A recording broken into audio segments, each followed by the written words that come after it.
Good morning. It is 10 o'clock.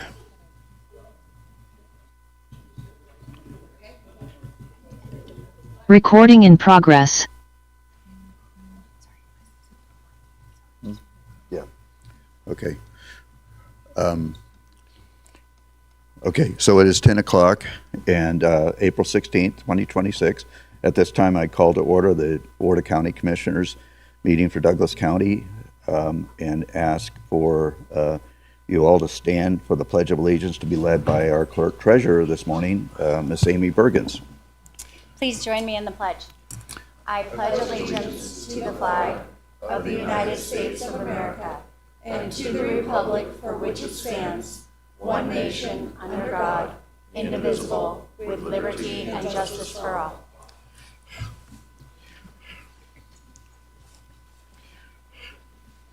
I am being told that Commissioner Rice has thrown his back out. And so so he's gonna be joining us online this morning when we get that accomplished, but we do have the other four commissioners here, so we're gonna go ahead and proceed. The first item on the agenda is public comment. There are some foreign restrictions and responses to public comments that are listed in the program. I'm not gonna bother to read those. As usual, the public comment is limited to 3 minutes per speaker, and the Board of Commissioners using timing lights operated by our Vice Chair, Mr. Tolbert. So you'll have 3 minutes. We ask you to, when you come to the podium, print your name so that we can get that accurately into the record. State your name. Your time will begin after you state your name, and you'll hear a beep and a yellow light when you have 30 seconds left. And when the light turns red and starts to beep, we ask you to please sit down. In addition to opening public comment will also be taken on administrative agenda items that are identified for possible action, and then again at the end of the meeting for closing public comment. If you plan to speak on a specific agenda item that is on the administrative agenda and identified for possible action, we ask you to please wait until that time to provide your public comment, unless you have to return to work or some other engagement, and then feel free to use the opening public comment section to do that. We don't have any liquor board items on the agenda today. We do not take public comment on those regardless. Public comment, this is important. Public comment must be limited to matters that are within the jurisdiction and control of the Board of County Commissioners. So once again, we don't have control of the school board, we don't have control of the fire, we don't have control of the courts, sheriff's office, those types of things. So please keep your comments within the jurisdiction and control of the Board of Commissioners. We ask you to address your comments to the chairperson and not the members of the public, so that the board may take future items on the issues that are raised by the public. So at this time, public comment will be taken on those items that are within the jurisdiction and control of the Board of County Commissioners. Public comment.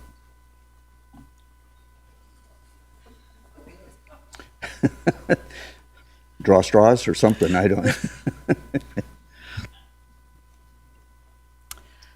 Good morning. Ellie Waller. I've attended many workshops and presentations in several years, and I'm finding that we have different approaches how to collect public comment.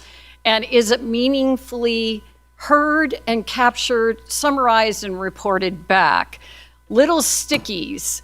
We take time to write about certain comments. Yes, they seem to get captured in photographs, but never summarized.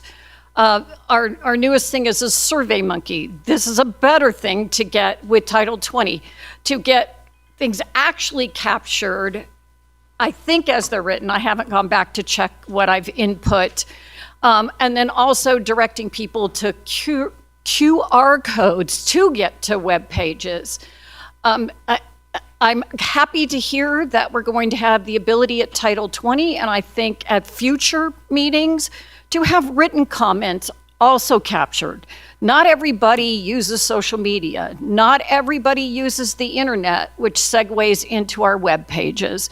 And I think we need to do a little more work on how people do searches. Not everybody knows to go to community development to find the Title 20 website. I have a lot of people contact me. I'm happy to walk them through. But if you just simply type Title 20 on the opening search page, how can we help you? It takes you to notification of 4 different websites that could be the place for Title 20. So consolidating a subject is the first recommendation if we do updates. I know we have a busy IT department. I know we're doing our best, but to help the public at large, I think we need to take a better look at how we capture public comment and report it back. I was happy to see the supplemental. Second, is that the third supplemental for the meeting? Because it was posted this morning. I think everybody wants as much up-to-date and accurate information before they come to meetings, so I think that's great. Not picking on staff for having something put out late. I turned mine in late and didn't expect to see it today. But just want to make sure that the public is heard meaningfully. Thank you. Thank you.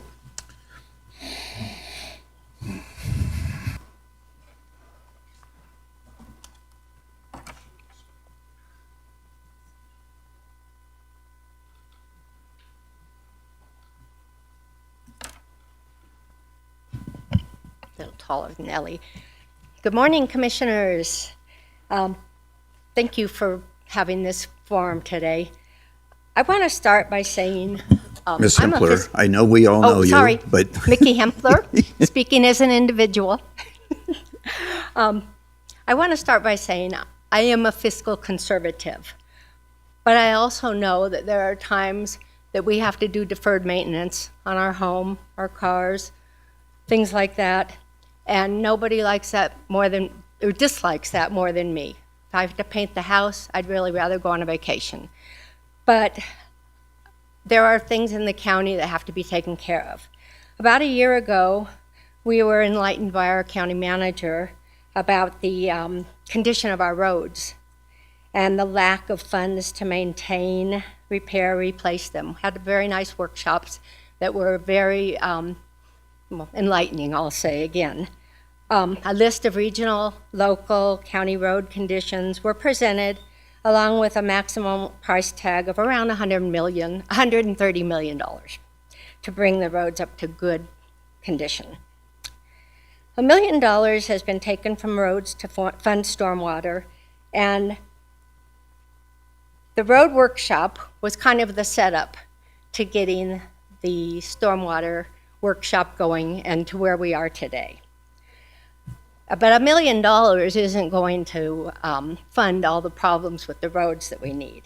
Interestingly, roads and stormwater are both maintained by GIDs and towns, but many other areas don't have a mechanism like that.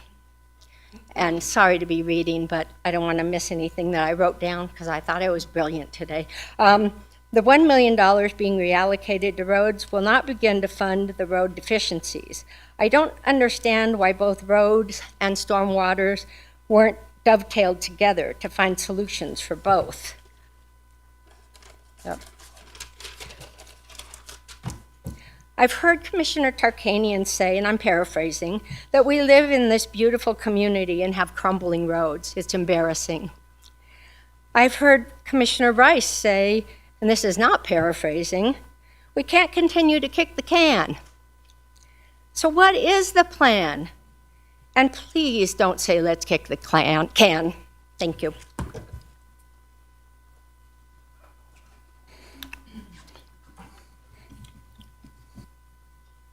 thank you. And I want to recognize that you're on our VHR advisory board, and we want to thank you for your continued service on that. Jim Jackson. First, I would like to thank the county for the car wash I got the other day. I really appreciate it. Moving on from that, Since Mueller Parkway has been opened, I've driven it a few times. It's a nice road. And then I drove across East Valley. It's quite a comparison between the two and everything. I suggest you all take that drive someday. The other thing, and this is one of the subjects I've been harping on quite a bit lately, our movie theater. There was an article in the paper the other day, and it stated that one of the things that's going to need to be fixed, because it's no good, is it needs a new roof. It also stated that the restrooms are not ADA approved, and there's not enough of them for any kind of crowd, and that the electrical and the plumbing is not up to code. My question is when it was purchased, did anybody inspect it like we do when we buy a house to see if some of those things are in good shape? Now, I have been getting estimates to replace the roof on my house, 2,600 square foot house. They've been all the way from $40,000 to $75,000, depending on how good of a job I want to get done. I asked somebody the other day, how much would that roof cost on the movie theater? And they said, between $50,000 and $100,000 for sure, maybe more, without ever looking at it. My question is, since it needs a new roof, who's paying for that? Now, if I go back to the plan that was accepted, it sounds like the county's going to be the one that has to pay for that. This year, the county budget is in very poor condition, cannot afford to spend that kind of money on a new roof for the movie theater. Perhaps the white elephant should be taken care of in some manner to where the county doesn't have any obligations to it whatsoever. That would be my suggestion. But again, thank you for the car wash. I appreciate it. Thank you. Thank you.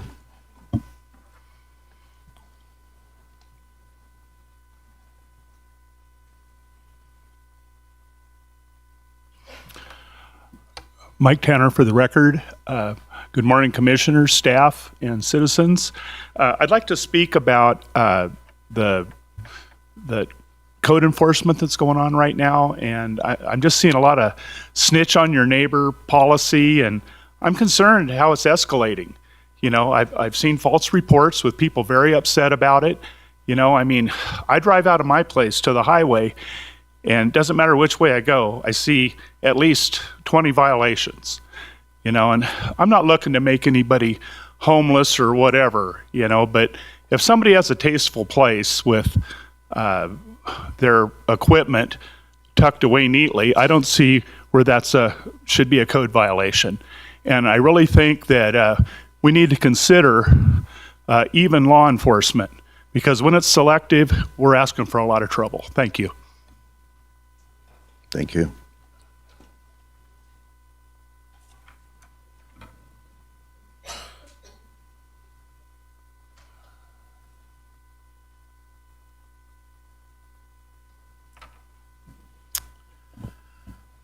Mark Funk. You have to excuse my, what would you say, disorganized thoughts, I guess, this morning, because I was kind of surprised by the stormwater retention facility that is being planned or talked about or whatever. I wished I would have been on the planning or the discussion originally of it, because it looks to me like we're already streamlined into that program. A couple things that I should mention to you. I've worked in various different jurisdictions in regards to stormwater, flooding, all that kind of stuff. There seems to be other approaches to the way this could be approached rather than the way it is being approached. I'm sure that a lot of the people in this room are taxpayers, and in the paperwork that I got in the mail, it appears as though we're trying to camouflage that it's not a tax, but in essence, it is going to be a tax. It's a additional income that's got to come out of families' budgets to be able to support this item. I realize the county commission is under a lot of pressure at this point because of the recent Rowan Straw flooding.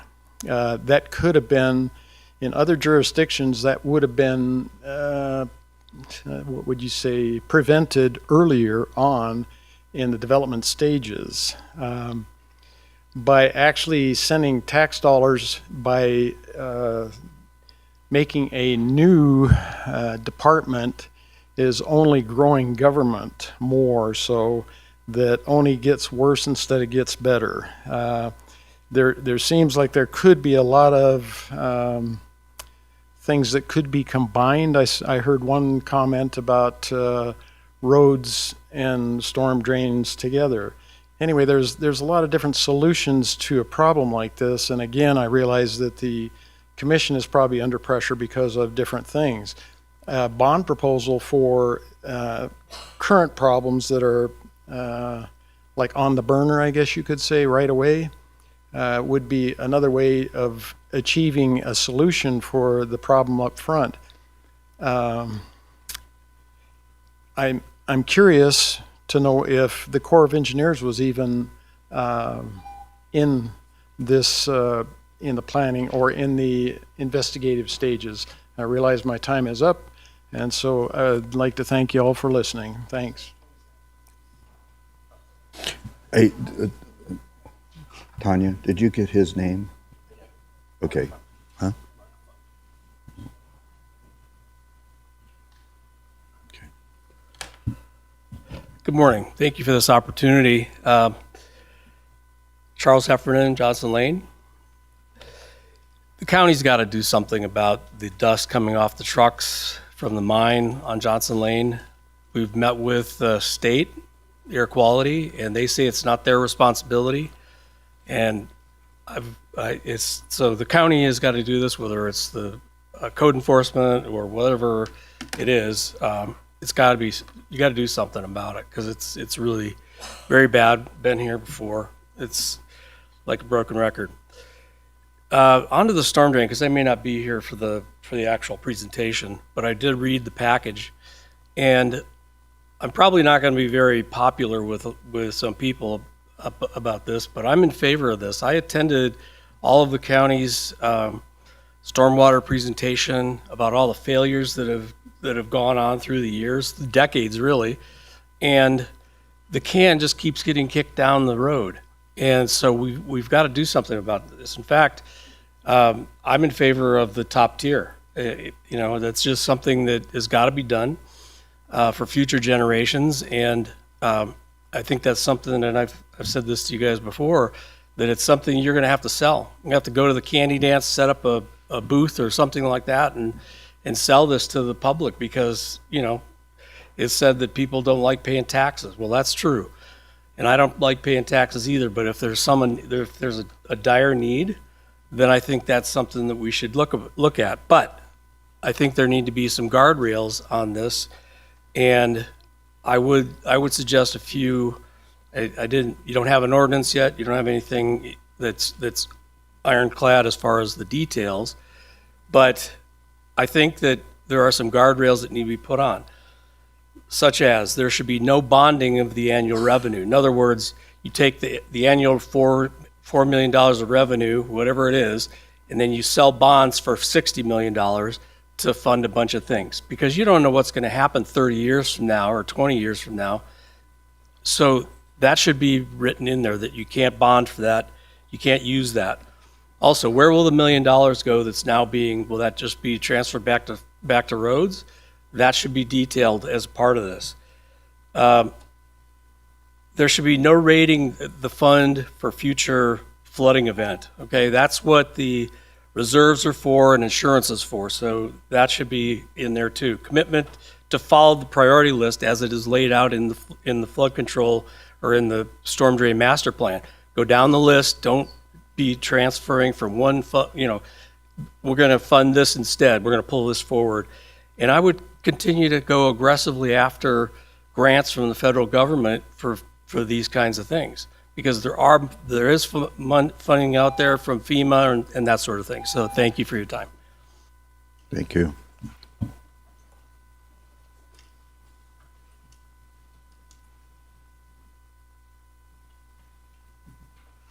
Good morning, Denise Baronio. I wasn't planning on speaking today, but I am in favor of the stormwater management plan. I've been to all of the meetings. I think this is a good solution, even if it's only short term. I did want to just give a little history lesson about roads for people who maybe haven't lived here for very long. When I first moved here 34 years ago, there were no paved roads. East Valley, the entire way was dirt. Stephanie, Johnson Lane, Runestrath, Fish Springs, all dirt roads. So I am thankful for the regurgitated asphalt that is now there because it's a good alternative to driving in dirt. So just wanted to lay out the history there. Thank you, and thank you for your attendance today. Administrator for the Department of Outdoor Recreation of the Department of Conservation and Natural Resources. Did I get that title right? Close. Close. Okay, for the division. Okay. I need to get one of your business cards so I can. Hi, my name is Sherilyn Kern. I live in Minden. I'm a fifth generation in this valley, and I've seen flooding my entire life. But what I have noticed throughout the last 20 or 30 years is the fact that flooding is happening where places were allowed to build that probably shouldn't have been, like at the top of Johnson Lane, which is the bottom of an alluvial fan. Water runs downhill. You put houses in front of it, you're going to get flooding. The other thing is, I keep hearing from friends that work for the county and stuff, people own property, you can't stop them from building. You may not be able to stop them from building, but you can put restrictions on what they can do with their building, such as if they're building along Fish Springs Creek, you have to put in some kind of mitigation in order for you to get the permit to build your house. It can't all be put on the public because you chose to build in a bad area. On top of that, why were permits allowed to build in areas where houses should never have been built? I live, as I said, in Minden. I already pay for this in my quarterly fee to the town of Minden.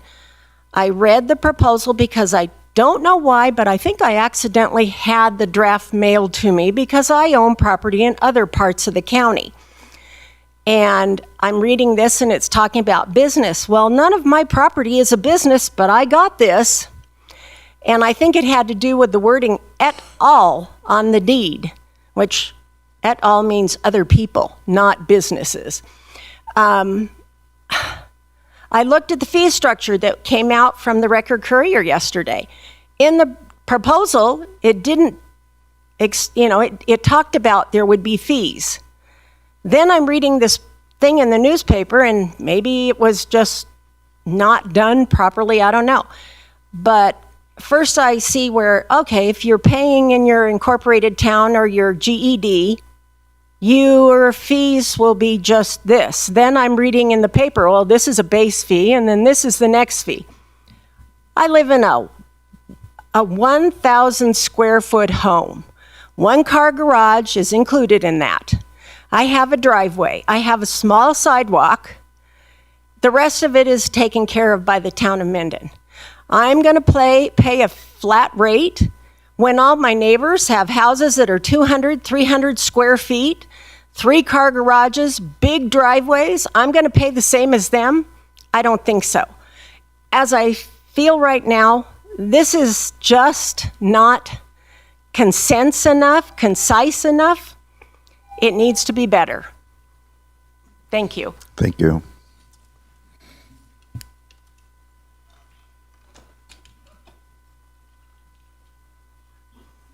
Good morning.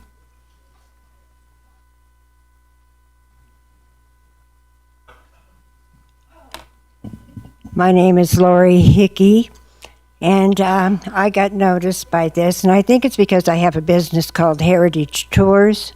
Okay, my tour business is run from my kitchen table, and I get on buses and talk to visitors and take people to Lake Tahoe, Virginia City, and those kinds of places. So I guess the roof of a bus outside of this county is not qualified, but I do own property and live in the county, and I have had some drainage problems. And I knew it wasn't the county's problem because my home is on state highways. Foothill Road, Kingsbury Grade. I'm in between them. And I had a problem with some bad kind of flooding issues when we had the big storm a few years ago in the rain.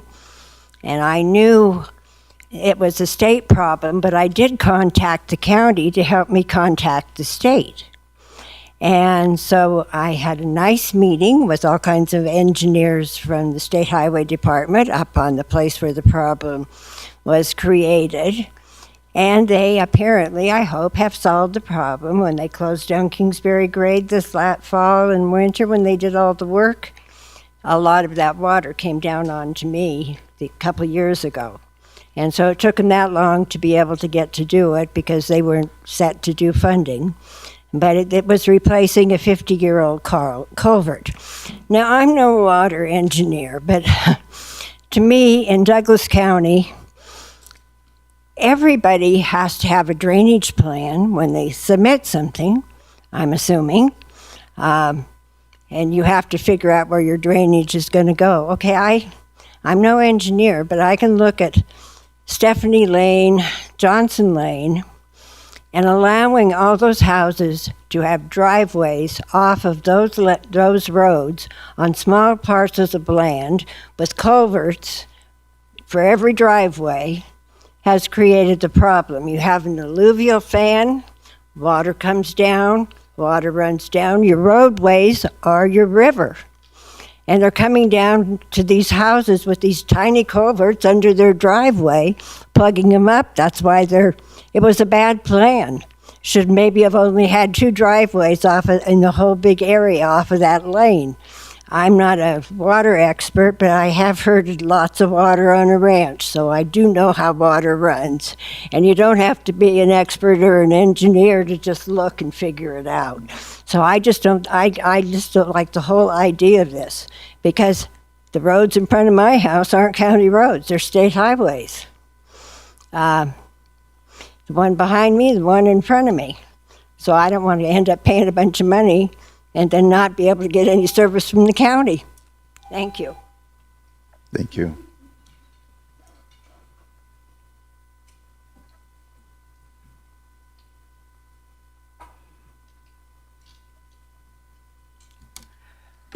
Good morning, Donna Tanner for the record. We had a town hall meeting in TRE on Monday, and we had a really productive conversation about the stormwater plan. And then I was able to read this presentation and this master plan as it kind of pertains to the GIDs. Master plan mostly talks about Tahoe and what that entails. But TRE is not in the nexus of service that they describe in this presentation. And I think the biggest example we can show of that was the requirement by FEMA for us to file our own public assistance grants. They separated us out from the county. But whatever the case, I think that you need to prove that we will get service from this. And some of the conversation we had at the town hall meeting was, well, you're not going to get immediate service. Like what you do for your maintenance on your culverts and your ditches is still what you're going to be doing. We won't be doing that, but we at some point may build some kind of a retention area or a larger public works project. Well, in this presentation, we're nowhere even in it. Even in the top 17 that you list, we're not going to be in it. And as you spread out the cost of this to get to the $50 million over 10 years, so it's going to be way past 10 years. And the other problem is, in 10 years, I don't know if 50 million is even going to cover it. So part of what you're looking at is time. How much time is it going to take you guys to do this? Because my husband and I have been working these FEMA projects, and they take a long time. And the money that they granted us when this first happened in 2023 is a whole different kind of money than it is even now, 3 years later. So you have to have some kind of a plan. We're going to get this done on this day. Extensions maybe, but no. just like Muller Parkway, you guys had a deadline, and when you get to it, guess what? You start moving on it because you know there's going to be problems, penalties, or maybe you won't even get the money. And also remember, whenever stormwater is involved, there's a lot of environmental stuff, and I didn't see a lot of money put aside for all the environmental stuff you guys are going to have to do. Those kind of professional services cost a lot of money. But anyways, I just believe TRE is not in your nexus of service, and I don't believe it's even legal to charge us for something we won't get service from. Even if you say we drive on 395, that's a U.S. highway. We pay taxes for that too. So thank you very much. Thank you.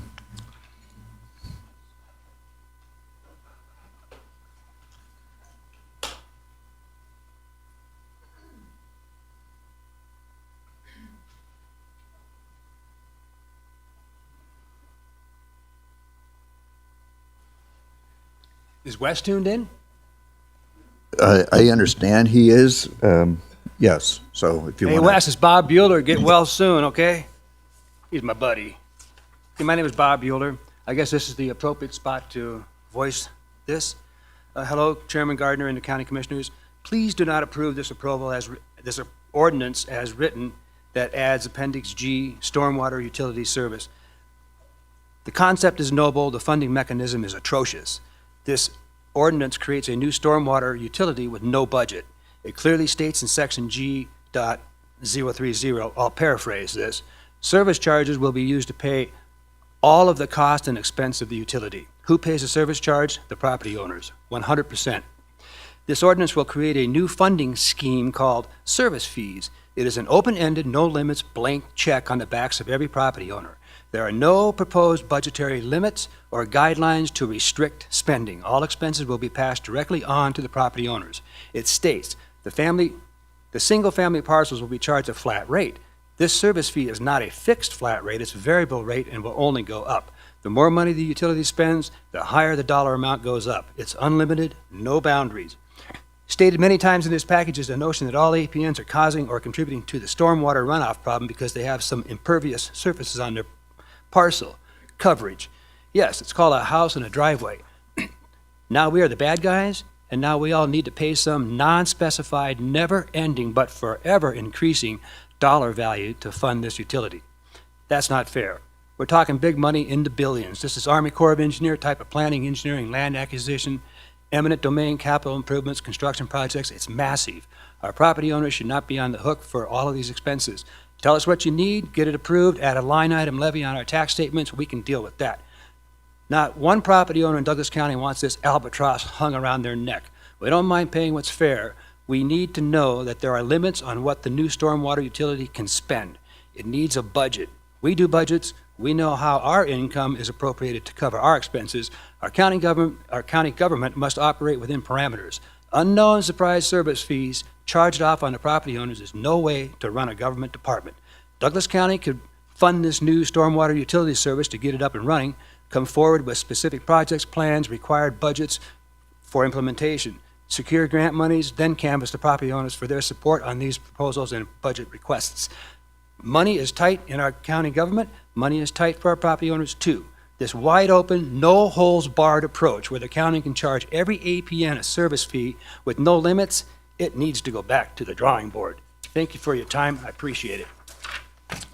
Thank you.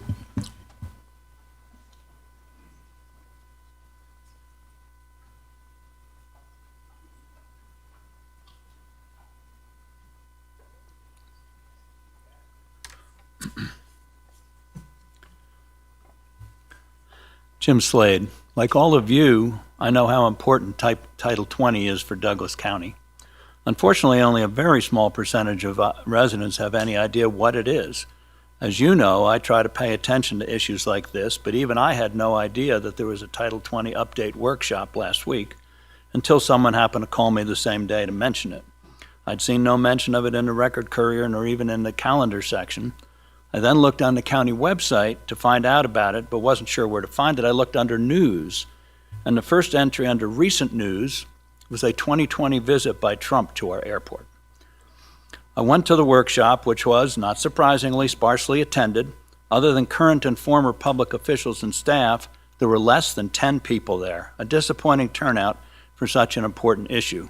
Perhaps this was due to a lack of publicity or the fact that most residents don't have any idea what Title 20 is. I went hoping for clarity on what was being proposed in the update. Unfortunately, on many of the PowerPoint slides, the print was so small that it was nearly impossible to read. So I turned to the handout of the PowerPoint, which we were given, hoping it would be easier to read.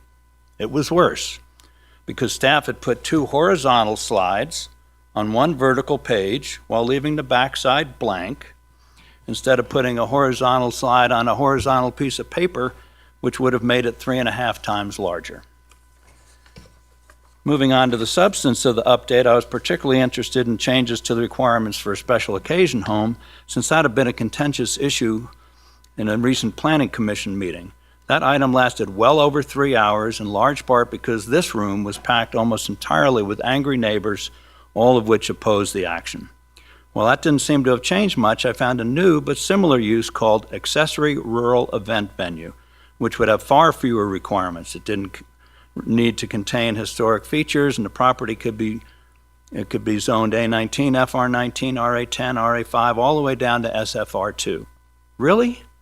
Does anyone think that hosting a commercial event like weddings would be appropriate on SFR2 property?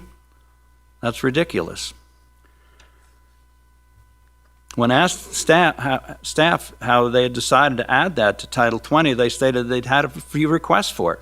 So apparently, if a self-interested person or people want that type of use, even though it would be contrary to public current code, then staff just suggests adding it to Title 20.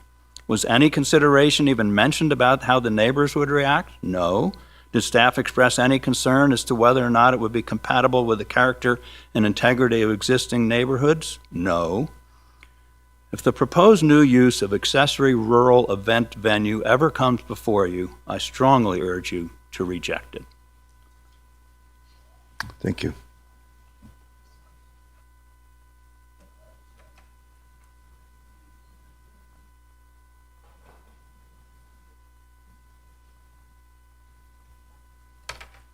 Good morning, Commissioners. Amanda Johnson, Event Director for Carson Valley Balloon Festival and Hot Air for Hope. I just wanted to take a moment to sincerely thank you for your continued support of Carson Valley Balloon Festival and Hot Air for Hope. We are proudly and self-proclaimed Carson Valley's most colorful festival. Ballooning has deep roots in our valley, with pilots like Gary Peterson and Alan Anderson helping shape the legacy that brought not just flight, but community, wonder, and tourism to the region for decades. Today, Carson Valley Balloon Festival is proud to carry that legacy forward. In just a few short years, Carson Valley Balloon Festival and Hot Air for Hope has grown into a signature community event, drawing thousands of attendees from across the region, bringing a free, uplifting, no pun intended, or pun intended, family-friendly event to our community, educating and inspiring the next generation of balloon pilots in Douglas, Carson, and Lyon County schools throughout our free school program, and directly supporting grief support through the Center for Hope and Healing. What started as a small event has become something much bigger, a space where families gather, healing begins, and our community shows up for one another. Your support has been a critical part of that growth, and we are truly grateful. We would love to invite each and every one of you to experience that magic and wonder yourselves, May 15th through 17th. If you have never attended the event before, it's something you don't just attend, it's something you experience from the very first moment that our first balloon launches with the Nevada state flag. Thank you for believing in this event and the impact that it's making on our community. Thank you. Thank you.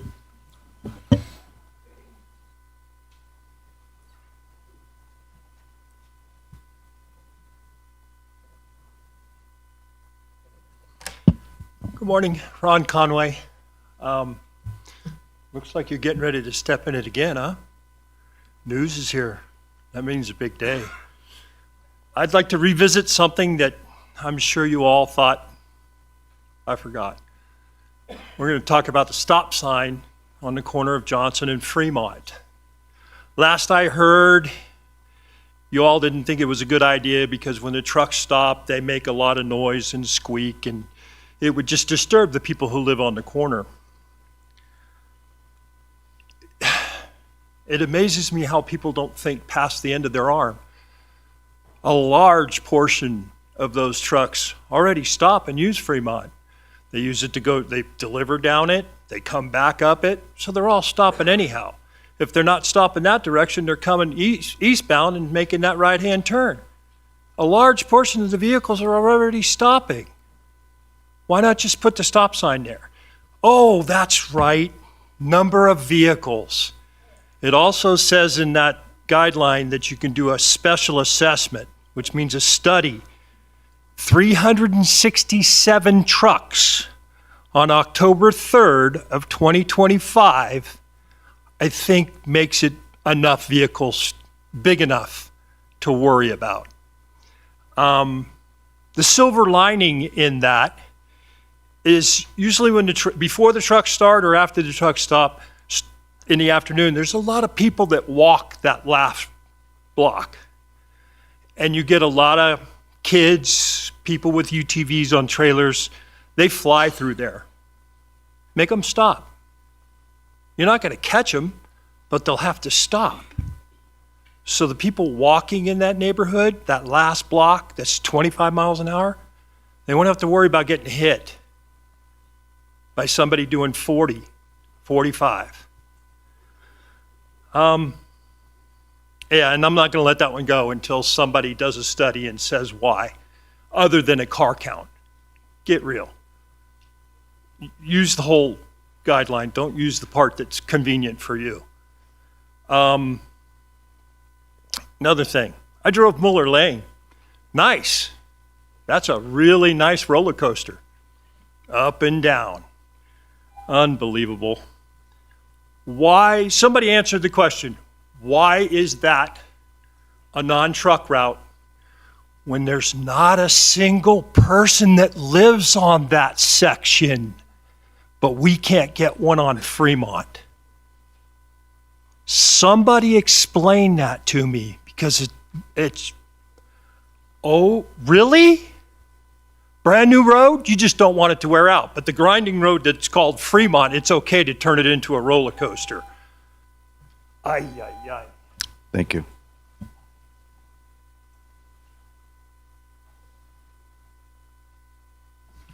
Additional public comment? I'm sorry, you're not. No. When we get to a particular item, then you're certainly welcome to step in on that. Yeah. So, seeing no additional public comment, I'll bring it back to the board. Board is good going forward? Okay. Very good. With that, then I will close public comment and entertain a motion to approve the agenda as proposed. I'm going to jump in here. I'm going to make a motion to approve the agenda as is. I'll second. Okay, motion by Commissioner Tarkanian and seconded by Commissioner Hales to approve the proposed agenda as presented. Since no discussion, all those in favor signify by saying aye. Aye. Right. There you go, 5-0. Thank you. Now I will entertain a motion to approve the previous minutes of the draft minutes of March 19, 2026, regular meeting of the Board of County Commissioners as presented. So moved. Motion by Commissioner Hales, seconded by Commissioner Tarkanian. All those, any corrections that need to be made to that? Hearing none, all those in favor signify by saying aye. Aye. Motion 5-0. Okay. And consent calendar. Any desires to remove anything off the consent calendar? If not, then I'll entertain a motion for that. I'll move to approve the consent calendar.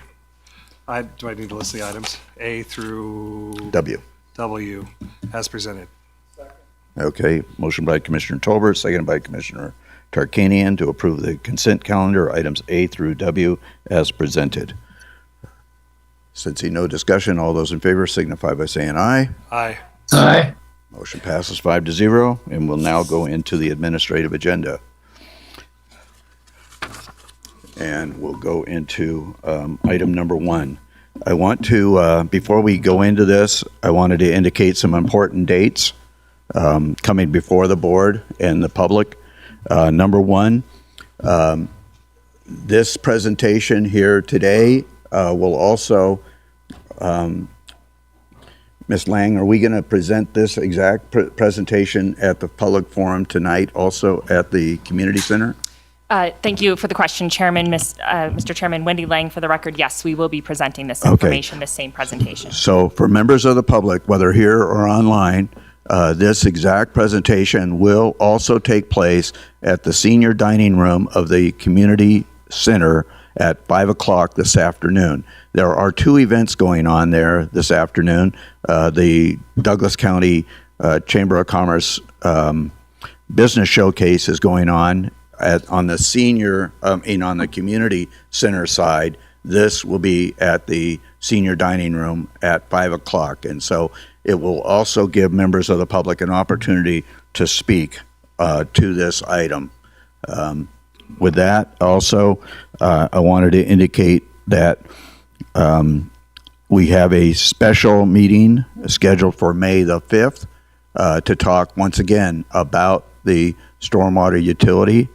And that will be here in board. It'll be here in board chambers? Yes, it will. Okay. And that'll be at 10 o'clock on May the 5th. That's a Tuesday, May the 5th.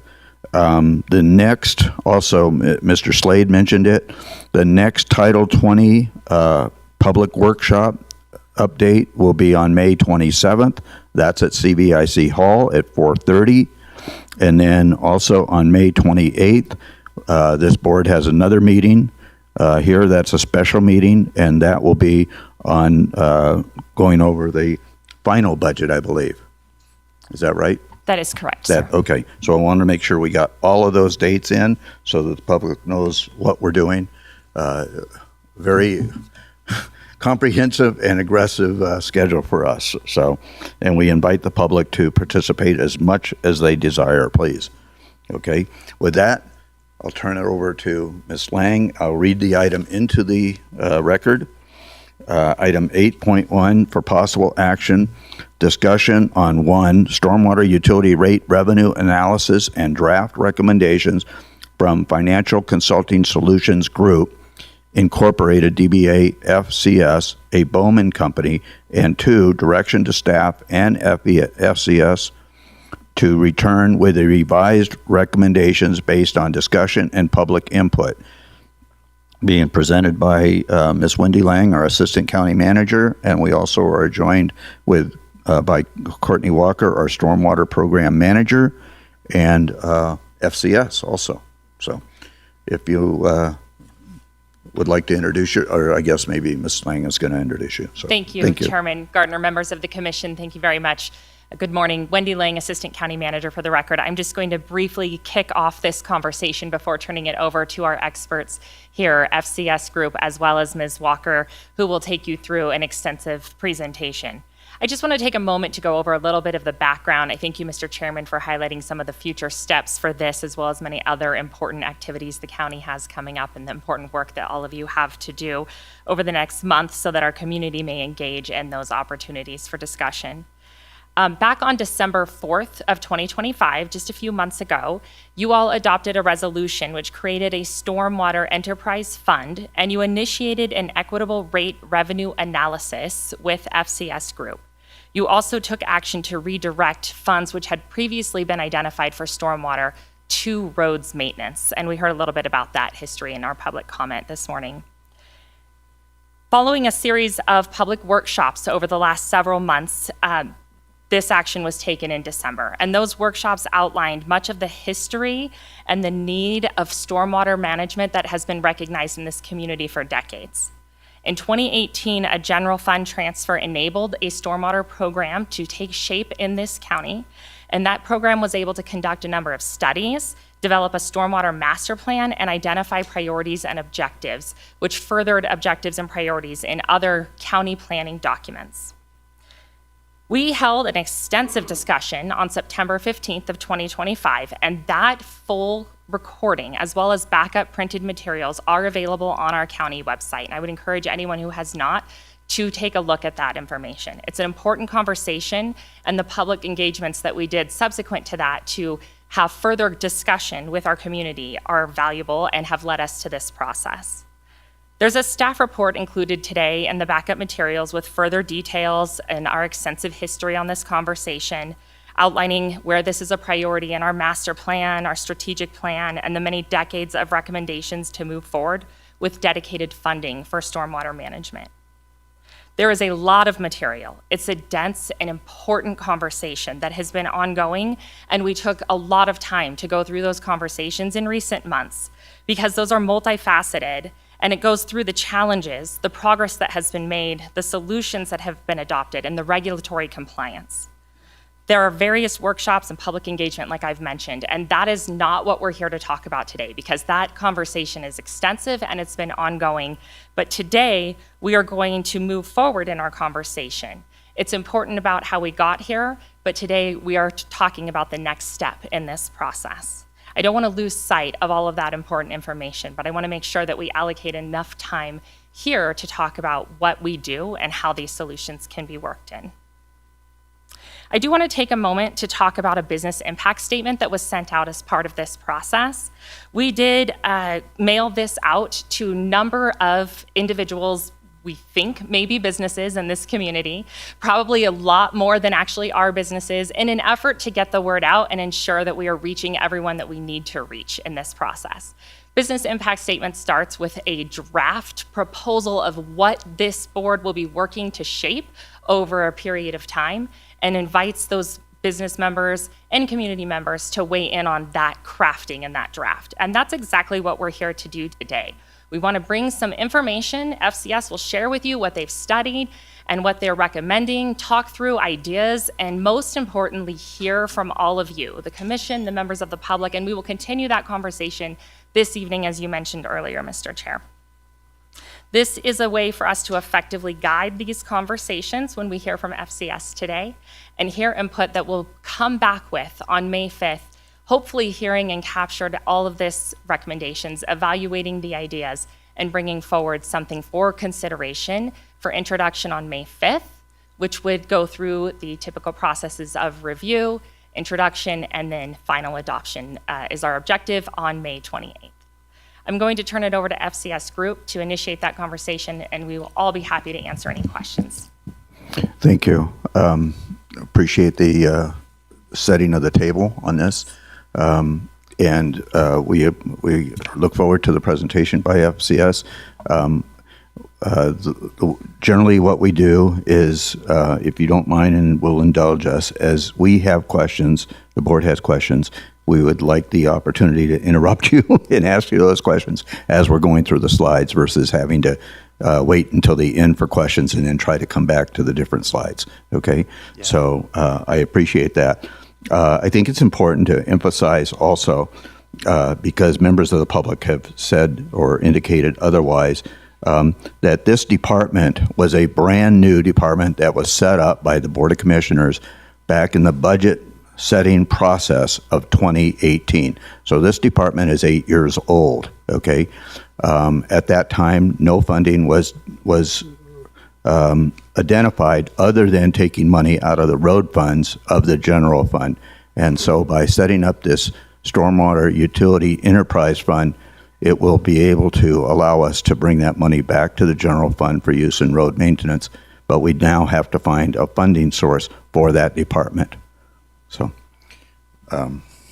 with that, no war stories, Mr. Tarkanian, because I wasn't. All right, thank you very much. Thanks, Ms. Lang, and thank you, Board. My name is John Ghilarducci. I'm a principal with FCS. I'm joined by Tagi Acker, who's the project manager on this project.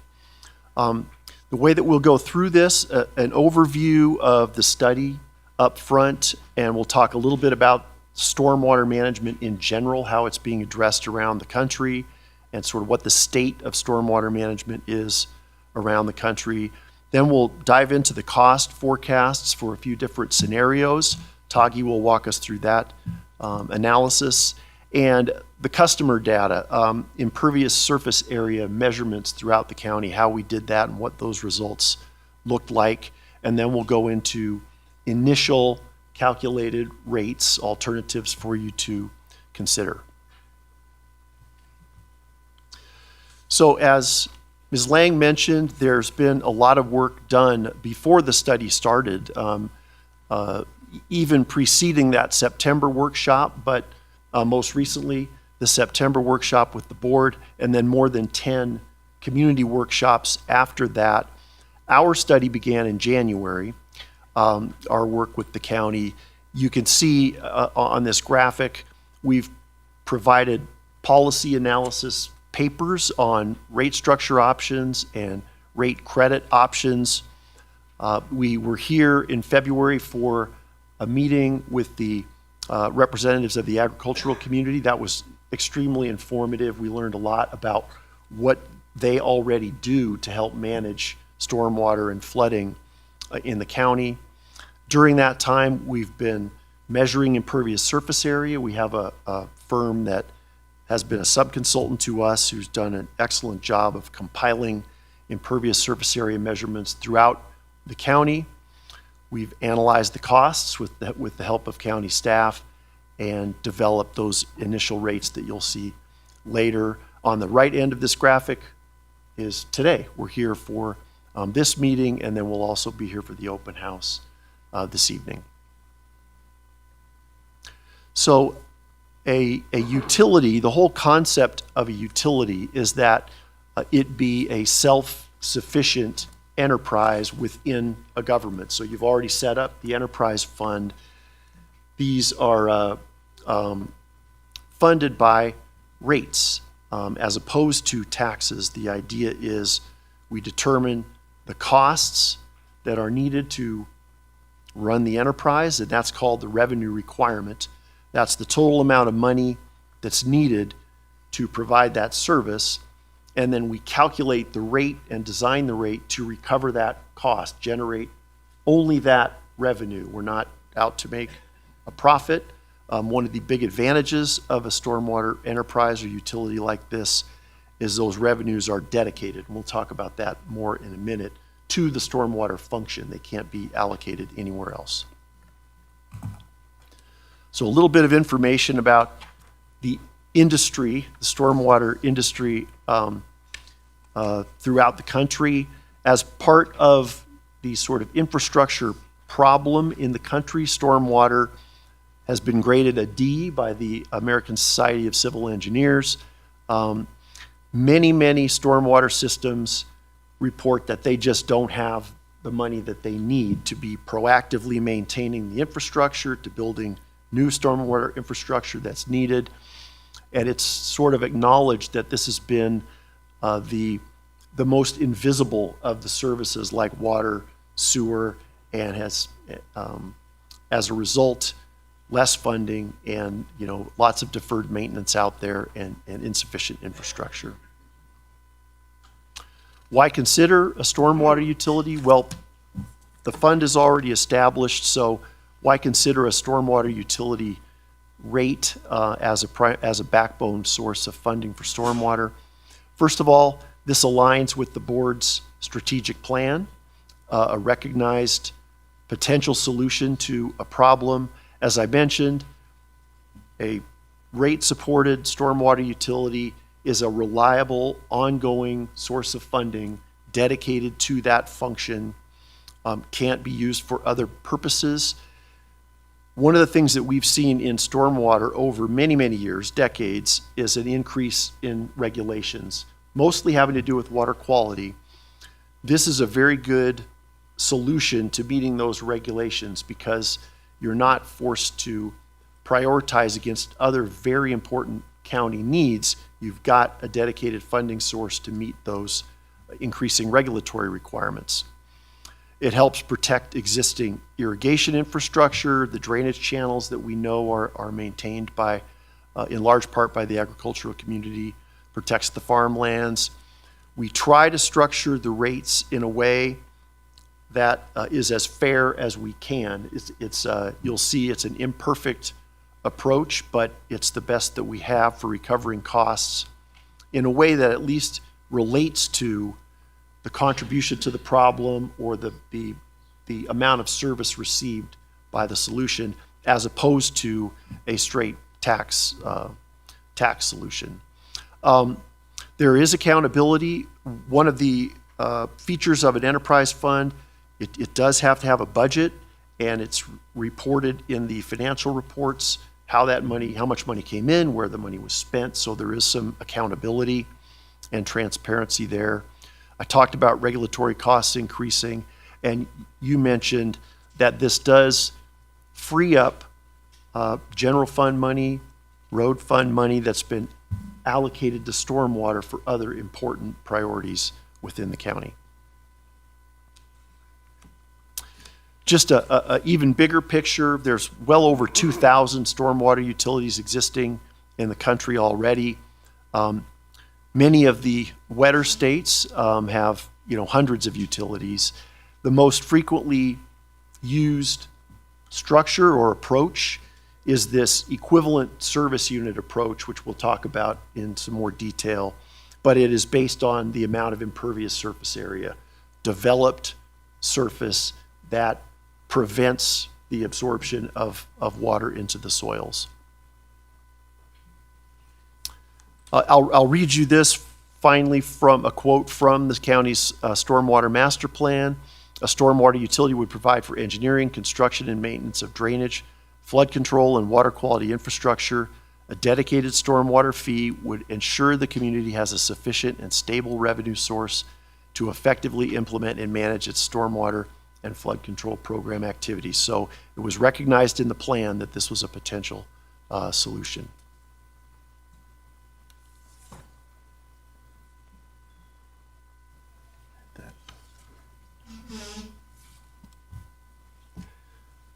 All right, as John set the stage for the background of the concept of a utility and a utility rate, I'll walk you through a few different scenarios that we've put together in coordination with county staff.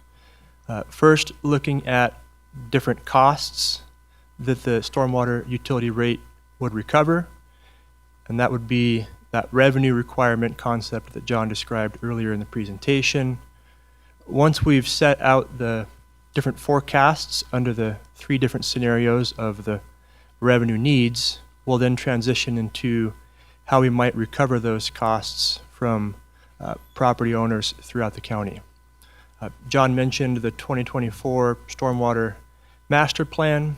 That document really provided a lot of good information, timely, up-to-date information on just what's needed to run the stormwater system day to day and as well as far into the future, including maintenance protocols, coordinating with other agencies and property owners, what vehicles and equipment might be needed to keep the system going, levels of staff that might be needed to support ongoing regulatory compliance as well as the maintenance of the stormwater system.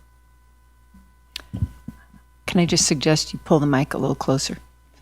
Thanks. Seems to be Velcroed on there, so I will scoot closer to the microphone. Is that better? Okay, thank you. So in addition to those different items, the plan also focused on critical land acquisition for open space conservation. There are certain parcels of land that are particularly well suited and valuable to take floodwaters and or to incorporate different flood control infrastructure. So incorporating that into the annual budget is a good way to help protect the stormwater system and other infrastructure throughout the county. And last but not least, there's a lot of capital projects that were identified in the capital plan, and we'll dig into those in the next couple of slides. Back in September, county staff presented to the board a fairly comprehensive presentation. Just pulling out one of those slides, they highlighted a couple of projects that were either recently completed or in progress on the left, and then quite a few projects that could be completed in the future as funding is available. Since that time, county staff have looked to prioritize a number of capital projects identified in the master plan. These are the top 10 most important projects identified at this time, ranging from small monitoring equipment all the way up to larger scale flood control projects. In total, about $50 million in 2024 unescalated dollars, and that serves as one of the key inputs into the revenue needs forecast as well as the calculated rates to recover those costs. So given all of that, Wait, could you go back a slide? Yes. I see Topaz Lake is on there. Is that the fifth one down? So that is in the TRE area, is it not? No, it's not.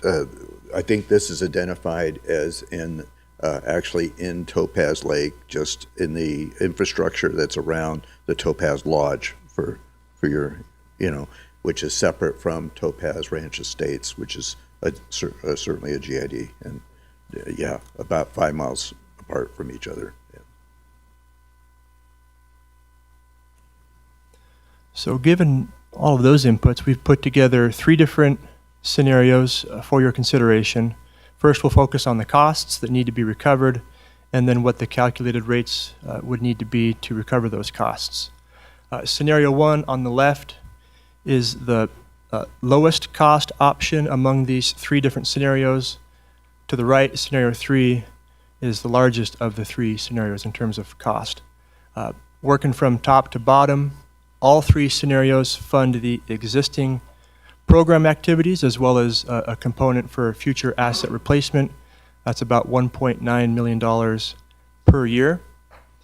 Where these scenarios begin to differ is in that second row, additional costs related to direct services, whether it's full-time employees or contracted services related to a hydrologist, project management, and engineering support. In scenario 1, So what I wanted to talk about here, if you don't mind, is that all 3 scenarios are projecting our needs in stormwater of 1.9 million. Okay, that fund right now is being funded out of the general fund, and we really have insufficient funds to continue the budgeting or the process of funding this program out of the general fund. So I think that's important for us to recognize and our public to recognize also. We're at a crossroads here, okay? If we don't fund the program through this method, we cannot fund it through the general fund. And therefore, this important department that we've had for 8 years now would unfortunately have to go away, which would really put our county and our residents at risk, okay? So I think that's all 3 scenarios basically cover what we currently have now without using or somehow identifying a different revenue source other than the general fund. That's correct. Thank you. So scenario 2 increases those direct services up to $270,000 instead of $180,000. And scenario 3, $360,000 would be able to fund a full-time hydrologist, full-time project management, and half an FTE for engineering support. All 3 scenarios would incorporate $1 million per year for critical land management and acquisition. And then I think the biggest differentiator between the 3 scenarios is how much capital funding is incorporated into the different scenarios. What do you mean by critical land management? That's land acquisition, open space conservation. Yeah, that's what I thought it meant, except I see management instead of acquisition, so. Courtney Walker, for the record. In some cases, it may be acquisition. In some cases, it may be purchasing the development rights off of the property. So in a conservation easement, the owner would still be that landowner. And if they're ranching it, they can continue to ranch it. But it removes the development rights and keeps it open in perpetuity. So No, they would be able to manage their land the way that they have. It would guarantee that it remains open. Okay. And that bottom row, that's the biggest difference between the 3 scenarios in terms of cost, is how much capital could be completed. Scenario 1 incorporates about $1.5 million per year for capital projects. Over a 10-year period, that's $15 million, which would fund roughly 30% of the top 10 projects noted on the previous slide. Scenario 2 ups that to $2.5 million or $25 million over the 10-year period. That would fund roughly half of those projects identified on the previous slide. And finally, scenario 3, $3.5 million per year. That's $35 million over the 10-year period.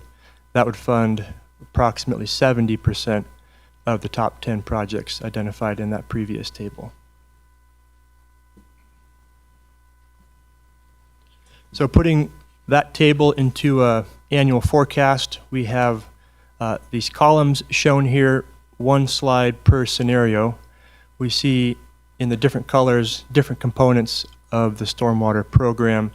Operating costs in blue, machinery and equipment, major repair and maintenance in orange, about $300,000 per year. There's that critical land management, about $1 million per year.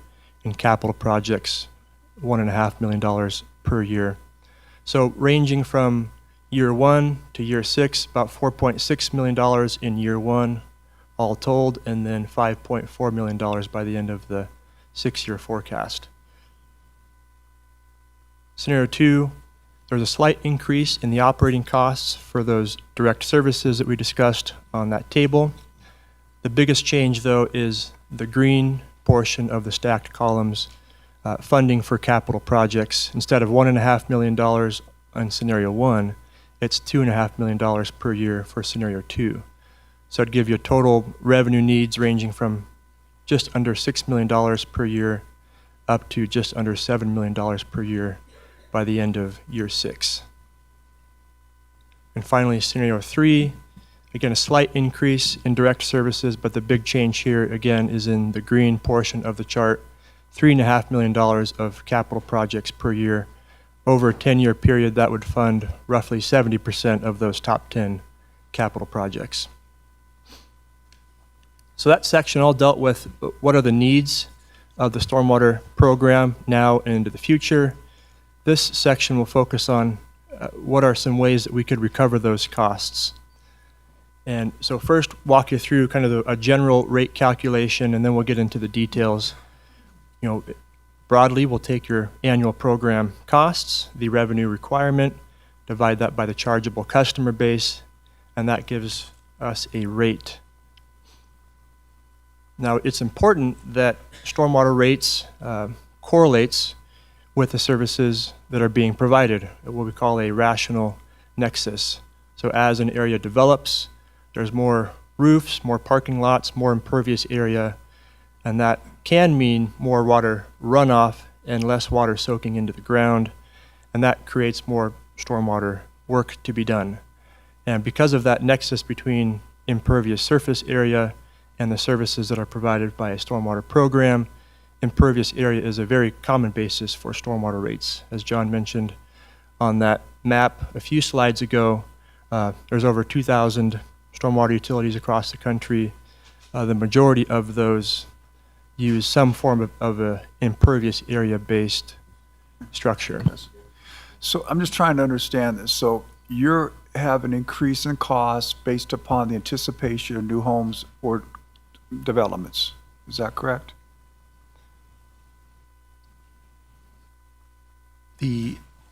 Are you talking about how the costs escalated in those previous charts? No, just about this last, no, I figured that was probably because of inflation. Inflation, Just yeah, costs. okay. No, I'm talking about, you said that you determine the rate structure has to take into consideration future developments, right? So we are also building in assumed growth. Okay, so I'm just trying to get to, okay, that's the first question. Next one is, do you deduct the amount that a developer should pay towards that cost for these future developments, or are you putting that all in this rate structure? So if there's a developer participation on a capital project or something like that, we're assuming that the full cost of the capital projects will be recovered in the rates. We don't Okay. know. That was my different. question. So Yeah. that's something the board can determine, whether we feel that we should pass that along to developers. Even, I understand that your capital projects are going to be up the mountains in an area that may not be right next to the development, but we as a board, or whoever's on this board at that time, can pass some of that cost on, I would think, in proportion to the use of that new development. And that would save some money for the rate structure. Perhaps the county already has development requirements that apply for every new development, particularly non-residential development. They have to provide on-site mitigation as a condition of development. I don't want to spend a lot of time on this because this is going to take a long time. I know what the county has, but I also know what the county's not doing, and we as a board could. So I'm just asking if that's something that we can consider when we give you direction, and I assume it is. If I'm understanding you correctly, I believe so, that it would essentially So if reduce the board capital. decides later on that, hey, we want to build a new development out in the, next to the Walmart area out there, and because of that, they may be in the flooding area, we can say the new developer's going to have to pay for part of what our capital projects are going to be to offset that. And that's not being included in your rate structure now. That's right. Okay, that was it.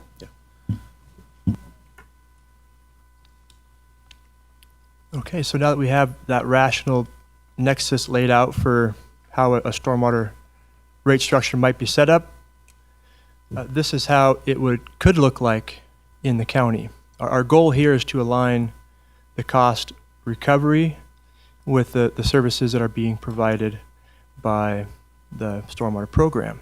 And in our estimation, the best approach to do that would be to base the rates on impervious surface area.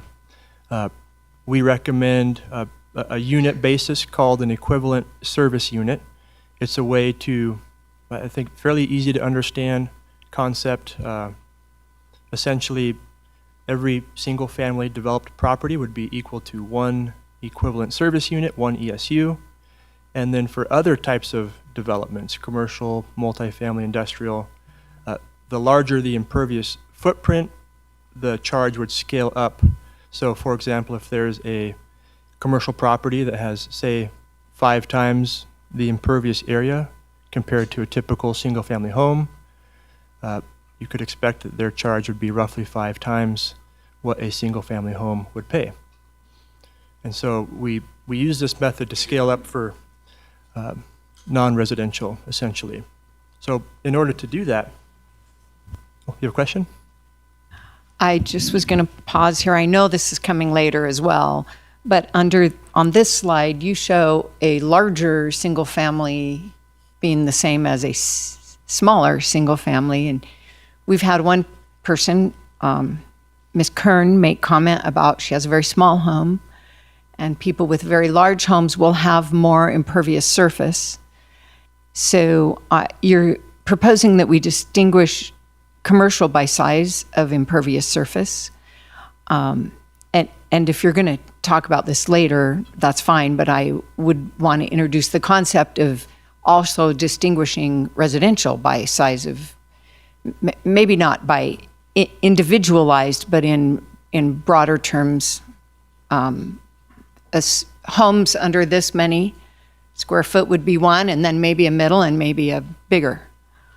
Yeah, that's a great question. We will get to that, but I'd say more commonly, stormwater utilities will charge single-family homes uniformly, but more and more are considering a tiered structure, just as you described. Say a small, medium, and large rate, so that homes with smaller impervious footprints would pay less, and homes with larger impervious footprints, larger driveways, they would pay more under that tiered structure. That's something that we could look at. I don't want to belabor this point. I know it's going to be a long time, but I don't really care what other people are doing, counties. I care what's best for our county, and what I think Commissioner Hale said makes a heck of a lot of sense. Yeah, it's a good chime in approach on that one, because my question to that would be how would you do that? Because is it by lot size, or are we actually talking about calculating the impervious surface of every lot? But even if you did that, if you have a townhome that has, 90% of their property is impervious because it's a small lot. It still has the same amount as a acre with the same amount of impervious surface, but it has more open land to absorb that. So that seems like a sticky situation. So I'm very curious to see how you bring that together, because there's a lot of factors about that. Mr. Chairman? That's why we're paying the big bucks to them. Yes, Mr. Rice. Okay, I just wanted to add to what Nathan just said. What we have been doing in the Tahoe Basin for years goes by the amount of surface that can absorb water, not the size of the house on a particular parcel. And I think that's what they were getting at, but I'm not sure yet. But as long as we can make it equitable so that the McMansion is paying their fair share, as is the new tiny house, I think that is the direction we ought to go. Thank you. I would suggest that the question comes up also about, you mentioned townhouses, but apartment buildings and similar. So an apartment building can have 10 units. Would each unit be considered, each house apartment be considered an ESU versus the big building? So, yeah, for an apartment complex, typically we'd measure the impervious area of the building and the parking lot, and that charge would scale up based on that measurement. So we'll get to what an ESU is defined as in a couple of slides, but it's 5,900 impervious square feet. So if you've got an apartment complex with close to 30,000 impervious square feet, for example, they'd pay roughly 5 times what a typical single-family home would pay. But going back to the tiered residential structure idea, yes, we would need to have the impervious area for all of the single-family properties throughout the county. As a part of the work that we did for this project, we do have that information. So setting up a tiered structure would be a way to make it a little more fair for single-family residential properties. It's a little more work administratively for county staff to set that up and maintain that over time. So there are some trade-offs between what is more fair, but a little more administrative time to keep that database up to date over the years.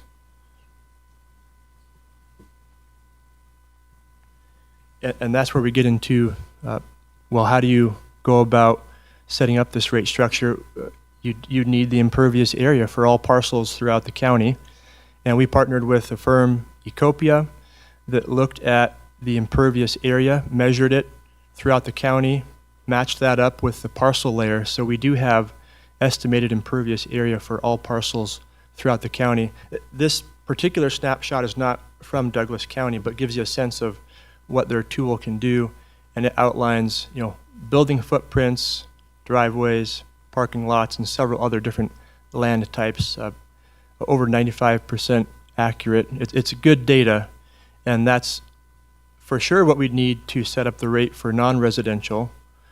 If you charge residential uniformly, it's not needed for those types of parcels, but could be used to set up a residential tiered structure that's been talked about, say a small, medium, and large single-family residential rate structure. How, you said 95% accurate, because I've been asked about, what about pavers that actually allow water to infiltrate? So they may look impervious, but in fact, actually they are. Is pervious a word? In fact, actually they are pervious. And first of all, it's a little astounding that you have the information for every residence. It's pretty cool. But how accurate is it in terms of things like that, the pavers that actually allow water through versus concrete? I don't think they can distinguish pervious pavement from impervious pavement. But one of the things that we keep hearing is, as great as that is, if it's not properly maintained, pervious pavers, they quickly become impervious. And so they're typically treated as impervious surface area. And unfortunately. Sorry to dig into the details, but here we are. Would it be possible? It's 95% accurate, which is great, and I think surely enough for us to use. But if some homeowner felt that they had a large area that was actually pervious but rated impervious, could they come in and have some kind of appeal? There would be an appeal process as part Thank you. as part of this, yeah, to make those types of adjustments.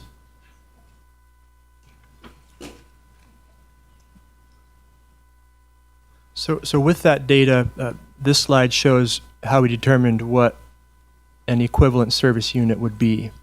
This shows on the horizontal axis impervious square feet in different buckets, and then the count of parcels on the vertical axis. Obviously there are quite a few smaller footprints, some there in the middle, and then a long tail of residential parcels with larger impervious footprints. The median, the middle point, is 5,900 impervious square feet. And so that would be our recommended number to use to scale up charges for, say, commercial, industrial type parcels. So for every 5,900 impervious square feet, we'll set up a rate, say, $10 per month. And if a parcel has 5 or 10 ESUs, they'd pay 5 or 10 times that rate. But this is the data for all the residential parcels throughout the county, and helps us understand what a typical or average home and associated driveway, all that adds up to the impervious figure there of about just under 6,000 impervious square feet. So is this based on building size or lot size? Building, roof line, sidewalk, patio, driveway, if there's a sport court or something like that, any impervious surface on a parcel, not lot size, but actually impervious surface area.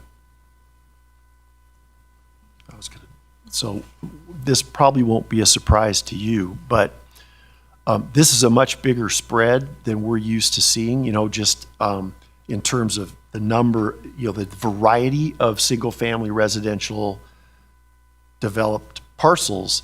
And getting to your point about, is it fair to charge them all uniformly? That we saw this, and yeah, this is a little different than we might normally see. So it kind of leads into your question. Well, I mean, I can. The thing that comes to mind immediately is you have areas of our county, and I'm going to use Topaz Ranch Estates as an example. That's all 2,000 or 2 acre lots or bigger. Okay, when you get to the ranchos, of course, now you're talking about much smaller lot sizes. So much more compressed area of pervious land available versus an area that's a lot more rural. And then you get out into the East Valley section where we're talking much larger lots. So with a home, so I'm sure it becomes a real hornet's nest when you try to. I don't know how to term that, but yes, trying to figure that out is not easy. But I think we've kind of lost this, haven't we? This is to help us figure out what the average house is, right? So that we can apply that to commercial. We're not actually talking about applying any of this to the rates of the residential. This is how we came up with the rate of what it is for the commercial, right? So I think some of our questions were maybe off topic there. No, I think this does both things. They were proposing a uniform for every home at one.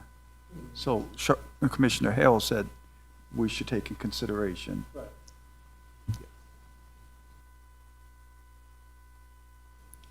All right, so with that information, we have a two-tiered rate proposal.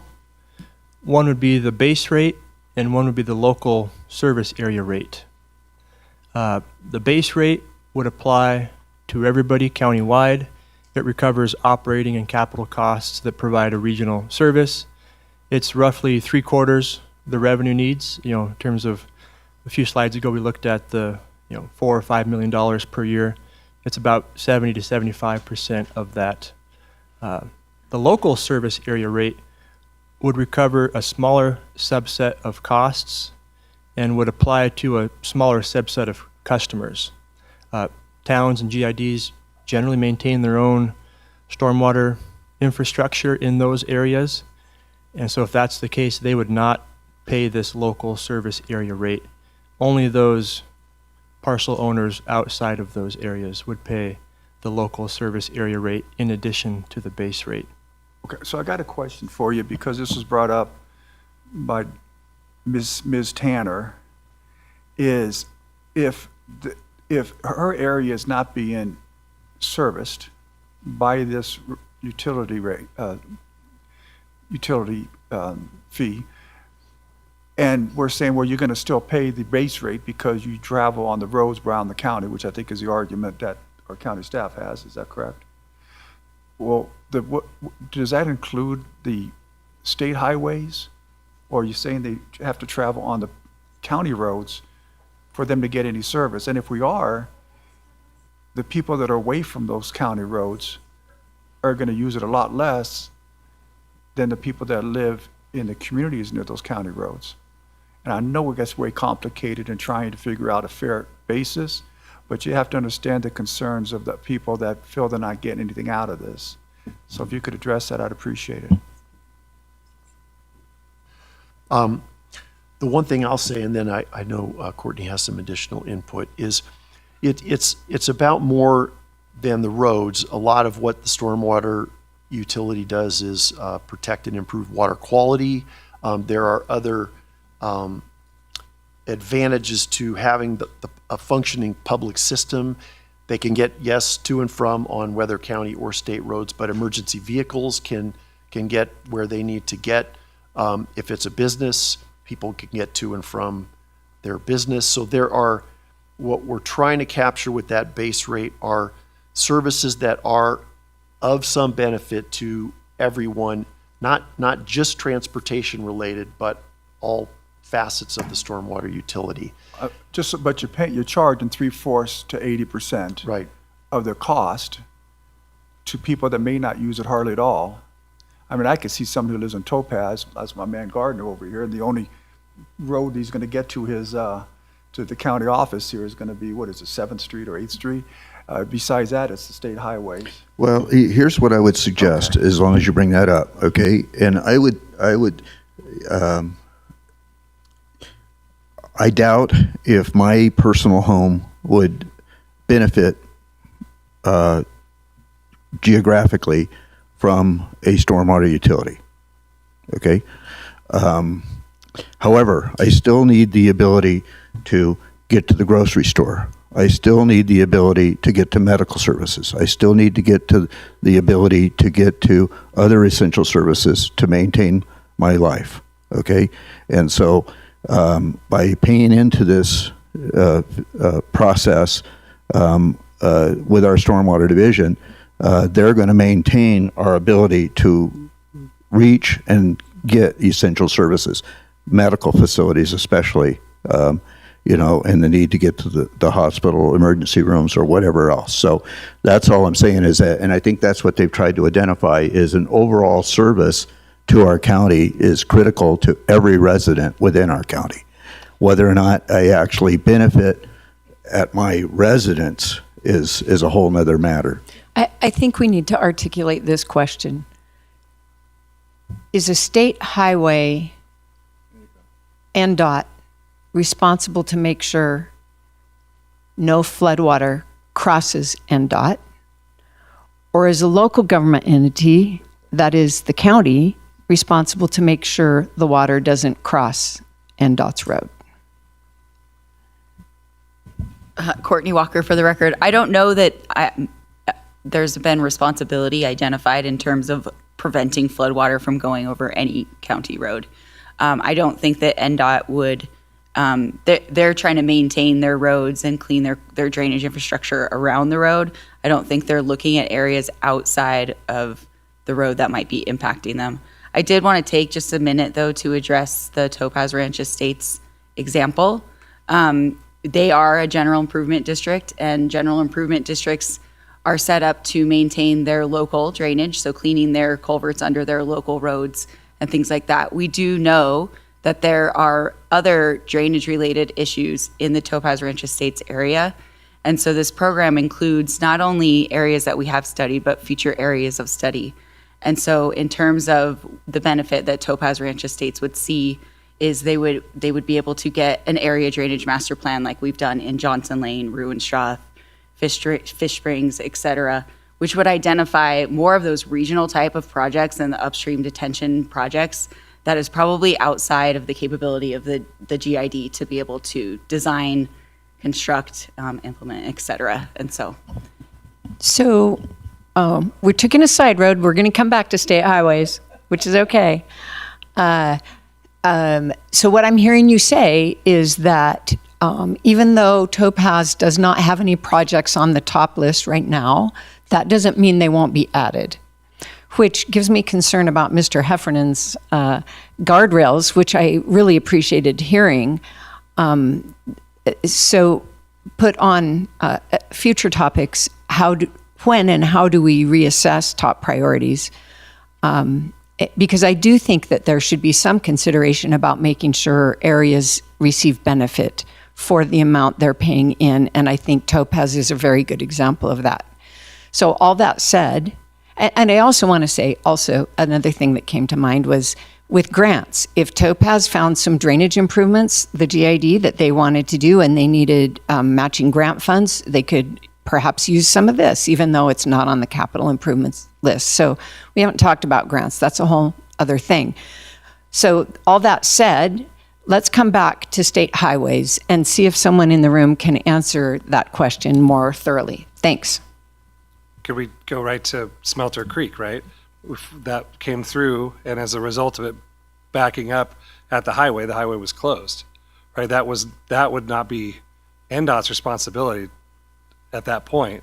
They are out there working on fixing that one section where there was the smaller culvert, right? I think that's in process. But that's kind of what is the easy example to me, is that floodwater doesn't care who owns the road. It's coming across a certain area, right? If it comes down Buckeye, it gets to 395 until it moves north until it gets to the river. Those are some of the things that we have, that all of this does. If you mitigate upstream, it's not ever going to get to the road, which means the road isn't closed. So to me, this kind of seems sideways of where we're trying to go. So, but fill me in if I'm off task or off target, please help me out. Mr. Chairman. Oh my gosh. It's because Commissioner Hales posed the question that I called you Madam Sir. I apologize. Freudian slip. Jennifer Davidson, County Manager, for the record. I appreciate the question. The answer is both the county and the state are responsible. The state, when they have road projects, have their design standards that they have to meet and drainage requirements for the design of the road. Oftentimes, these roads don't exist in a vacuum, just as the towns don't exist in a vacuum. The stormwater system is all interconnected. The drainage from the road, including the state roads, are feeding into local drainage infrastructure. This regional local drainage infrastructure that the county is responsible for maintaining. So while the towns and GIDs are maintaining their local drainage network, that frequently feeds into the county's regional drainage infrastructure, and all of it has to function well for us to mitigate impacts from stormwater. That is the least complicated way I can answer that question. I think it is.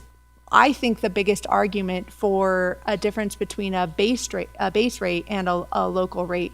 When we were on the tour, giving presentations, especially in the towns, I heard a concern raised about this idea of double taxation. I'm paying for this drainage service already in my local town or GID.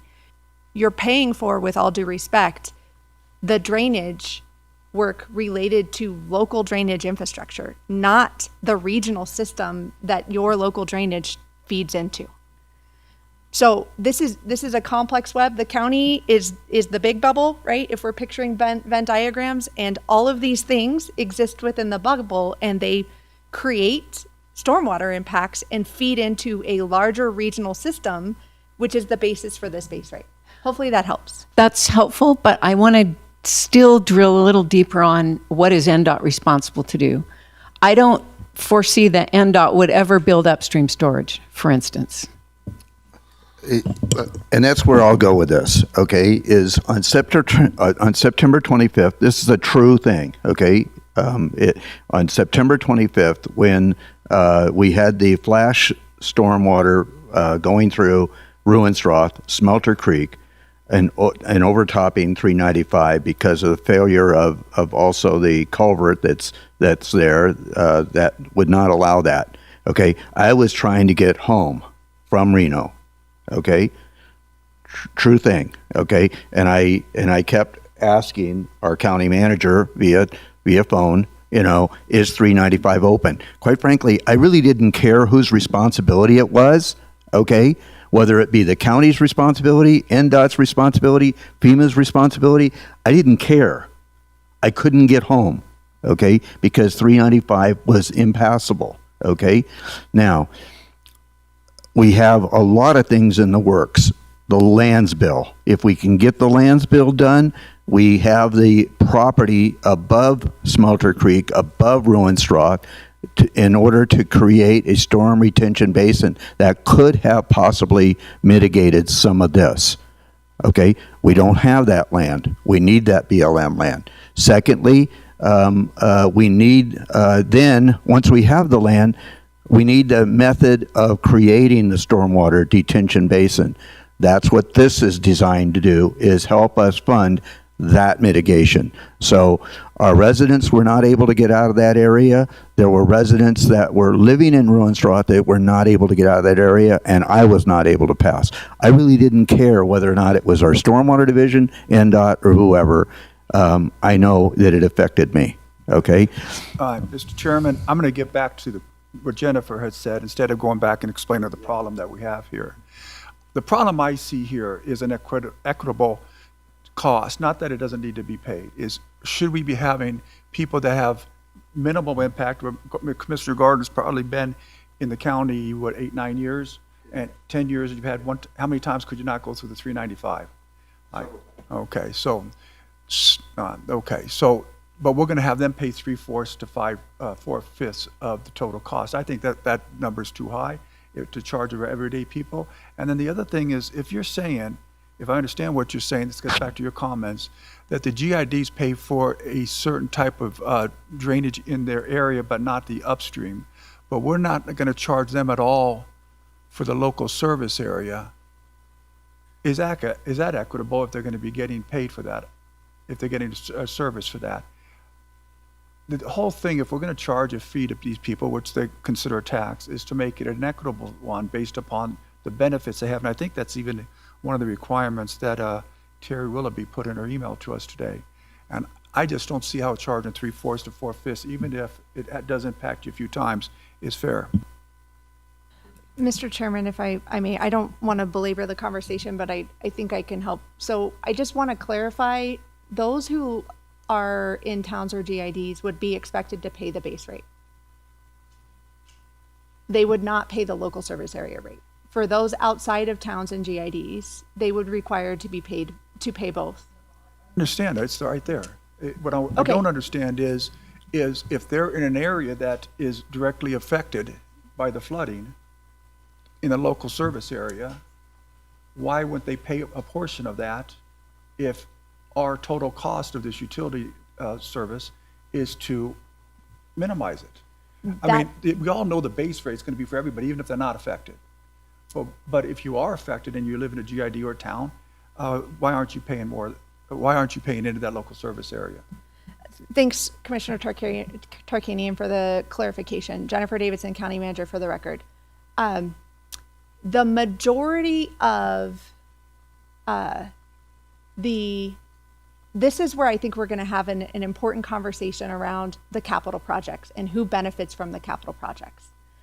And the biggest cost of this rate is in those capital projects. And I think it is easiest for us to define benefit by looking more closely at that. The analogy that I would use, because it's the closest work that we've done on this issue, is what we did when we looked to design rates during our water consolidation. 2/3 of the CIP for our water rates at the time we brought forward our water utilities were projects that only benefited lake residents because they were on the lake systems. So there was a redistribution of rate based on proportionate share of capital projects in our water utility that resulted in a $20 offset for lake residents versus valley residents.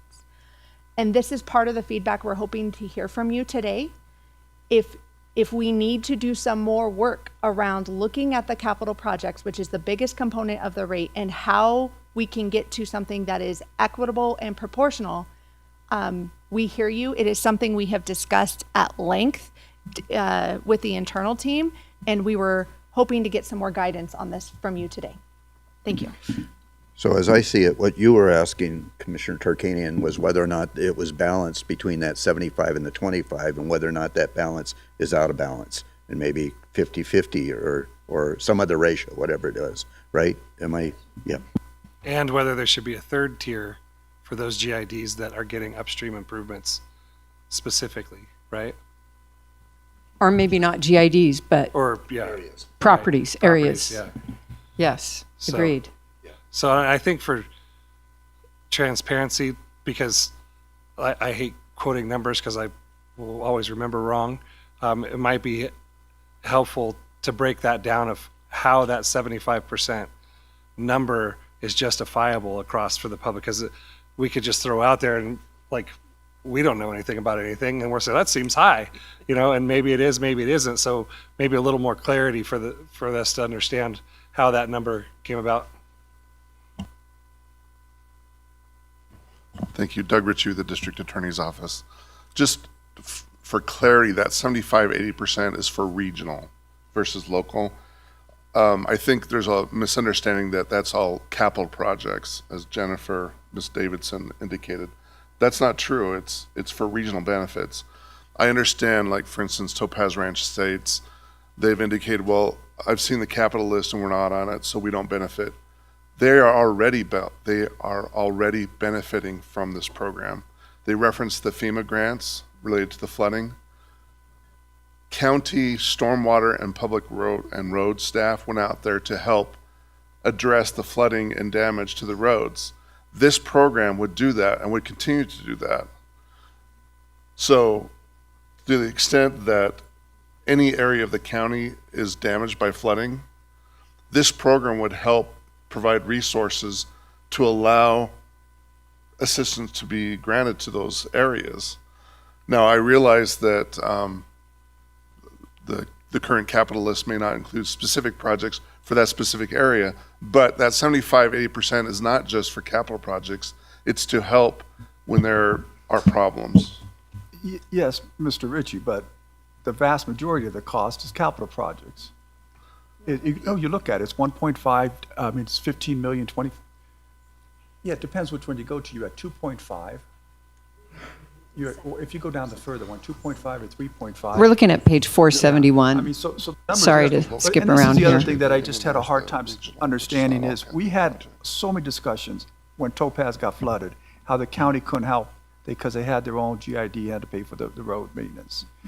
So I'm not so, I mean, again, maybe you guys did some stuff that I wasn't aware of, but I fought hard to try to get them some money because of what happened to them during that flooding. Now, During that incident, Mr. Tarkanian, there was a sandstone washed out. I was at the top end of Sandstone. I live up there. That washed out and overtopped. We did send a crew in there. We gave them 3 scenarios that our stormwater division would take care of. Okay. After that, they chose, I think, the second tier of what we suggested. But after that, if you don't recall, it came back to this board and we actually forgave that debt to our stormwater division. So we did, huh? Yes, we did. Yeah, we did. About $10,000. Yeah, so we did forgive that. Okay. I appreciate Mr. Ritchie's point. I was pointing out to Commissioner Tarkanian. So you know what we were looking at was just scenario one shows that the operating budget is 1.9 million and the capital projects budget is 1.5 million. And the point is that some of that 1.9 million operating budget has been and will continue to be spent in TRE. So maybe we go now back to the presentation. Really quick, I just wanted to add some context. Courtney Walker, for the record. If you look at scenario one, I've heard a couple of times now stated that the capital project is the most expensive part of this utility. And if you look at this graph, you can clearly see it is not. In the very first year, 1.5, if scenario one is selected, 1.5 million goes to capital, 1.7 million goes towards operating, or 1.9. And so that's a higher number. The capital projects, that's where you have the ability to turn the knob. It's not till you get to, I think, scenario 3 that your capital budgeting is maybe more than 50%. And so I just wanted to point that out, that it depends on which scenario revenue you go with. But in scenario 1, the capital improvement projects are not the bulk of this funding. So I just wanted to point that out. I appreciate that, Ms. Courtney, but the fact remains is that the capital projects are going to be the most impactful projects for storm mitigation in our community. They're going to have the most immediate impact and the most long-term impact. Other than the operating costs of the operating costs, they go up on an annual basis. Just replacement of equipment, salaries, benefits for the employees involved in that. We understand that, but the capital projects are the ones that are going to have the most impact for us. Secondly, probably the critical land management or acquisition, right, is the ability to absorb that water and recharge our aquifer. So that's important too. So that's really a question of which scenario is best based on where we're going to get the most bang for our buck, in my opinion.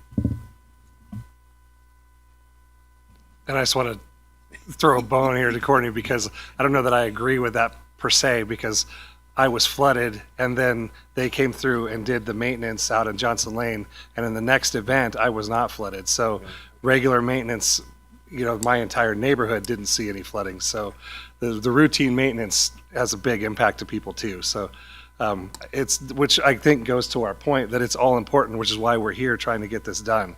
So I think going back to, and I would also say adding machinery and equipment to operating costs, is those two are basically together in my mind. So you're looking at 1.2 versus the 3.5. So I think we're all in there. I think we're all in agreement this is important, needs to happen. I think we've all also hit that subject of doesn't help me in my backyard, so I'm not going to pay for it. Where that, I don't think that's a valid argument either. So it's just a matter of now making it equitable, and I think that's back to you, right? You're going to make it, did I say it wrong? Equitable? So carry on, sir, carry on. Mr. Rice, feel free to jump in here anywhere you want to, okay? So we don't want to forget that you're... Oh, I don't think you need that. We've had plenty of conversation. We don't want you to hurt your back anymore either, so... Yeah. No, I'm good. The questions have been excellent. And continue on, sir.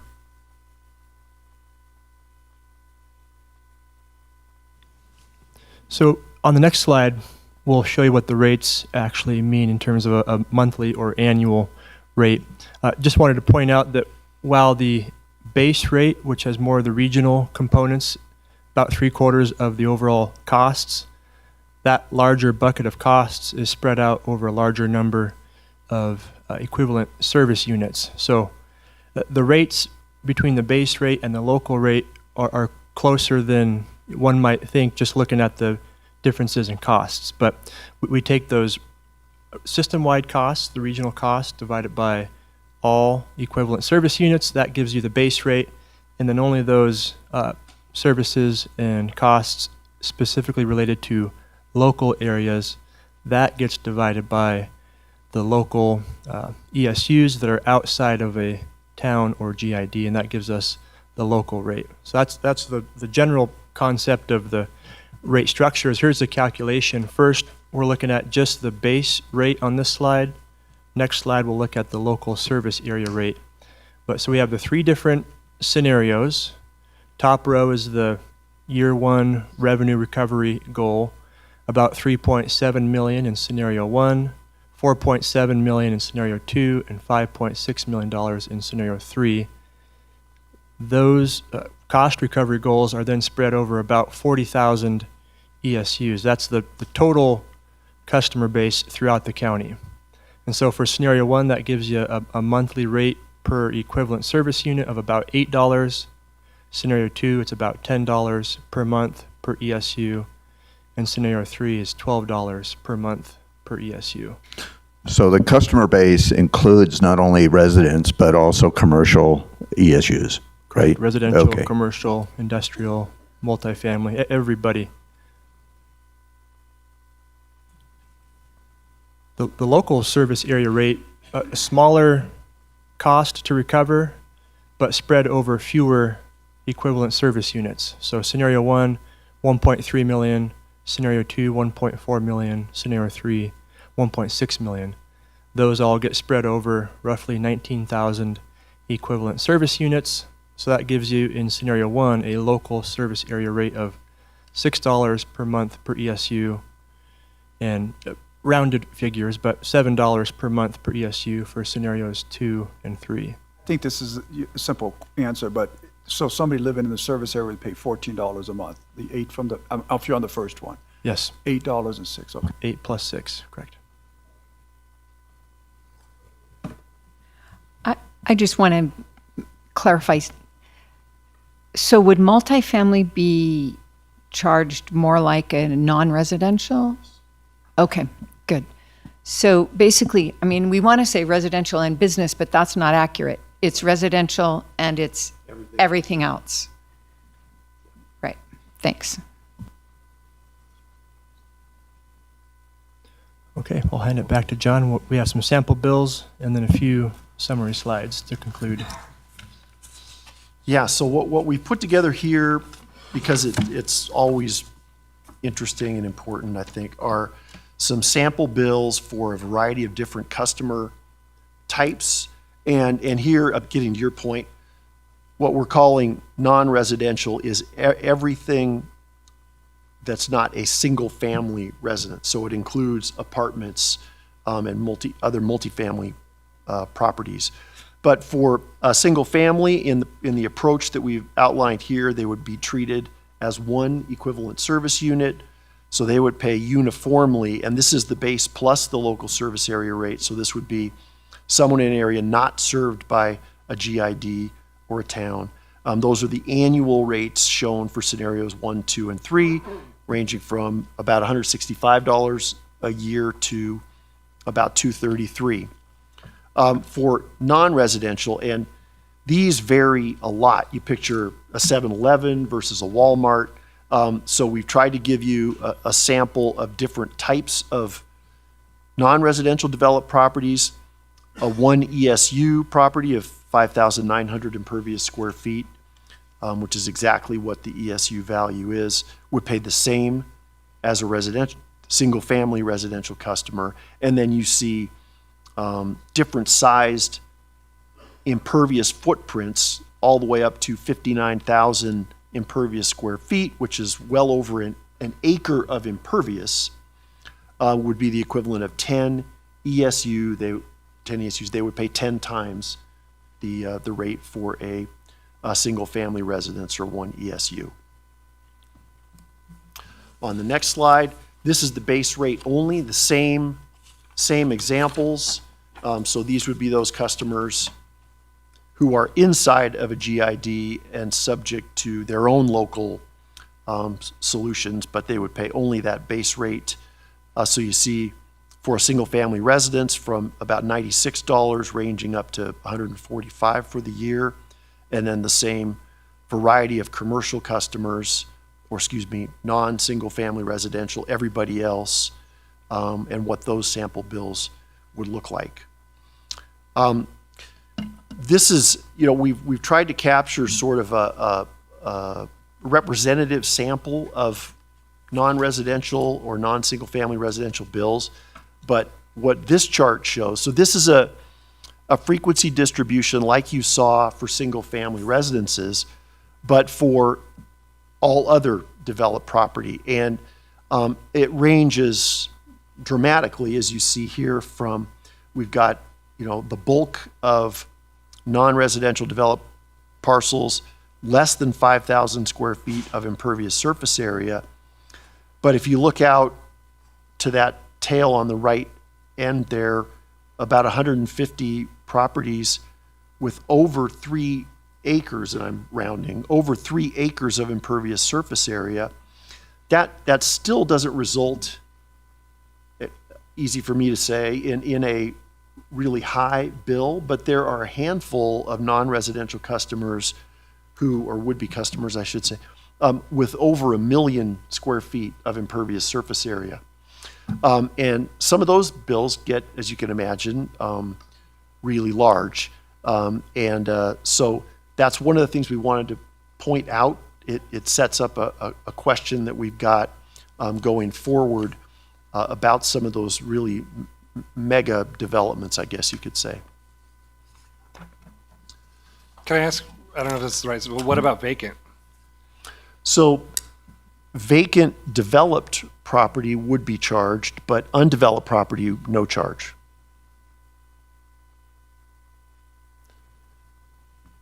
So a couple of That's an important question to ask, I think, is, for instance, we have a number of storefronts up in the Jacks Valley area, Topsy Lane. They are, would the entire, so not the individual building or the individual owner of that building, but rather the owner of the whole shopping center. Is that how they're billed? Yes, in that's typically the approach, because there's still, that developed footprint is still generating or contributing runoff, and so the owner of that property would be charged for that impervious surface area, as would tax exempt property, other public ownership. If it's developed and has an impervious footprint, it would be charged. That's another thing that distinguishes a rate from a tax, is you're charging based on impact rather than tax exempt status. So a couple of questions, and these get right at some of the topics that have already come up. Why the uniform rate for single family residential? Well, I think the industry has evolved to that because it used to be so prohibitively expensive to measure the impervious surface area on every single family residence, wherever you were, whether that was a city, urban environment, or a county.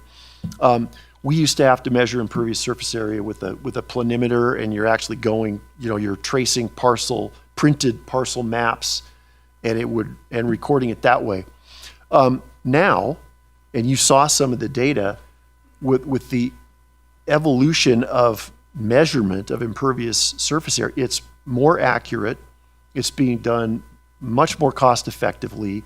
So now that we have the data, there is a move to look at these tiered rates within the single family class, because you saw the spread, and you're able to address some of these very large single family residences as if they were commercial properties and charge them for their actual impervious footprint. The smaller folks aren't charged as if they were part of that average. And so what we're seeing is a lot of these small, where you group the single family residences into small, medium, and large footprints, and then the very large ones you address by their measured impervious, because the data is so much better. So yeah, our question for you, and it sounds like we've heard already, there's some interest in pursuing that. Did I just hear you say you think the very large residents should be charged, have individual calculations made? Because there aren't that many of them, that's up to you, of course, to decide if that's how you wanted to do it. That's how we've done a number of these, and that's how we've tended to approach them. There's sort of a natural break, and when you get up to residences with over an acre of impervious surface area, there aren't that many, and it's easy enough to just charge them based on the actual number. But you could also just put them in a large or very large class. Isn't Carson City, their stormwater utility district, aren't they based on that same ratio of large, medium, small properties or housing? I believe that they are, but I'm not sure. Ms. Davidson lives in that area. Maybe she could give us some insight. Thank you, Mr. Chairman, members of the commission. Jennifer Davidson, County Manager. For the record, yes, they do have 3 tiers in Carson City, and it's based on square footage of the home. So that's one, I guess, particular question we have for you. We have the data. Is there interest in developing that tiered approach for single family? Yes. Oh, I think Yeah, I think that's appropriate, right? I mean, I would agree, yeah. Thank you. The other one, and this approach, we believe it's industry standard. There's sufficient nexus there between services provided and the impervious basis. It does result in some really large bills to certain large non-residential customers. So I guess our question there is there, and we have to be very careful here, because if the county were to cap those bills or try to come up with a different approach to reduce the impact on those really large customers, we'd want there to be some cost basis for that, or impact basis, like they are being required to do more on site than other customers. There are on-site requirements for all commercial that don't really distinguish among small or larger properties. But if you'd like us to, that is something we could further investigate, a way to reduce the impacts on some of those really large commercial customers, just because the dollars are really big. Is there another way of doing this? I keep coming back to, with my experience looking at the rain shadow development, where they didn't have stormwater built into it. So we had to put in capacity in every lot for a 25-year event and store and put in a drain system in our lots for that. So that keeps rolling in my mind, that if I have, say, an acre parcel and I have 6,000 square feet, a driveway and a house and a back patio, only a small amount of that impervious surface that I have in that acre would be actually going into the stormwater system. But maybe I'm looking at that wrong. I mean, I know that we're trying to figure out a way to do the base fees, but if I have a bigger property with more impervious surface, then I would be paying more, even though I'm not really contributing. So that's where I guess I'm getting the disconnect of how we just use impervious surface as the basis for it, because I could have a parcel with very limited impact, and like I said, you have a 5,000 square foot lot that's actually having a bigger impact on the storm system because they're not absorbing that. That's all going into the gutter system. So I guess that's my question, is how do we, that just doesn't seem to add up in my mind, but as we got to figure out a mechanism, right? And something's got to be, but I don't know, can you clear that up for me? Yeah, I wanted to address it real I quick. could try. First, if these are new ones, like on Rain Shadow was a new one, these are the way we should be as a county commission requiring the developments to be done in the future. So then you're going to all be doing that. Second of all, if you're talking about them using less stormwater, well, that's the whole point I was making about areas that aren't being impacted very much, paying the same as other areas that are in the same base rate structure. That's what I'm getting at. In a tiered system, it's based on what your impervious surfaces are, right? Right. So it seems like there's got to be like a impervious, like coverages, right? Right. So but then again, how detailed is this thing going to be? Do you have to have a degree in engineering to figure it out, right? I mean, Gary's in there; he'd probably love the work, but well, I don't know. And that's a great point. The balance we're always trying to strike is how do we create the most equitable approach, but that's not overly burdensome administratively, where you're not spending some of this money that you're now generating just administering the program. So that's a balance we're trying to strike here. Like a 50-cent stamp on a 25-cent tax bill, right? Yeah. But I'm glad you asked the question about is there a better way? And so there's a couple of questions I heard in your question. One about as it pertains to capping non-residential bills, perhaps a better way to approach that is through rate credits, where if they do things on site that are over and above what you might be requiring just as a condition of development, should they get a rate credit that would then reduce their bill? We think that's probably a more equitable approach than capping all non-residential bills, would be to address them one by one. If they're doing things on site, then that could make a credit available to them. You have to be careful how you structure a credit program, and I'm going to talk a little bit more about that in a minute. So you're not just giving away credits, because the more generous you are with the credit program, the less money's coming in the door, and you can't, and you're unable to provide the services that are needed. So, but that's one way that gets at this issue of some of those largest bills, might be through rate credits as opposed to a cap. The other question about the intensity of development and sort of the percent coverage. This has been an approach that was, we still see it. There are a number of utilities that use that sort of percent coverage approach. The thing that we keep hearing now, though, is that even when you have a large footprint, but it's on a large lot, that still may be directly connected to the public system. And in that case, the amount of pervious area around it, the grass, it doesn't matter.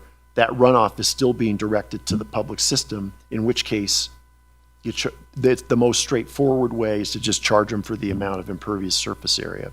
So that's why we don't see that structure as much anymore, because more and more often now new single-family residents are directly connecting to the system.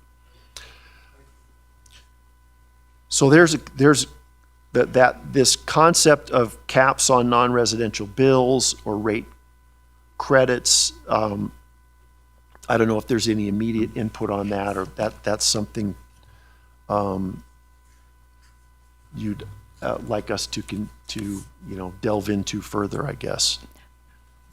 I think you just told us that you consider it a better practice to allow credits than to put a cap on non-residential, and that seems fair to me.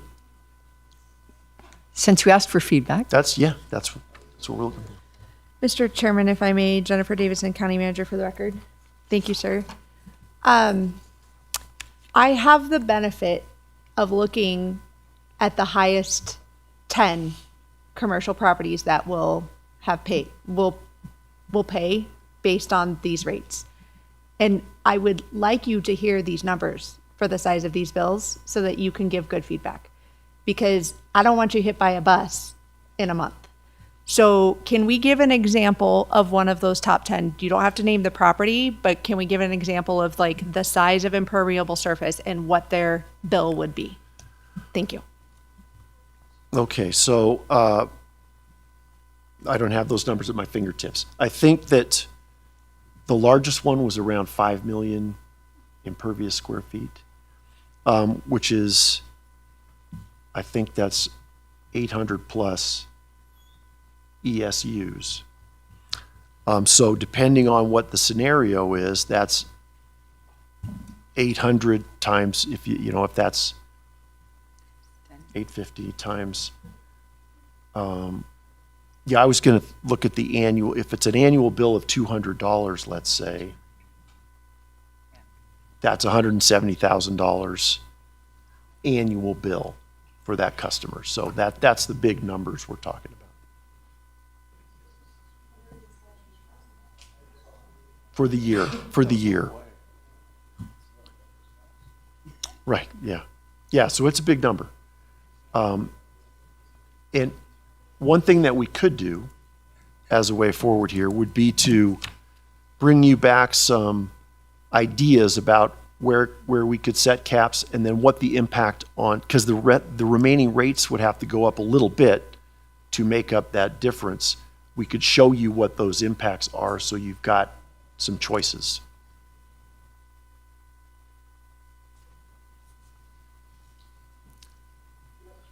Okay. Yeah, it's easy to do, so we can, I mean, it's not so easy we had it for you today, but it's easy for us to get to you. I hope you realize that we're not trying to shoot the messenger here. We realize you're the messenger, and so we're trying to fathom through all this. Okay, he is. He just told me. But yeah, thank you. Okay, so that moves, nice segue into rate credits. So a couple things to keep in mind about possible rate credits. This rate is intended to be a fee for service. So if we're going to grant rate credits, they should be for a reduction in cost to the utility, something a person is doing over and above what they would be required to do, that is reducing the burden on the utility. So we always want to maintain that nexus between the amount being paid and the service being provided. And then, yeah, it follows. If we start providing credits for non-cost-based reasons, we diverge from that nexus concept.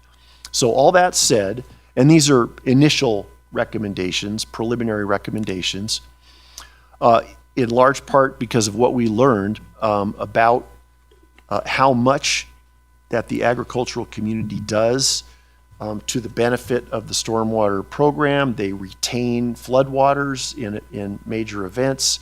They maintain ditches, all that serve to protect other property in the county. So it definitely reduces the impacts on other property owners in the county. So we're recommending an exemption for agricultural property. Those would be ag-exempt parcels and other parcels that provide ditch maintenance as those do. We are also recommending, and there's a lot of precedent for this around the country, providing an education credit. So if the schools could demonstrate that they are teaching a curriculum that is of benefit to the utility, hydrology, water-related curriculum, then they could be eligible for a credit against the bill that would go to the schools. And then lastly, a partial exemption for the airport, that would be the runways and taxiways, because they generally mitigate their own runoff. The rest of the airport would be treated like any other commercial or industrial customer. Runways and taxiways act, as we've said here, as part of the transportation system, and we are recommending that public and private roads not be charged. They are part of the stormwater conveyance system, and serve to help convey and direct stormwater into, catch basins and culverts, and mitigate not only their own runoff, but runoff from other developed property. So consistent with that, we would recommend exempting runways and taxiways at the airport.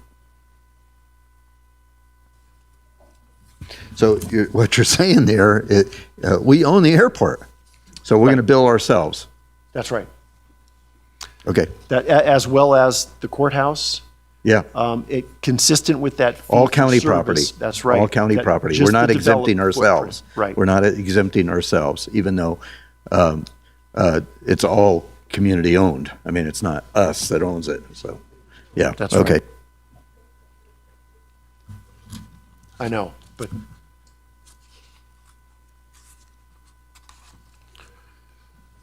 Now, you Okay. mentioned private roads as well, but so we would have to say the private road is on their property, right? And it's paved, so it would have to be excluded from their permeable area, right? To figure out what tier they're in? that's right. And there's also a lot of examples of large undeveloped properties where the only hint of a human presence is a gravel road, a dirt road through that property, and so those would not be charged as part of a larger undeveloped property. But yeah, we're recommending that public and private roads not be charged.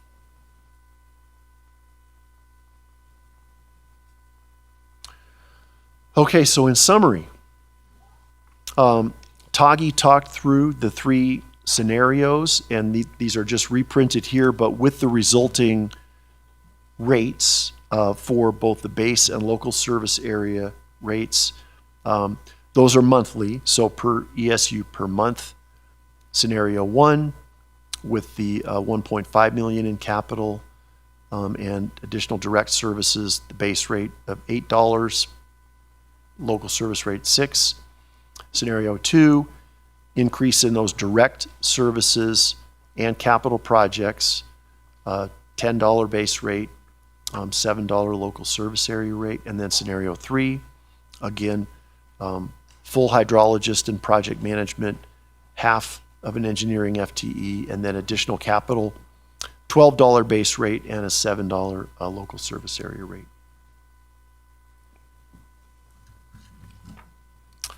A few other considerations we've already talked about. The ability of the utility with the supporting rate to address deferred needs, prevent additional deferred maintenance, and allow the county to sustain its investment in infrastructure, free up funds for the general fund for important other priorities, have a funding source there available to reduce risk, flood risk, and respond to emergencies, improve water quality, and protect local ecosystems. One of the things that the impervious approach does is it rewards development for smaller impervious footprints when they are developing. We've tried to be, and it is an imperfect rate structure, but it's the best that we've got. We don't measure the amount of water coming off different properties, but this is a fair and equitable approach. Larger impervious footprints pay more, aligning with the service received and their impact. And then it provides that dedicated funding to help the county meet state and federal regulatory requirements.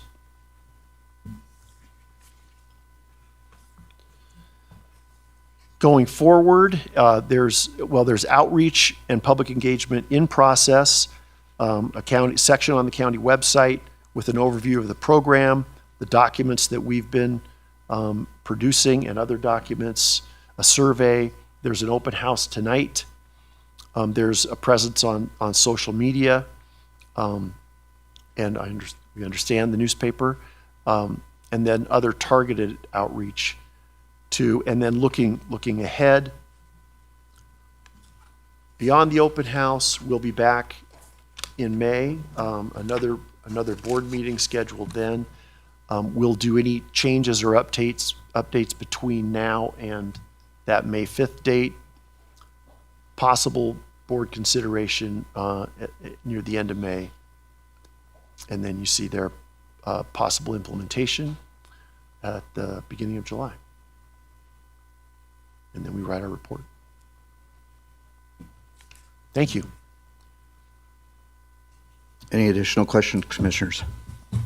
So I have two things that when we started talking about this, have started rolling around in my empty chasm here. But the first one is when we talked about private roads, which made me start thinking about HOAs and open spaces, and Saratoga Springs has a park, right? So that means there's impervious surfaces there. So, and there's walkways and hiking paths, right? So that means a tax bill or a bill would be going to that HOA that owns that property, correct? For the other impervious surface area, yes. Okay, so there's an impact there. And then my other thought was, with the residential, there would also be investment residential, as we haven't addressed that. Because we do that in the tax base already, where we're allowed 3% and 8% or whatever it is for the increase if it's an investment property. So I don't know if that's even a thought, which I hate to say, because a lot of times, I know, people that I know, those are their retirements, that they're, getting that investment income by renting that, investing in real estate. So it's not necessarily deep pockets that you're looking at when you start tagging the investment properties. So what triggered something to that? One of the intentions of a rate, in contrast to a tax, is that it's intended to be blind to who owns the property. It's all about the, in this case, stormwater impact or service received. So that impervious footprint, if it's the same on that type of a single family residence as it is for another one, it would be charged the same way. Thank you. That answers that question. That's good. I just was rolling around. Yes, and I think that's an important distinction you've talked about it, tax versus fee or service fee, is that a service fee goes into an enterprise fund and has guardrails, cannot be used for anything else. A tax goes into the general fund and can be used at the board's discretion and at staff's Yes, sir. That's right. direction. So, yeah. Okay. Any other questions, commissioners, before we go to public comment? Okay, so we want to take let's come back at 10:30. Okay, 12:30. Okay. Yes. Okay. Okay, I'm going to try to call this back to order. I think we're a little over that time frame.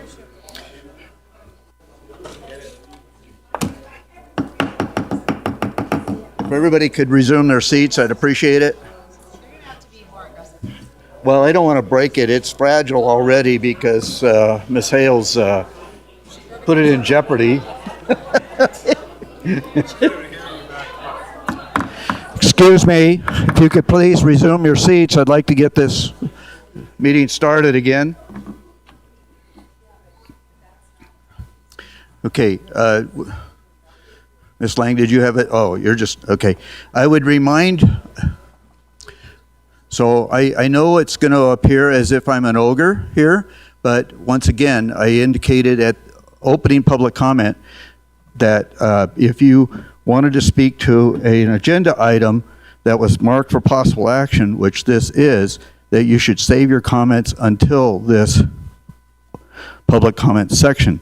A number of you have spoken on stormwater already that are still in the room, so we would ask that you refrain from speaking about stormwater during this public comment section. So if you haven't spoken to stormwater during public comment yet, we welcome your comments at this time. If you have spoken about stormwater, you're restricted from doing so because you've forfeited your 3 minutes. So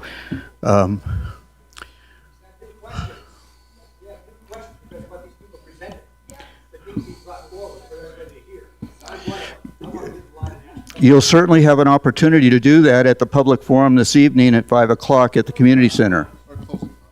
Huh? Or closing comment. Yes, I am. I don't know. I don't control their schedules. Thank you.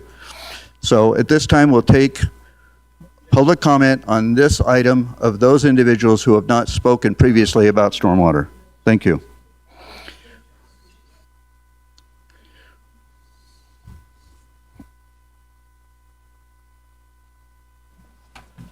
Robert Pullman, for the record. I started out reading this, and it's on page 494, where it shows the rates, 3-rate scenario.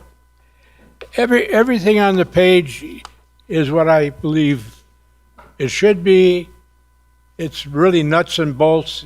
If you need to maintain the water, the new district will do that. If you have a capital project, they will do that and maintain it. But this $1 million for critical land management. And then when I read the staff report, it's a blank check. In the future, every open space desire has to be paid for by the utility people. That's what it says in here, in this report.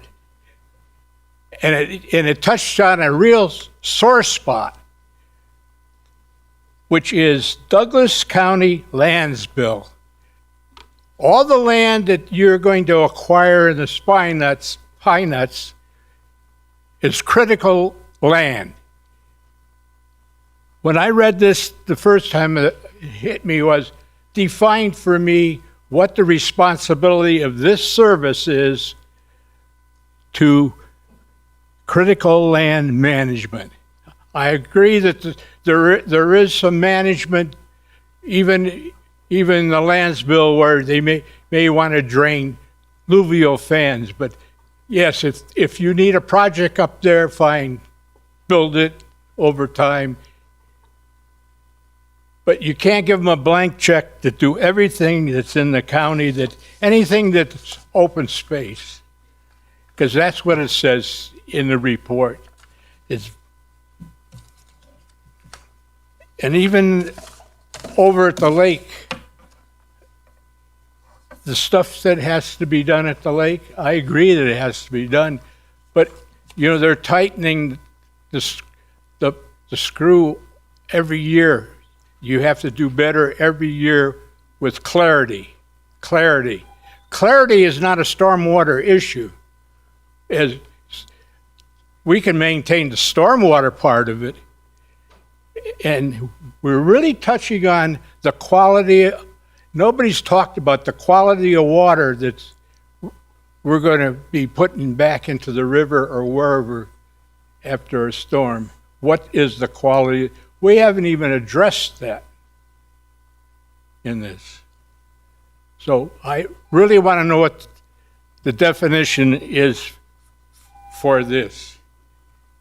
Just one other comment.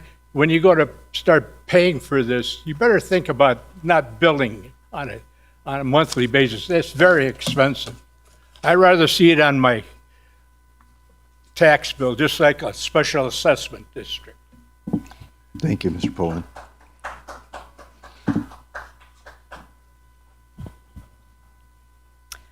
Good afternoon, Ellie Waller. Some general observations.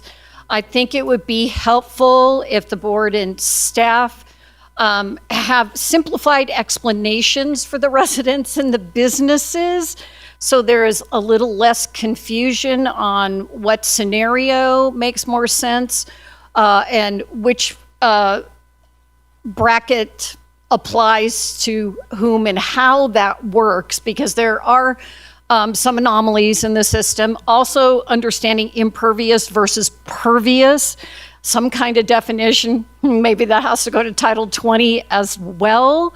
The reality is we're a rural county with urban appetite, and we have to figure out how to make some of these things work. I wasn't going to bring up Tahoe, but I'm going to. Tahoe does what they call best management practices on their lands. I lived in Tahoe for 20 years, so those credits should be applied if they have a certificate as a suggestion. I know we get into the weeds a little bit too much with me on Tahoe, but that's where I feel. And then also, deliverables are an issue. We look at Vista Grande as a road issue. I think it's finally going to get there, but things sitting on the table for way too long. Really, I don't know how we can do it with stormwater, but we need to identify deliverables. If we're going to go do something, let's say, I know planning and costs change, but we need to identify a process that says, here's a start date. Can we get to this end date with the funding we have before we fund something else on the priority list? The unintended consequences, that'll be the last I have to say. When you have a multifamily rental unit or a commercial property that's going to get these increased rates, they're going to pass that on to the people that might not be able to afford that increase in their rent. Or a commercial building. Topsy has been empty for a long time and has lots of people coming and going. And I just want to make sure maybe capping is a better way to do it, but we have to figure out how to explain that to them so the costs don't go down to the consumer. Thank you. Thank you, Ms. Waller. Jim Jackson. As you all know, I've worked in Hollywood for a long time, so I relate back to movies. 2 movies came to mind listening to this presentation, one by George Orwell, 1984, and one by Mary Shelley, Frankenstein. 1984, because when I saw What You Know About My Land and all that, it really was kind of offsetting, saying, how do you know that much about me, and what do you know about me that I don't know you know? Mary Shelley's Frankenstein, you're creating a monster with this thing. You have so many complicated processes of going through to figure a rate and everything. At one point, I was told 70% of the commercial properties are vacant. That's going to go up because if you start charging these, like Walmart, $200,000 a year, they won't pay it. They'll take you to court. They'll do all kinds of stuff, but and they're a big enough corporation where they can do it. The other thing is my neighbor has a driveway that is all pavers. It's a huge driveway. How are you going to tell her that that's not pervious? You said that they don't maintain it. She maintains it very well. She's very conscientious on this. To the person that doesn't maintain it, how are you going to handle that?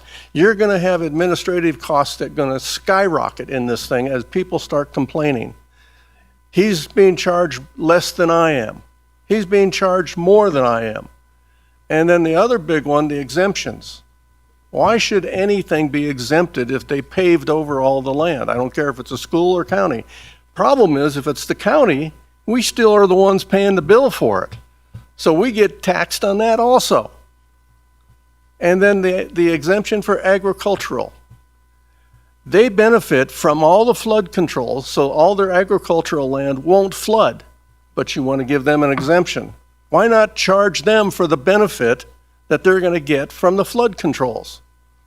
That's something that's been, I didn't hear any of that in here. Who's benefiting from this? And why aren't they going to pay something for it? Now, people don't mind paying taxes if they get something of benefit for it and if that tax isn't too high.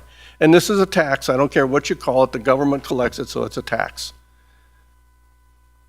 But you've got a monster that you're holding on to. I hope you like your jobs, because if you do this one wrong, you probably won't have them. Thank you. Thank you.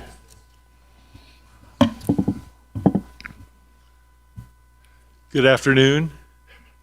My name is Dan St. John. My comments reflect my opinion and not as your planning commissioner.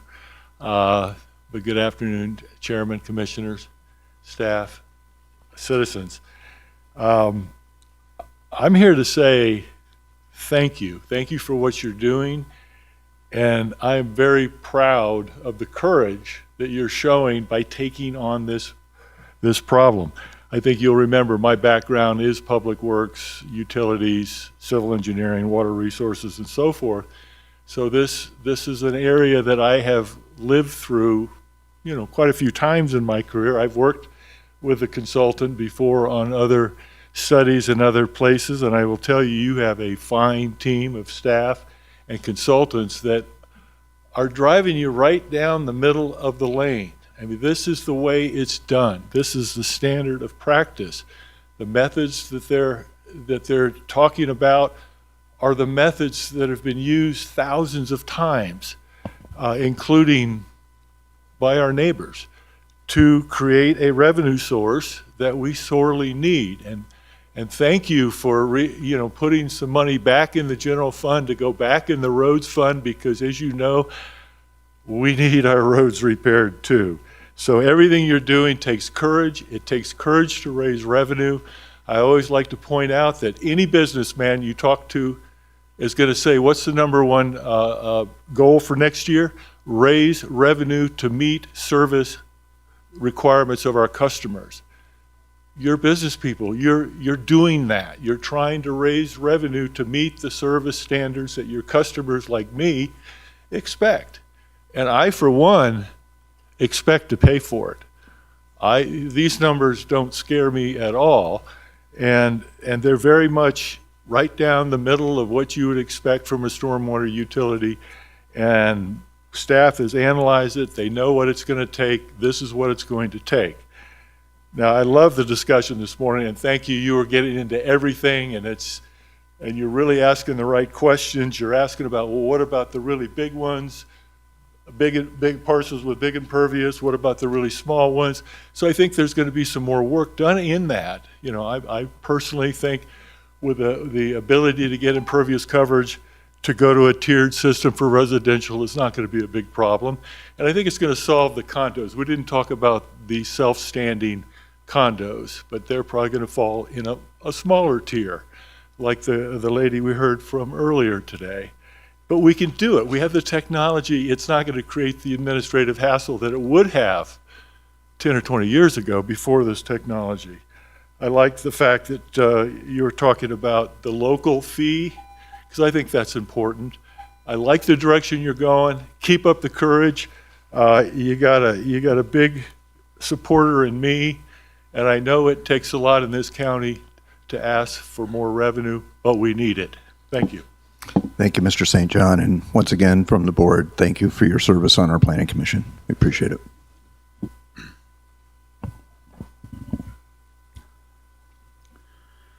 Jim Slade. Record keeping of flooding in Douglas County began in 1872. The first alluvial flash flooding didn't occur until 1991, 119 years later. Why was that?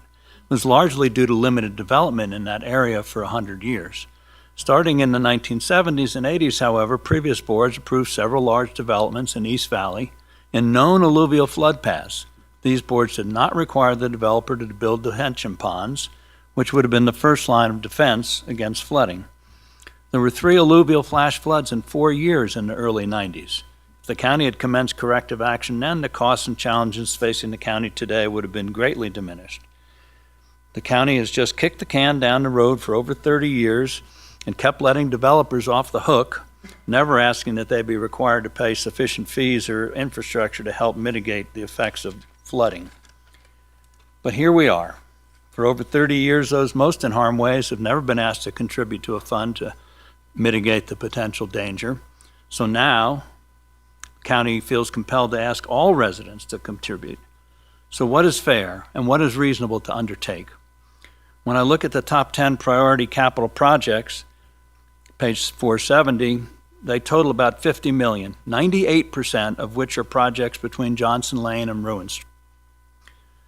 The public has been repeatedly assured in past meetings that those most at risk would pay substantially more than residents out in areas that are much less flood prone. That is not what is being proposed today, however, and that is my biggest objection. It just isn't rational or fair. I don't mind paying a reasonable fee, but there's no way that everyone should pay the same rates except those in certain towns and GIDs. In addition, you may well need to whittle down some of your wish list, especially the Pine Nut Creek Dam, which would cost about half of the first $50 million. Rather than asking too much of current residents after 30 years of failures, it is not fair to do that, which is why I would support some form of scenario 1 that puts less of a burden on today's residents. And I agree with Commissioner Tolbert when regarding the idea of charging by the amount of impervious service, I would point out that a 1,200 square foot home on a small lot in, say, Chichester or Johnson Lane, their stormwater would primarily run down streets, through gutters and culverts, and down to the Carson River. On the other hand, a 2,400 square foot house in West Valley on, say, a 5-acre parcel like mine, any stormwater would mainly go back into the aquifer on that property or onto the A19 land right below me. So there's virtually no effect on stormwater or any public drainage system. So how do you take that into account? Maybe you need to take a ratio of impervious surfaces to pervious areas, and all that information is publicly available online, so it wouldn't necessarily be as difficult as it sounds. Thank you, Mr. Slade. Hello, Terry Huffman, and I'm speaking for myself. I have a couple questions that I wasn't sure I understood. I thought this survey was going to actually show us deliverables, things that would fix the problem and show us what was actually going to be accomplished.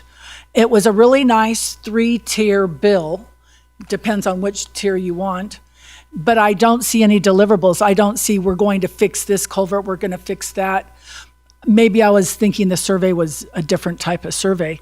Now that we have the survey on how to bill us, is there going to be a go out for bid to how actually to fix the problem? Because who's going to actually do the work versus who's going to be billing us? That's my only question is, when do we go and send out bids, and what are the bids for? What are the deliverable items, and where are they going to fix the problems? That's what I'd like to know. Thanks. Thank you.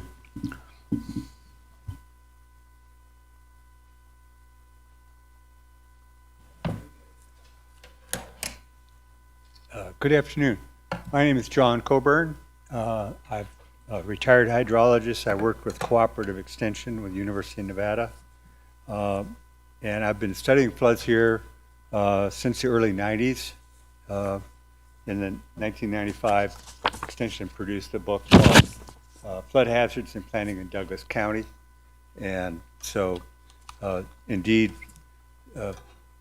it's been an issue for a long time. And I wanted to just point out a couple things. We get two main types of flooding here. We get winter and summer flooding. The winter flooding tends to be like a big rain on snow event where we've got a lot of snowpack and we get a big rainstorm to cover the Sierra, and that's what we had in 1997. And it affected a lot of places around Douglas County, and the agricultural land was mostly underwater. It was a lake 3 miles wide and about 10 miles long. Then the other kind we get is the summer flooding, which is mainly from a thunderstorm that might doesn't usually hit the whole valley at once. It hits one place at a time. It hits Johnson Lane, or it hits Fish Springs, or it hits Bruinstroth. We haven't had a bunch of them on the west side of the valley, but it could hit any of the creeks coming out of the Sierra, and those could be quite bad as well. So there's lots of a need for a flood utility, for a stormwater utility. With regard to the, I've seen 4 floods. In addition to the 1997 flood, I've seen the Johnson Lane flood of 94, the Hot Springs Mountain flood of 2014, and the Stephanie and Fish Springs flood of 2015. And what I've noticed is that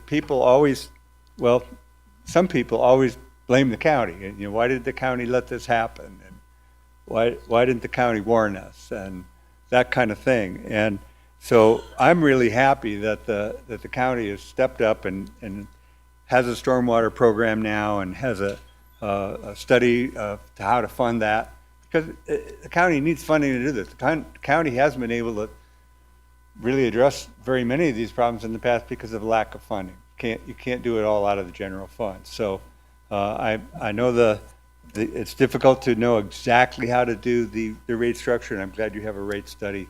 I think this is going down in the right direction. It's been used a lot of times very successfully. Thank you.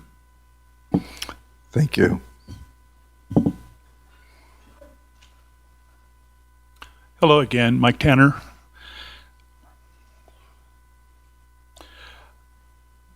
I believe our stormwater issues should be addressed. I also caution this board to not overdo it. I understand Douglas County has land and grants for retention ponds. Won't that solve a percentage of our problems? Maybe a large percentage? I'm also concerned with the current plan stating that TRE residents will pay into this utility yet receive no benefit. I see no plans to help us. How can you charge a tax without providing a nexus of service? Our 2023 storm damage was a larger FEMA dollar amount than the whole rest of Douglas County. Volunteers, mostly Donna and I, brought in nearly $700K with another 600 waiting. I don't feel we need a program to prevent this in the future, just good maintenance. TRE needed to apply for FEMA separate from the county because we're our own entity. If this becomes law, we should get the funds to help our community or not charge the people at all. If this does become law, please include project completion dates, yearly progress reports, and a sunset for this tax. Every drop of water that runs off 208, runs off of Topaz Ranch, goes down to 208 and then eventually onto Parks property. Should we pay them? Is there any provision for the low-income people? I mean, I got no problem paying this. That's not what I'm arguing about. And I'm not saying that we don't need to do this. What I am saying is we need to be very careful. And I've been saying monster, I heard it said in here, because that's what this thing is. And anyway, and I'm also a little concerned about this county. I was always under the impression was a business-friendly county. And that's why we've got some of the bigger stores and stuff across the line. I'm not seeing it go that way. Thank you. Thank you. Good afternoon, Commissioners. Maureen Casey for the record. I am Vice Chair of the Planning Commission and also a resident of Minden. As a Planning Commissioner, you know that we deal with subdivisions that are often in the floodplain or they are in the East Valley, which deals with alluvial fans. And we are tasked with whether or not to approve them, knowing that there are issues with flooding.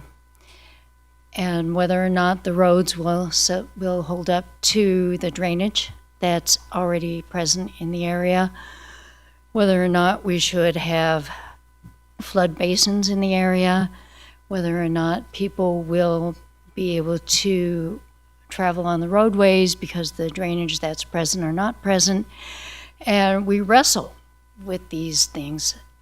And sometimes we approve them, sometimes we don't. We send them to you, and then you have to deal with those issues. As a resident of Minden, I live in a subdivision that has basins in the area. When it rains hard, when the snow melt comes, those basins rise to the top. And we are fortunate because the way they were built, they drain adequately right into the river. And we're very fortunate of that. However, our streets do fill and overtop the curbs. And I know that if I am to leave the subdivision, I'm going to run into the slough, which often overtops. And I know enough that it's best for me to stay off of Buckeye Road and to stay off of 395 until the water is gone. And that could be just an hour or two, or it could be longer until the crews get out and clear the ditches. But a lot of people don't know that. And for these reasons, between the Planning Commission issues and as a resident who's lived here a long time, I support this program because this is a holistic program. And it's something that, as a resident of the county, we all need to think holistically, not whether or not me as a resident in my little subdivision, which takes care of itself, is going to benefit, but my neighbors in the next subdivision or the one who lives across 208 is going to benefit. We all need to support the county equally. And you have consultants who have come up with a plan with tiers. We can split hairs here to decide who's going to benefit here. How are we going to pay for that? That'll all get worked out in the wash. So I support you. I know it's not easy to make this decision. People are going to be unhappy, but it's, as I said, it's all going to work out. And thank you for taking this task. Thank you. And thank you for your service on the Planning Commission. Dan Ainsworth. I'd like to segue from some of Maureen's comments there, because I too fully support the general concept of this utility fee. As I've said a number of times in all the public forums that I've attended that the county has put on, everybody is affected in some way, shape, or form by flooding in our county. We all pay for the sheriff's department, we all pay for schools, whether we use them or not, and I put this in that same general category. Specifically, I'm okay with the impervious aspect of life to do the rate calculations. And I'm also okay with a single-family tiered approach. I think that's fair because we certainly have a wide range of single-family dwelling sizes. As I discussed with Commissioner Hales the other day about pavers, I have a fairly large home, and I also have a very large entry driveway, big back patio. It's all pavers, all soaks up the water. So I hope that's taken into account when you do the calculations. Concrete driveways are different, pavers are good. I live in Genoa Lakes. Almost everybody has a paver type driveway, paver back patios. And speaking of Genoa Lakes, most of the water from our residential area drains down to the golf course, and the Carson River runs through the golf course. As with most of the ag lands in the West Valley, the golf course is a water catching basin when the Carson River overflows. I can't even get to the clubhouse. I'm sure many of you have experienced that. So you might want to consider them too for some sort of a rate credit, not an ag exemption because that's the wrong word, but they do collect water during the flooding seasons. And I would hope that you would include HOAs when you say towns and GIDs. Genoa Lakes maintains all its roads, culverts inside. We take care of our community. And then just one comment on the critical land management. That's been a confusing thing here today for some. All along the way here, I've understood that basically to mean purchasing conservation easements in the floodplain and appropriate areas, so we protect the floodplain land itself. So to me, there might be a better way to describe that particular category if that's what it really means. It's not managing property, it's purchasing and preserving critical floodplain lands. I hope I'm correct on that. Okay, thank you very much. Thank you. Is there any additional public comment on this agenda item? Seeing no additional public comment, I'm going to bring it back to the board. I do have some comments in regards to some of the questions that have been asked or observations that have been asked by the public. Ms. Huffman, you asked about deliverables, and if you look at all three of those tiers, the first thing that those deliverables, or the first thing that this does, is it finances the existing stormwater division. Okay, that's the first, so that's the $1.9 million in deliverables there.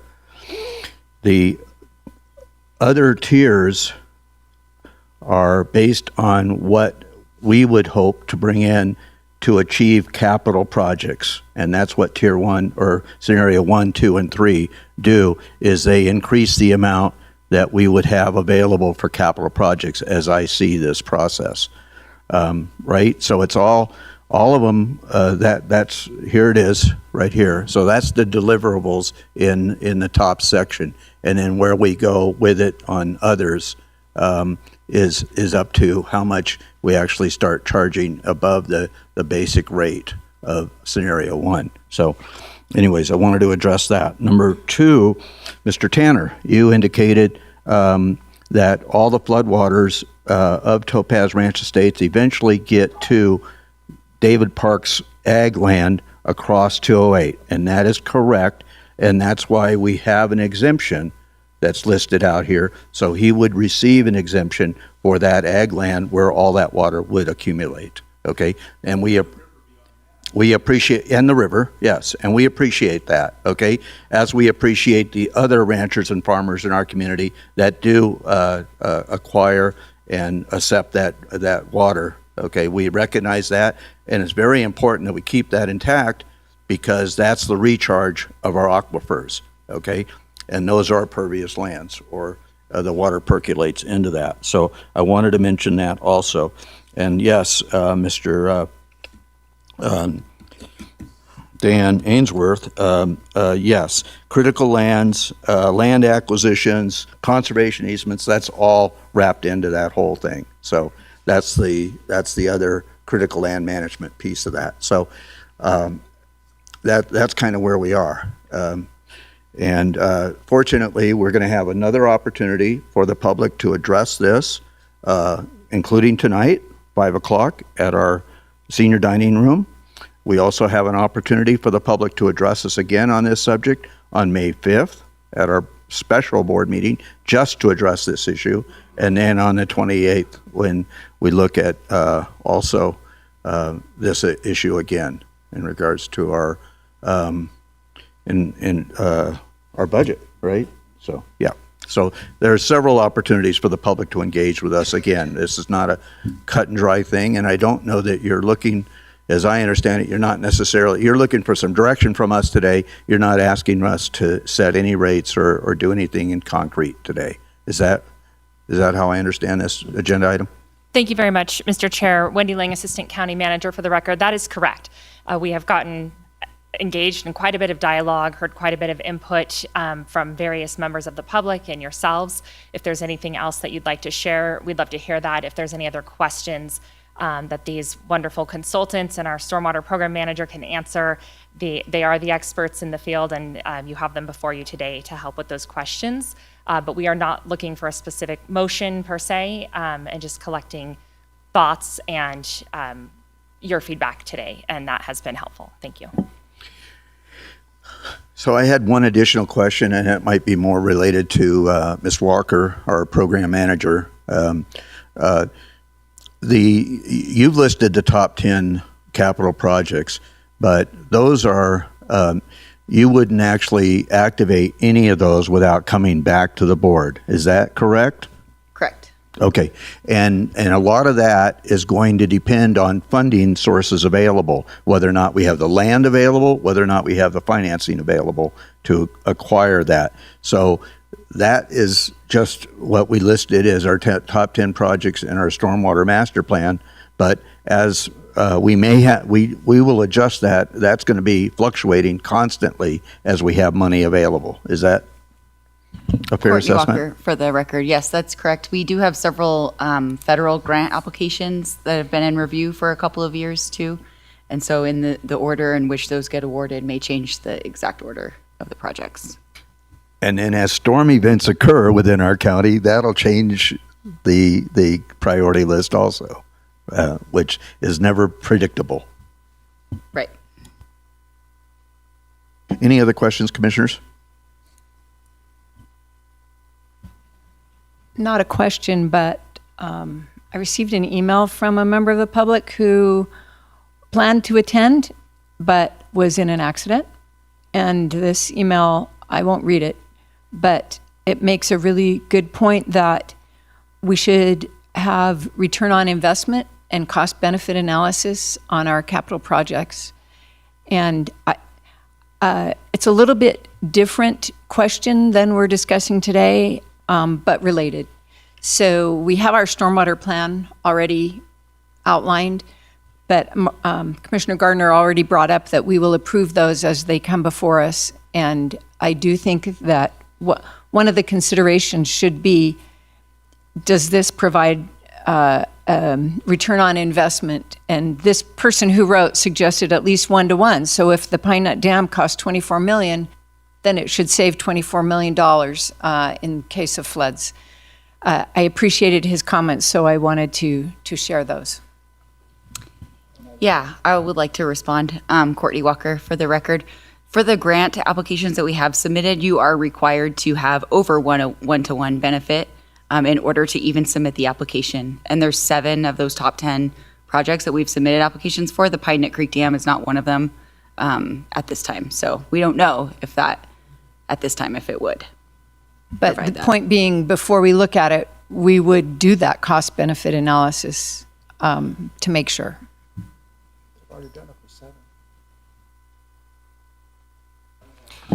Okay, so for me, looking at the comments that were made and the direction for me personally, as I'm just one, is that's what you guys are looking for. The first one is, it's been brought up numerous times that the county allowed this to happen, and now we're here. Well, I can't answer to the previous boards.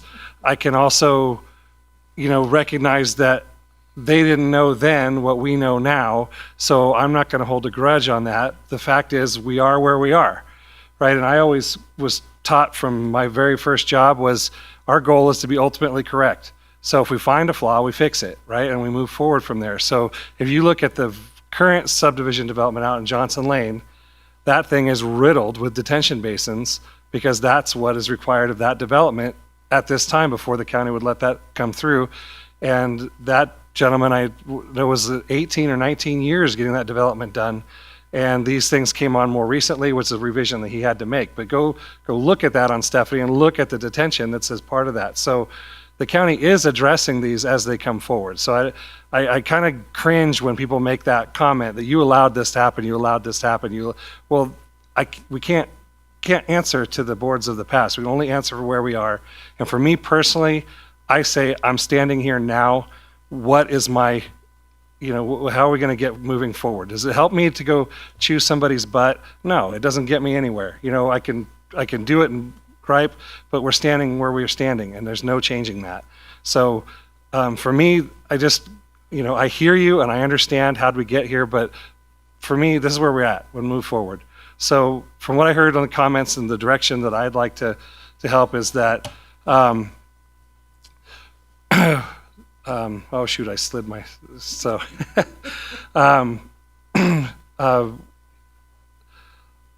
let's see, need to identify the deliverables, and that was what I think Ms. Waller brought back is, and then how can we do that? So I know we have our list.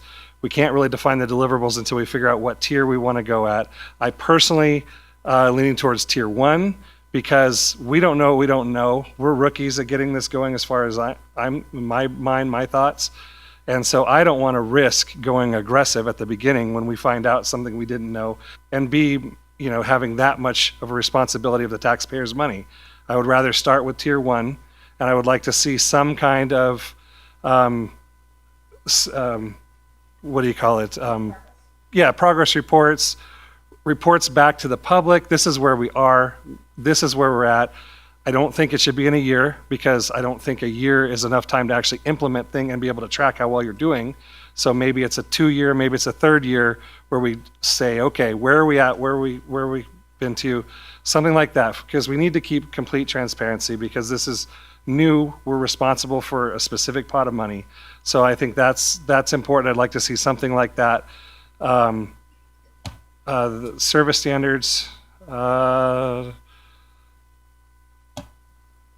to see the deliverables. Oh, and then also, I almost feel like maybe we need to have a tier system for those different areas, different regions. Because are you going to consider, the Topaz Walker Basin versus East Valley versus West Valley? So maybe there's something about that maybe there needs to be a tier in those regions too when we're talking about those outside of the GIDs.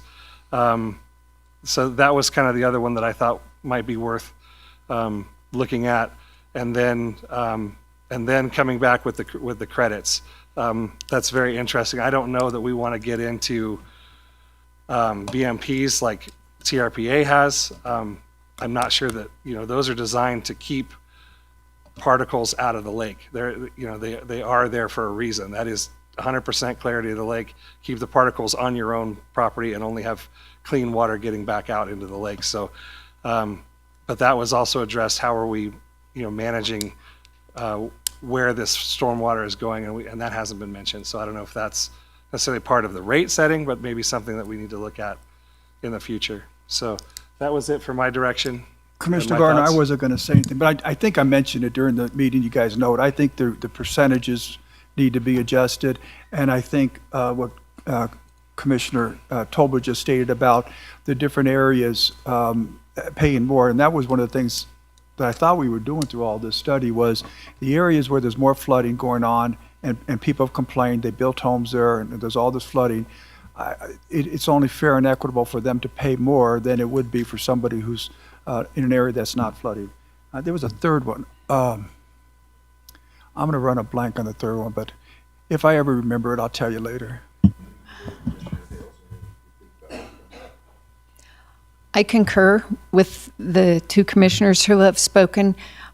When we said equitable, we directed staff to come back with an equitable rate system. And one of them top of mind for me was those who benefit more pay more.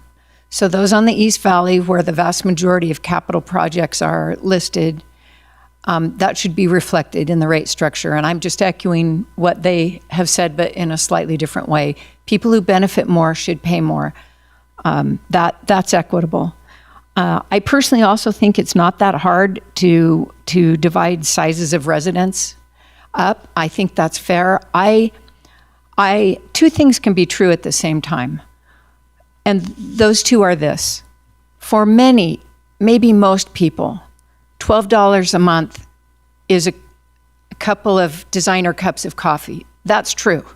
And that's not a big sacrifice for them. But it's also true for the woman in Tahoe who I spoke to, who has $1,000 of discretionary money every year. $8 a month is a lot. So I take every single dollar as a heavy responsibility.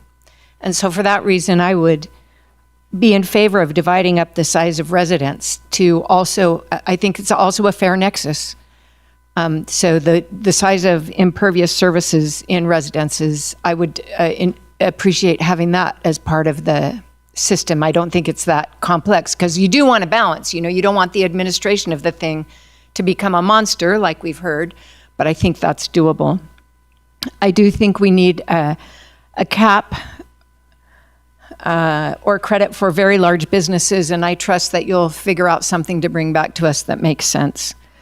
And the final thing I wanted to mention is that contributing other entities that are involved, like State Highways, NDOT, and maybe other similars, we don't want our stormwater utility to take over responsibility that others may have. And not that needs to be built into our rate structure. It's just an additional comment I have is that we should keep accountable those people who also have obligations in our stormwater framework. And one other sort of kind of aside is that one of the things I'm excited about for this is that we can leverage this money to get more money with, particularly with grants and maybe in other ways. And I just want to mention that I believe that we already right now have $5 million in grant applications that are pending. So I wanted to mention to the public that how important this is, that even though, I do favor scenario one, even though it may look like we're only getting to 30% of our top 10 priorities in the next 10 years, I believe we can leverage this money and get to far more than that using other money because we are investing this money. So the last thing I would say is regarding the three different scenarios, I guess I would like to have the county manager weigh in on, or assistant county manager weigh in on whether staff has a recommendation or thoughts relevant to which of the three scenarios we should choose. All right, so you did remind me of it. I'm in favor of tier one starting small and we can increase, and I'm also very much in favor of having tiers for the homes on the size of the homes. Thank you. I'm going to have let Commissioner Rice weigh in before we have. Commissioner Rice, did you have anything that you wish to add? Yes, I do. Excuse me. I am all in for this project. We have, I was quoted earlier, we have kicked this can down the road long enough. We have had too many people who have suffered property damage. There's things that we could have done that we didn't do, and things that we did that probably shouldn't have done. But we are where we are.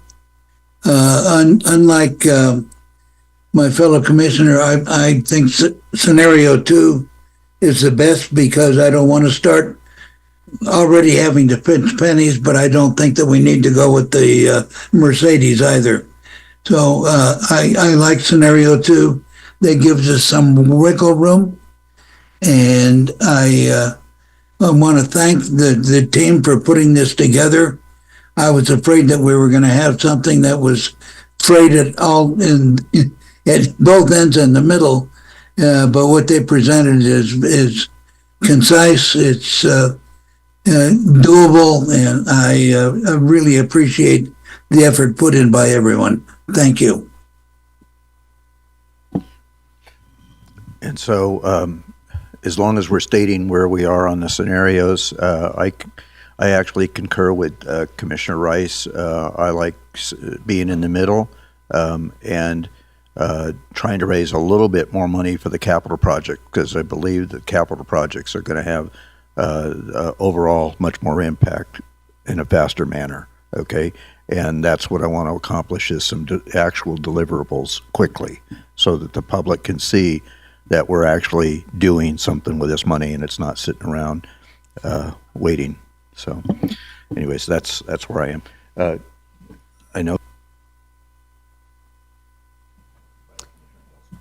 Thank you, Mr. Chairman, members of the commission. I appreciate that the commission wants to hear from county staff on your perspective. And I'm looking at Courtney because I think the question should be posed to her as well. My instincts are that we should start with scenario 1 for 2 reasons. 1, I think this is about building public trust. 2, I think this is about the actual capacity of the team to spend the dollars that we have been entrusted with and to demonstrate a return on that investment. Realistically, if we look at adopting a 5-year rate window for the rates, these larger capital projects will require a significant amount of time for us to construct them, design them, do the environmental reviews on these projects, acquire the land through the lands bill. I think even if we had the capital dollars to do more, I don't think realistically that we would make sufficient progress to warrant wanting those dollars now.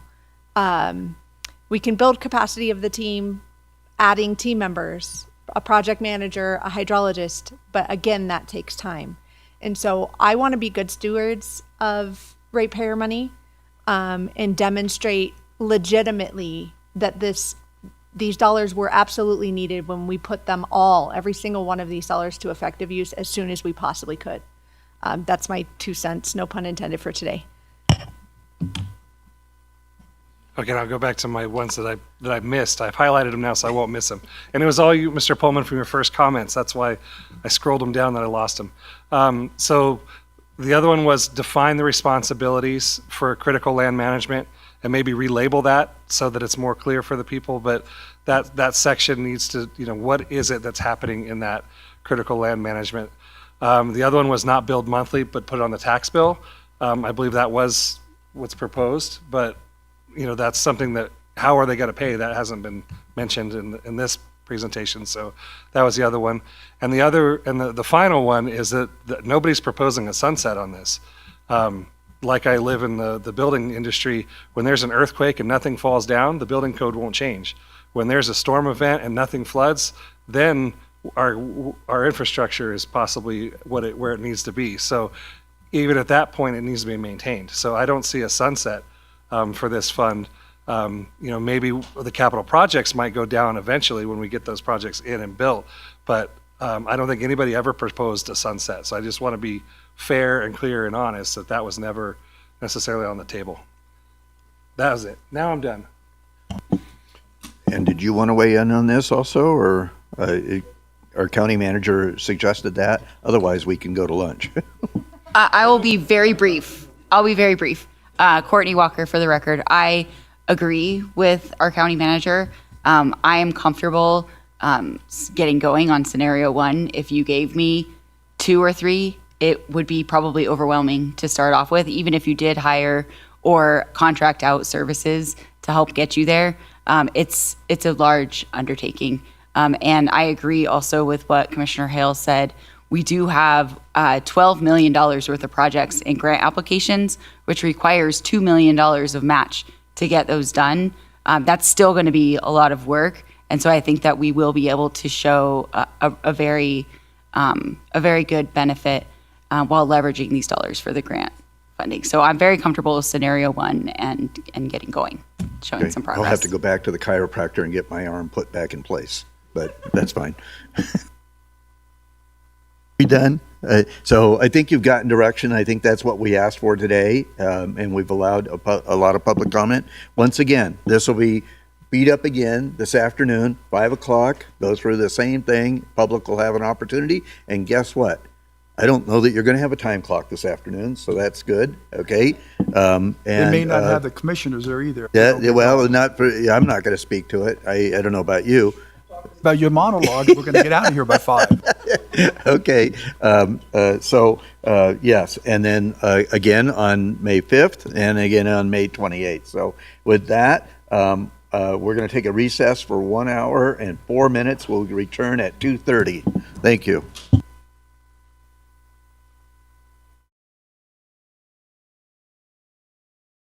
Kate Morales O'Neill, Planning Department. Thank you, Chairman Gardner. Good afternoon, commissioners and everyone in attendance today. I don't see the applicant representative. We've been texting, is he here? Oh, here he is. We are, staff and the applicant are requesting a continuance on this item to May 21st. We do have some revisions that we've requested. We've been working with the applicant, so nothing that the applicant hasn't done or done. It's just a matter of trying to clear up the revisions that we're asking for so that we can continue with the item and bring it back to you. But Rob is here. Do you want to officially request? Bobby Anderson, I'll officially confirm Ms. Morales O'Neill's request on behalf of the applicant. Any questions? I have a question. Okay. Okay. This is asking for a continuation of time for phasing. We had the rephasing come forward before this board about a year ago? Yes, 2024, I believe, Okay. was the last, yes. And I believe that rephasing, Mr. Anderson, was based on an agreement that we had with Mr. Carter to move Muller, the construction of Muller, 100 feet to the east and allow for that section of Toller or Muller to be built at grade, and with the understanding that we understood that that would overtop. So is there any acknowledgement of that process to this board? I'm not prepared, Mr. Gardner. I'm aware that there was, certainly I'm aware that there was an extension of it.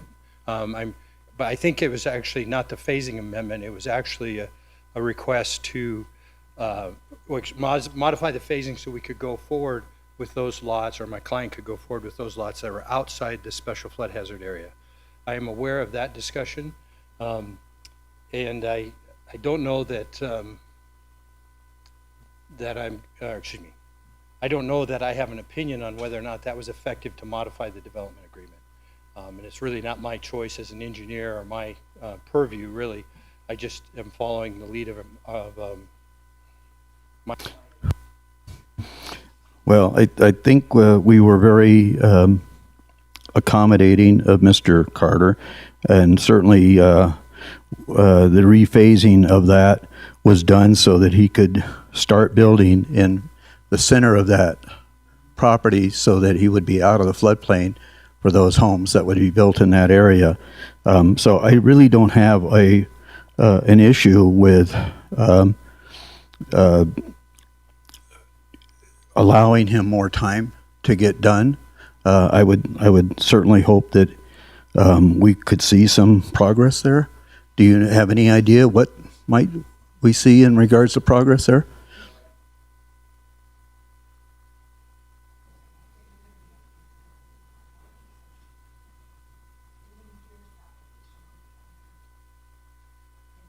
Yeah.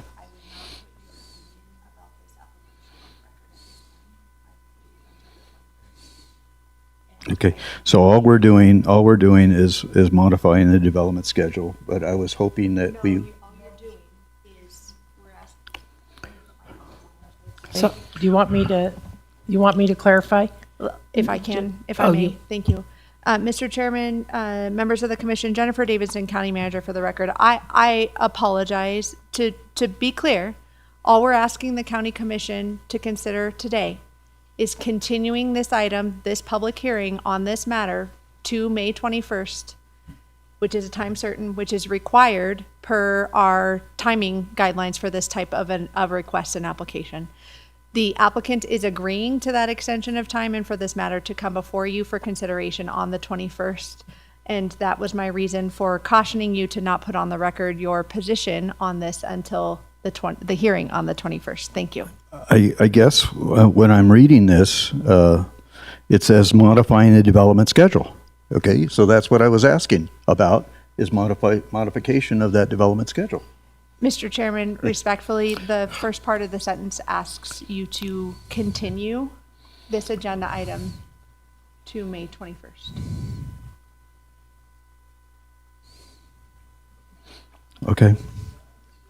We apologize for the confusion.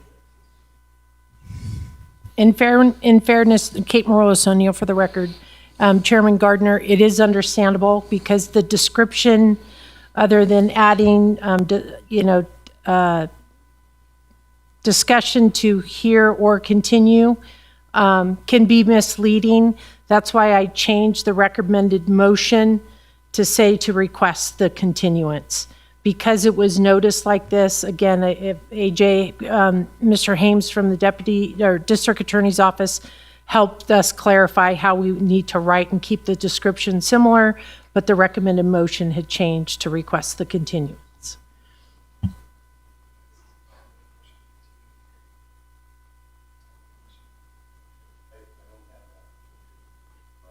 front of me, I was just reading what's on here. Okay, so okay.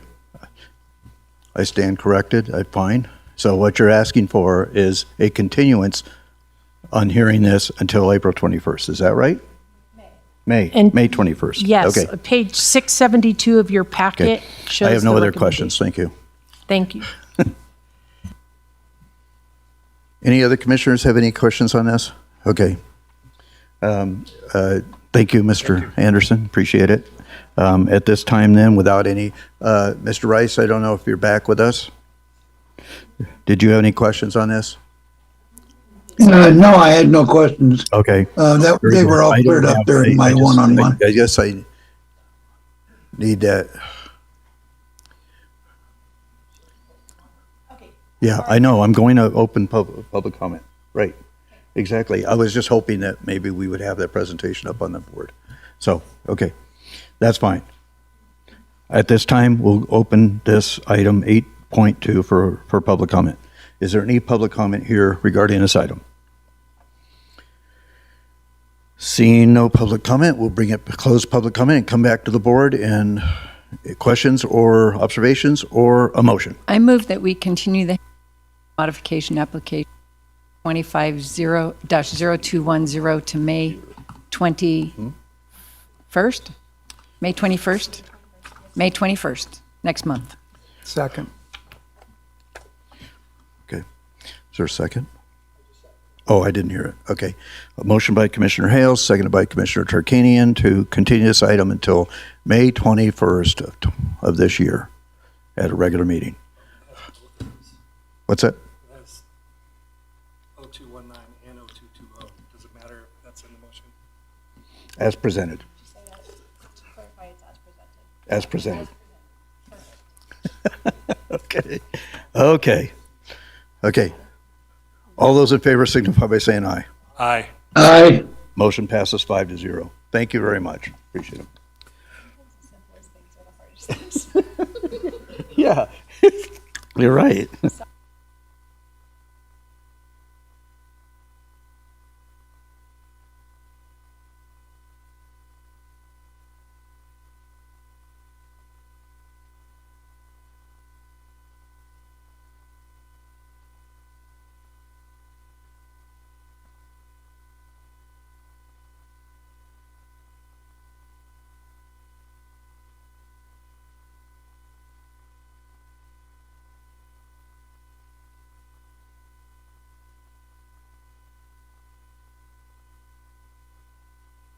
Okay, we'll go to 8.3 for possible action. Discussion to adopt Resolution 2026R-014, resolution adopting a Douglas County Master Plan and Land Use Amendment DP 25-006-0226, initiated by James Butch Perry, amending the Douglas County Master Plan related to two parcels along the east side of Pinut Road, north of Pinut Court, APNs 1220-11-001-078 and 1220-11-002-024 within the Gardnerville Community Plan area by changing the future land use designation of those parcels from agriculture to receiving area. The property owner and applicant is James Butch Perry, and the applicant's representative is Brandon Freeman, Robinson Engineering, and being presented by Miss Lucille Rayo.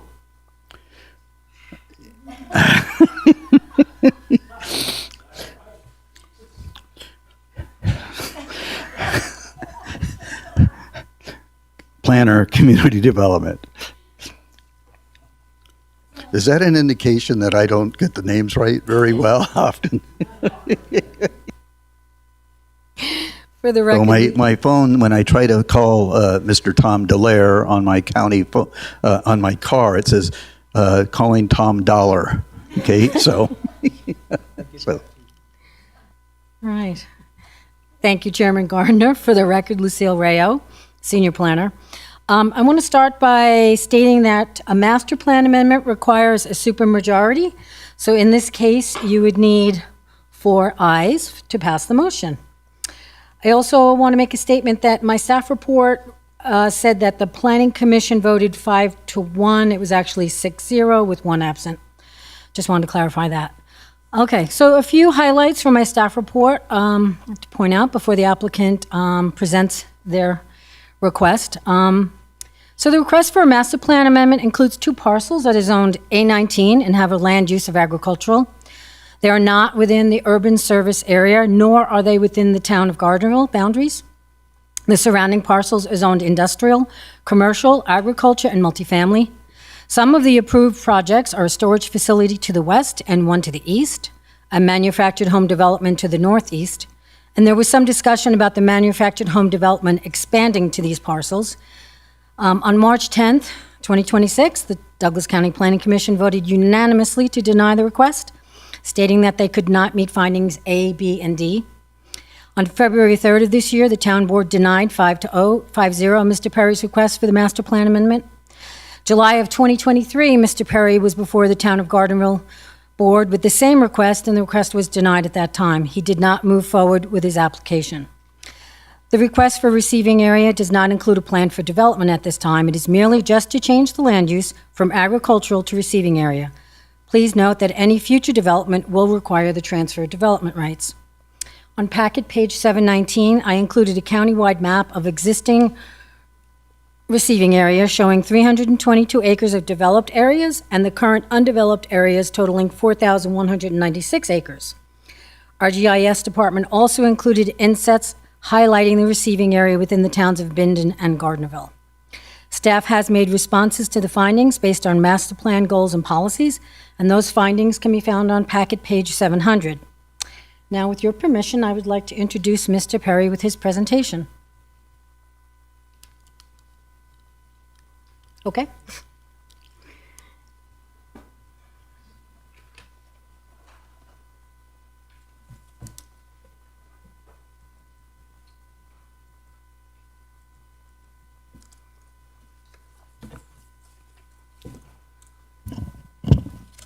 Good afternoon, Chairman Gardner, Vice Chairman Tolbert, Commissioners Hales, Tarkanian, and Rice. As you can see, I am not Mr. Freeman from Robinson Engineering. You guys have the misfortune of changing out an engineer for an attorney. I am Rich McGuffin with Alling and Jolson here on behalf of James Butch Perry, the applicant in this matter. I just want to quickly go over some of the findings in this matter, which we do believe we have satisfied and can satisfy. First, the finding A, and I'm going to summarize some of these findings because they are a little bit lengthy in the code sections, but finding A is specific to a change in circumstance.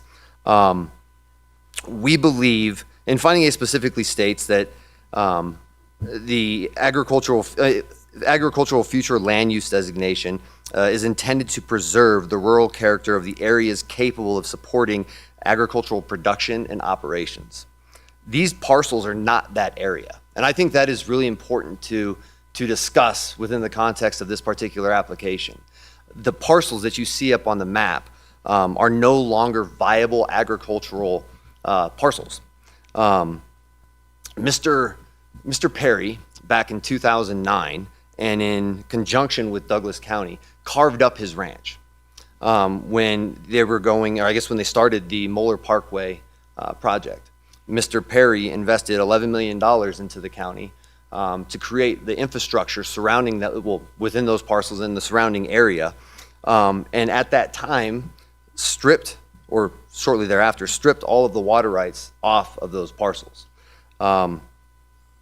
During that period, he was also told by county staff that is no longer with the county, that he would be able to change the zoning on those two parcels. Now, that did not happen back in 2009 or 2016 or 2017, and that is why we have submitted the application presently. It is also important to note that those parcels are entirely surrounded by hard zoning, non-agricultural, not entirely, almost entirely surrounded by non-agricultural properties. If you look at the map, you can see that they are surrounded by industrial, commercial, light industrial, multifamily, and if you skip right below Mr. Perry's parcels, you have receiving area, which is a planned development by Corley Ranch. Now, in the area surrounding our parcel, you have the new Maverick, which was recently completed, where Mr. Nielsen from the town of Gardnerville can go get as much Diet Coke as he wants. You have High Sierra Storage, the hospital expansion, future expansion of the hospital, and the PDs for Virginia Ranch. That just goes to show that this is not intended to be an agricultural area. These developments represent a change in circumstance, sufficient to satisfy finding A. But there's more. There have been significant economic changes recently and over the past probably decade. Housing affordability is one of the top constraints on local economic growth, public safety staffing, and service delivery. People cannot afford to live here. And frankly, as a community, we cannot afford to have people not be able to afford to live here. The town of Gardnerville focused heavily on Figure 1.1 of the Plan for Prosperity. Figure 1.1 states that development, you can have development after 85% build out. In 2019, I think the park development project was before this board. Now, some of you commissioners weren't members of the board at that time. But that board, I think, appropriately said that this 85% build out idea was a guideline. It's a goal. It's not necessarily policy that has to be followed. And I think that you see that throughout the county, because if you go to the town of Minden and you ask them to define the term build out, you get something different than if you go to the town of Gardnerville. They don't define the term build out the same. And if you go to county staff, they have a different definition for what build out means. There's no continuity between the town of Gardnerville, the town of Minden, and county staff as to what build out means. And I think that's important because if you're trying to move a project forward within this county and nobody within the county knows what build out means or has a consistent idea or definition for the term build out, how is anybody supposed to know where they stand? And the fact is they don't. And the other thing that's important to think about here in this scenario is if we are going to have this 85% build out in the plan for prosperity, it is just a guideline. And when we have guidelines, we need to sometimes look outside of those guidelines for projects that make sense. And this is a project that makes sense. And there's no use straddling Mr. Perry with an ag property because we want to preserve the rural character of Douglas County when it is no longer a rural property, when it is surrounded by hard zoning, when it has no water rights, it has no viability of an agricultural property, when it can do other things for the county that the county needs, like provide affordable housing. We believe that we have and can satisfy finding number A, or finding number, it is not a number, finding A. And I think one of the things that the town of Gardnerville grappled with, that others have grappled with, is, it's A19. We need to keep it A19. Well, it will continue to be A19 until a developer comes in and rezones the property. So even if you approve the resolution today, you're not losing A19 property. It becomes receiving area, but the underlying zoning is still A19. And it will remain that way until the developer comes in with a project that is eventually approved. So finding B is need for additional land that demand cannot reasonably, the word demand cannot reasonably be accommodated. Mr. Perry has met with several members individually. He's met with county staff. He's met with representatives from the town of Gardnerville, representatives from the Planning Commission. And throughout that process, I think he's been very forthright regarding what his intentions are for this particular property. And the plan is to move forward with a project that provides affordable housing for Douglas County. He cannot find a partner or a buyer with the current AG zoning. The A19 is not viable when you go to somebody looking to invest in the county. And I think the reasons for that are fairly obvious. Receiving area allows Mr. Perry to move forward with a project that is consistent with the mixed use. Sorry, I just did what Mr. Tolbert did. I went down. With the mixed use employee-oriented development already taking place within the Pine Nut Road corridor. And he has already received a letter of interest from an individual and from a company interested in pursuing affordable housing, an affordable housing project on those parcels. But that letter of interest is contingent on a zoning change. So I believe in that context, finding B is satisfied. Finding C is not an issue. And I think that is Miss Rayau, which I have consistently mispronounced forever until today where I learned how to pronounce your name. I think that shows in the report beginning on page 700, if I read that correctly. Finding D goes to compatibility. If you go through it, obviously it's a little longer than that because people who write ordinances and attorneys who write codes like to fill it with more words than are necessary. But essentially it goes to compatibility.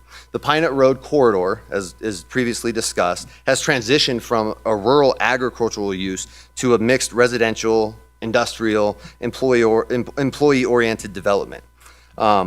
Expanding the receiving area would be a logical and orderly adjustment.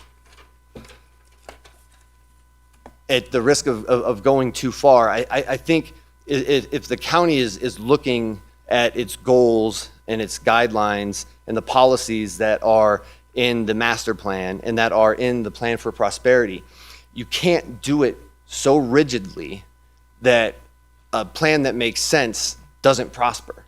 And in this case, you have a property that is surrounded by mixed use zoning, and to deny this simply because we don't have 85% build out, which is just a guideline, and we don't even know what 85% build out means throughout the county, wouldn't make much sense.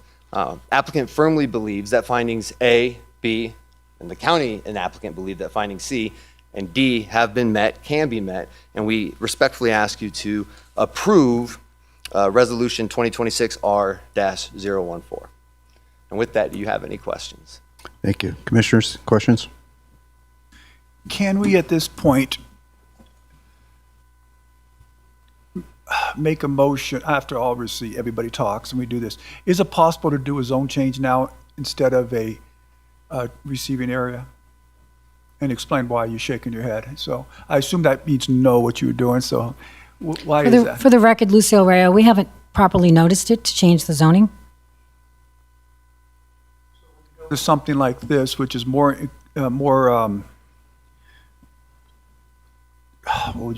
intense. You can't do something less intense.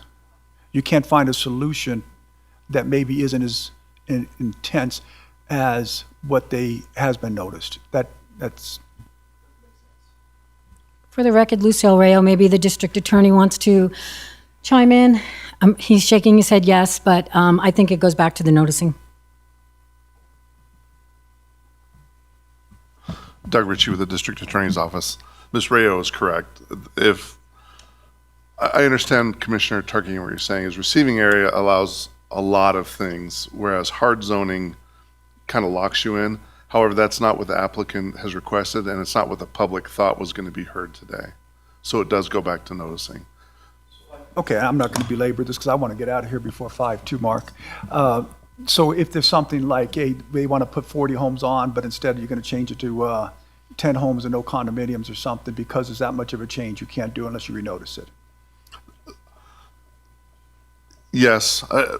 To be clear, though, receiving area and hard zoning are different things. They are different things. And I realize in the public's mind, it's like, what do we allow in this area? One's more intensive, that's been noticed, and we want to do something to make this thing work for everybody, which is less intensive. It's not necessarily more intensive. How many homes in the receiving area? Okay, it's more than what they're asking for. Okay. Other commissioners, questions of the applicant? Commissioner Rice, any questions of the applicant? No, I for one, don't like having these small agricultural areas peppered throughout the main part of our residential areas, in our business areas. They, in my opinion, become weed patches. So I for one would not object to the change. Commissioner Gardner, can I ask for one other possibility? I'm trying to find a solution here. See, good government finds solutions for good projects. And I don't know how anybody could argue this wouldn't be a good project if they're going to put affordable housing in an area with all that other stuff being built out there. So can we do a development agreement? If we approve the master plan amendment, can we force a development agreement for them to accept a development agreement where they have to produce affordable housing at the numbers they're talking about within a period of time?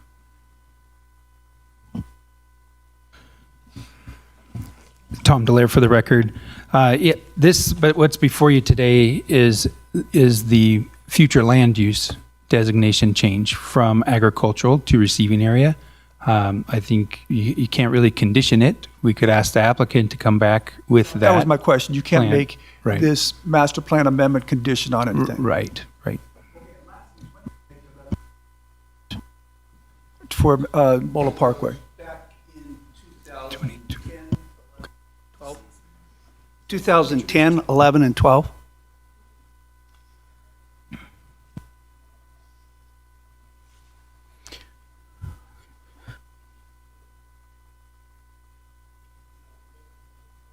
Yeah, okay. We'll go to public comment and then we'll bring it back to the board for discussion. So, Mr. Chairman. Go ahead, Ms. Lucille Rayo for the record. Eric Nilsson with the town of Gardnerville is here. Could we extend him more than a 3-minute to do his presentation? He has a short presentation. Yes. Okay, sure. thank you. That's acceptable, right? Yeah. Yeah. Yeah, please. Let's hear from the town of Gardnerville.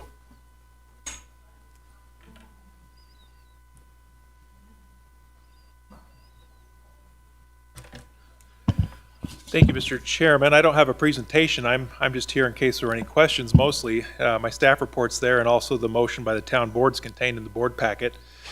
You know, the discussion about 85% build out, the discussion about water rights, discussion about what town of Minden did, about how you define build out, it doesn't matter, right? What matters is do you meet the 4 findings? That's it. The town board said no. Staff, county staff, they've said no. We all agree finding C is met, but A, B, and D, none of those are met, in my opinion. You know, the master plan was adopted in 2020. It wasn't adopted that long ago. And, you know, this asks, and Mr. Perry did sell his water rights in 2017 according to the deed, so that was before the master plan was approved, so that's not a changed condition from the last master plan. You know, finding A asks, as they've demonstrated a change in circumstances since the adoption of the plan that makes it appropriate to reconsider one or more of the goals and objectives of the land use designations. There's, as Lucille points out, 4,000 acres of unused receiving area. Do we need this to be additional receiving area? There's plenty of land to basically do whatever we want. There's, in this area, there's Barton, you know, there's acreage all around that is receiving area. And so the only thing that's changed in Gardnerville since 2020 is 51 condos by Chichester Drive, a couple dozen homes at the end of Hayborn Meadows, and a Maverick, which I do get a lot of Diet Coke at, and according to the president, it might cure cancer.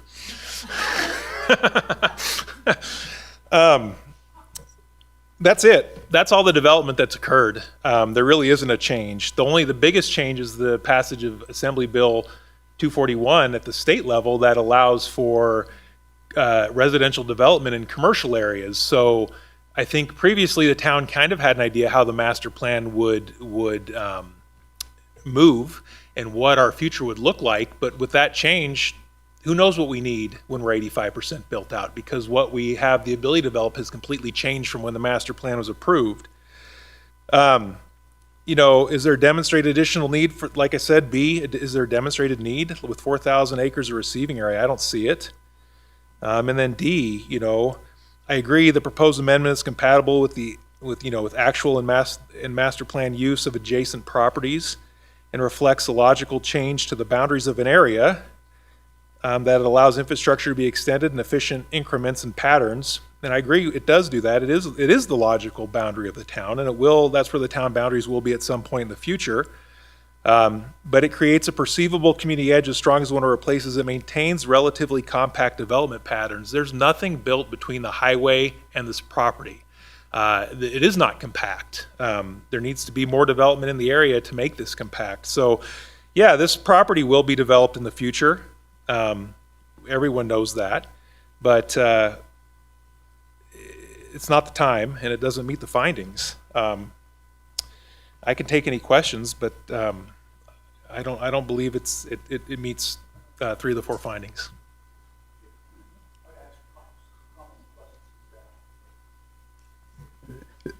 Commissioners, any questions for Mr. Nielsen? Okay. Okay. If this is outside the town, and this is just asking the question, if it's outside the town boundary, how come this came before the town of Gardnerville? So if you look at page 750 of your board packets, and it's also on 749, there's a blue line around the town, and the dashed red line, that's the urban service boundary. The town boundary is shown in dash green. So there's a solid blue that's called the future urban reserve area. And that area will be annexed into the town at some point. We will provide urban services. The town will own the roads in those areas, provide solid waste service. And so because they will impact the town hears those applications. Thank you.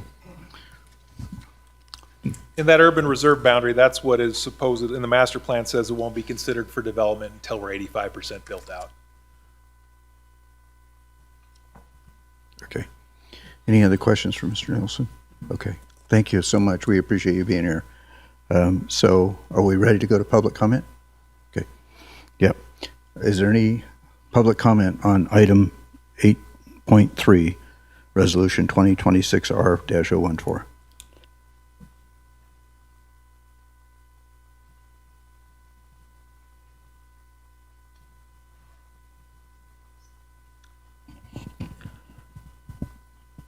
Frank Gertige for the record.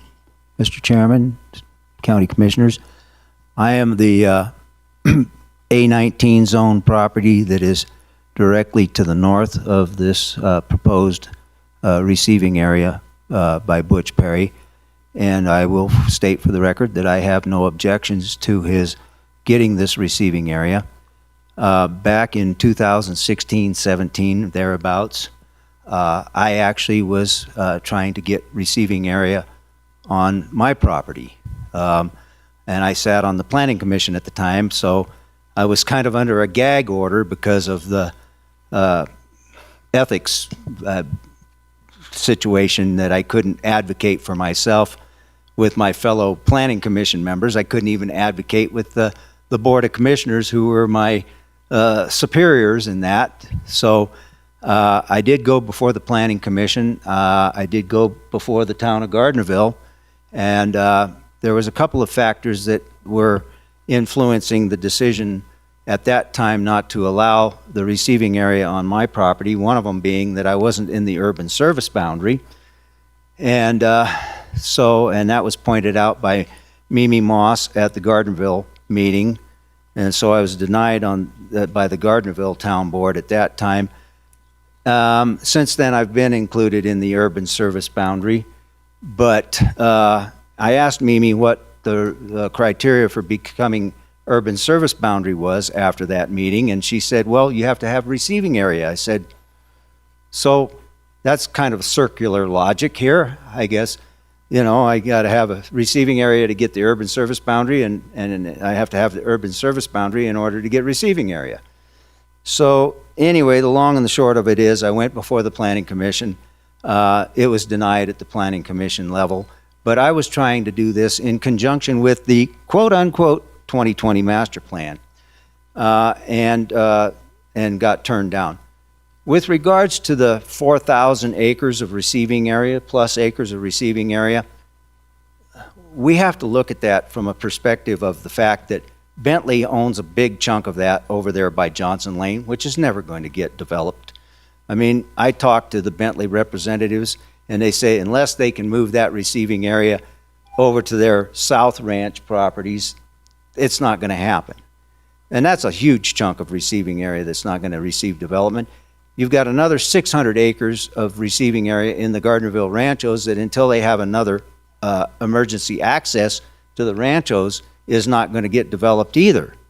And so, you know, we have to look at this 85% build out from a whole different perspective if there's a whole bunch of that acreage that's not going to get developed. Thank you. Thank you.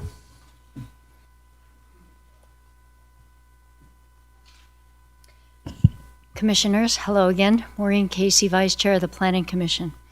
When this item came before the Planning Commission, we looked long and hard, listened to Mr. Perry and his representative, and we discussed this at length. Nobody disagrees that this property will come into the urban service boundary and into the town of Gardnerville at some point.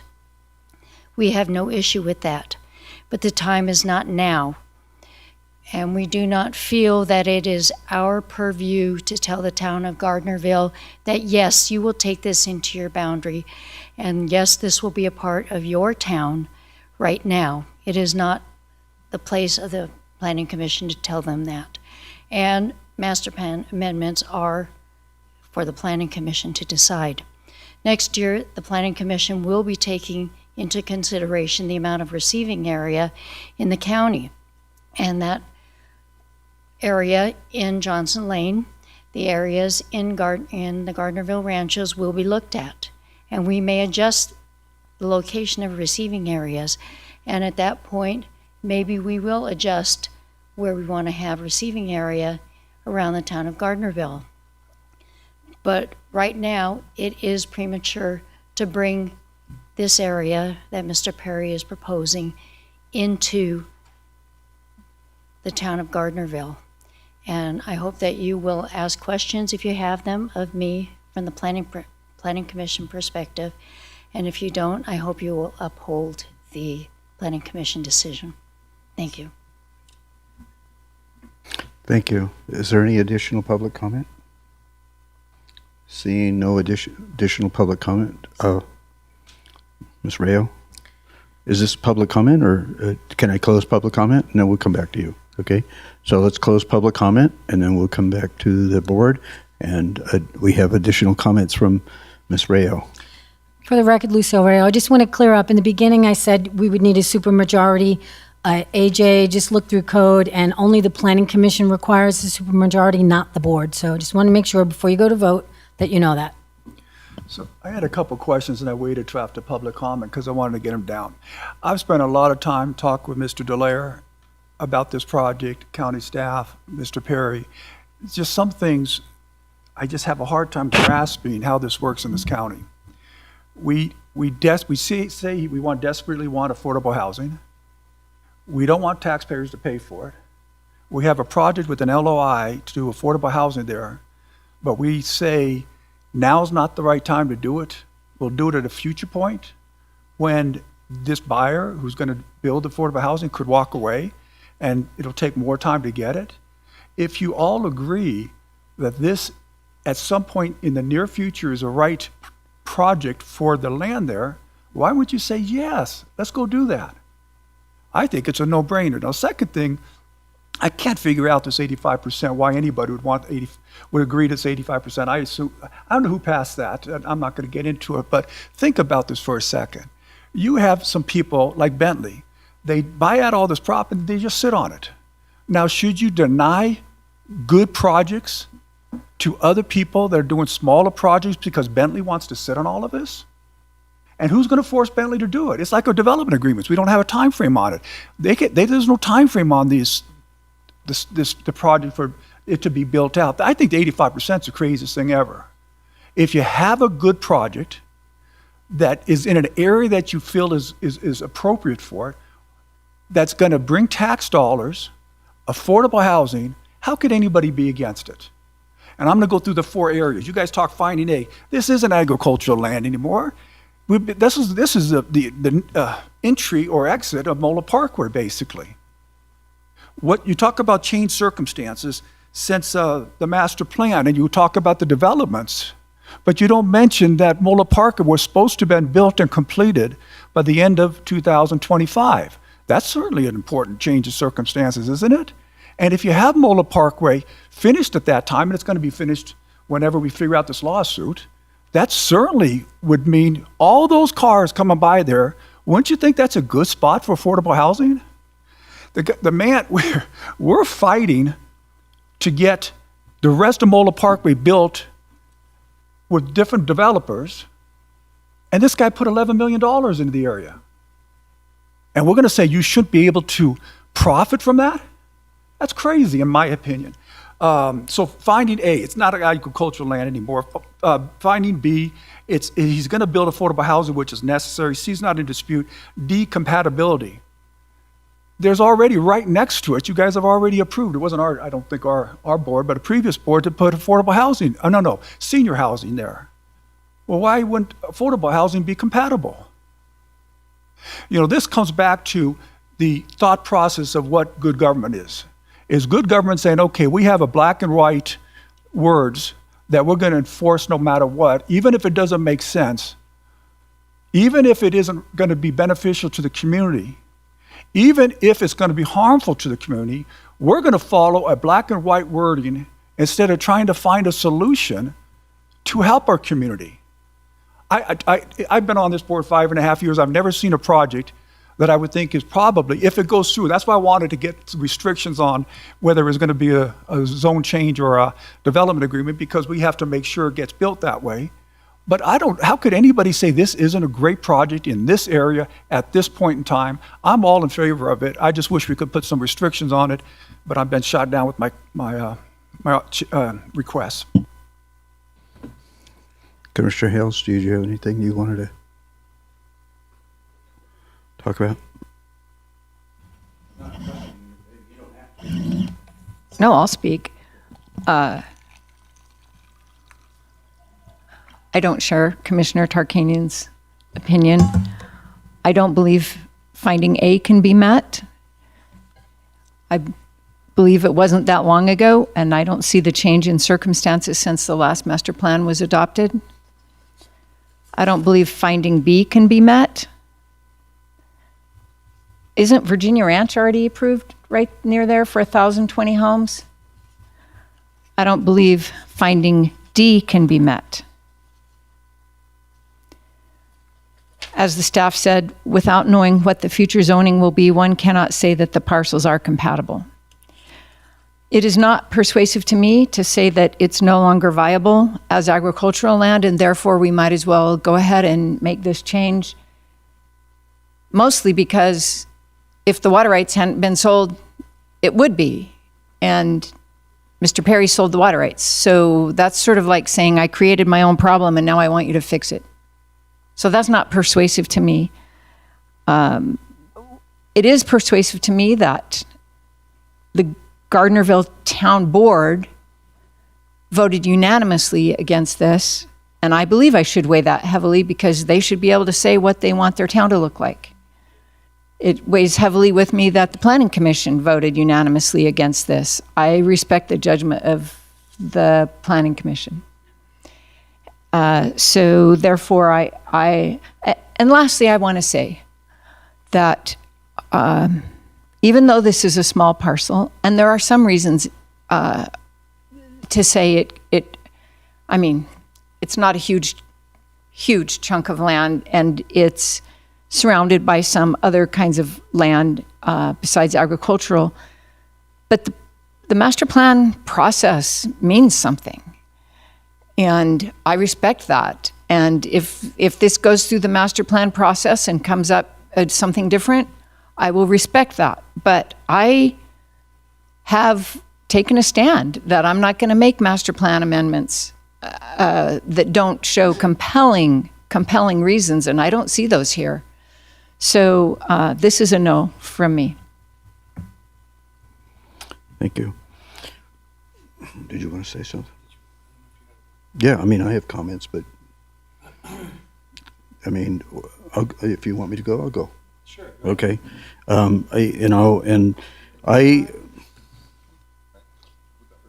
Okay, yeah, okay. We have been advised that legal counsel wants to visit with us. Was that fair to say? Let's take a little break. Yeah. Okay. Why don't we take a 10-minute break is good, Mr. Ritchie? We'll say 15. Okay.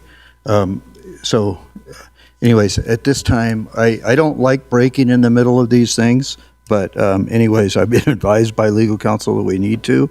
So we will take a 15-minute break, and we will come back at, 3:35? Thereabouts? 3:35. Yeah, okay, thank you. Commissioners, don't go anywhere. Okay, so we can continue, okay? And at this point in time, I was going to express my feelings in regards to this. So I'll go forward with that. So anyways, I also take master plan amendments very, very seriously. And then I also try to take into account very, very seriously the votes and observations of our town boards and our advisory boards, especially the Planning Commission. I do know that I think, as I understand it, we're going to have a master plan update that is going to take place in 2026. At this time, I think that would be the appropriate time to take a look at whether or not this county needs additional receiving area. There's many folks in our county that feel like we have enough receiving area, and so I'm very reluctant to do that as well. And so my attitude would be that I would concur with the feelings of the Planning Commission that A, B, and D have not been met, and so my feelings would be to deny this application, so resolution. There's where I am.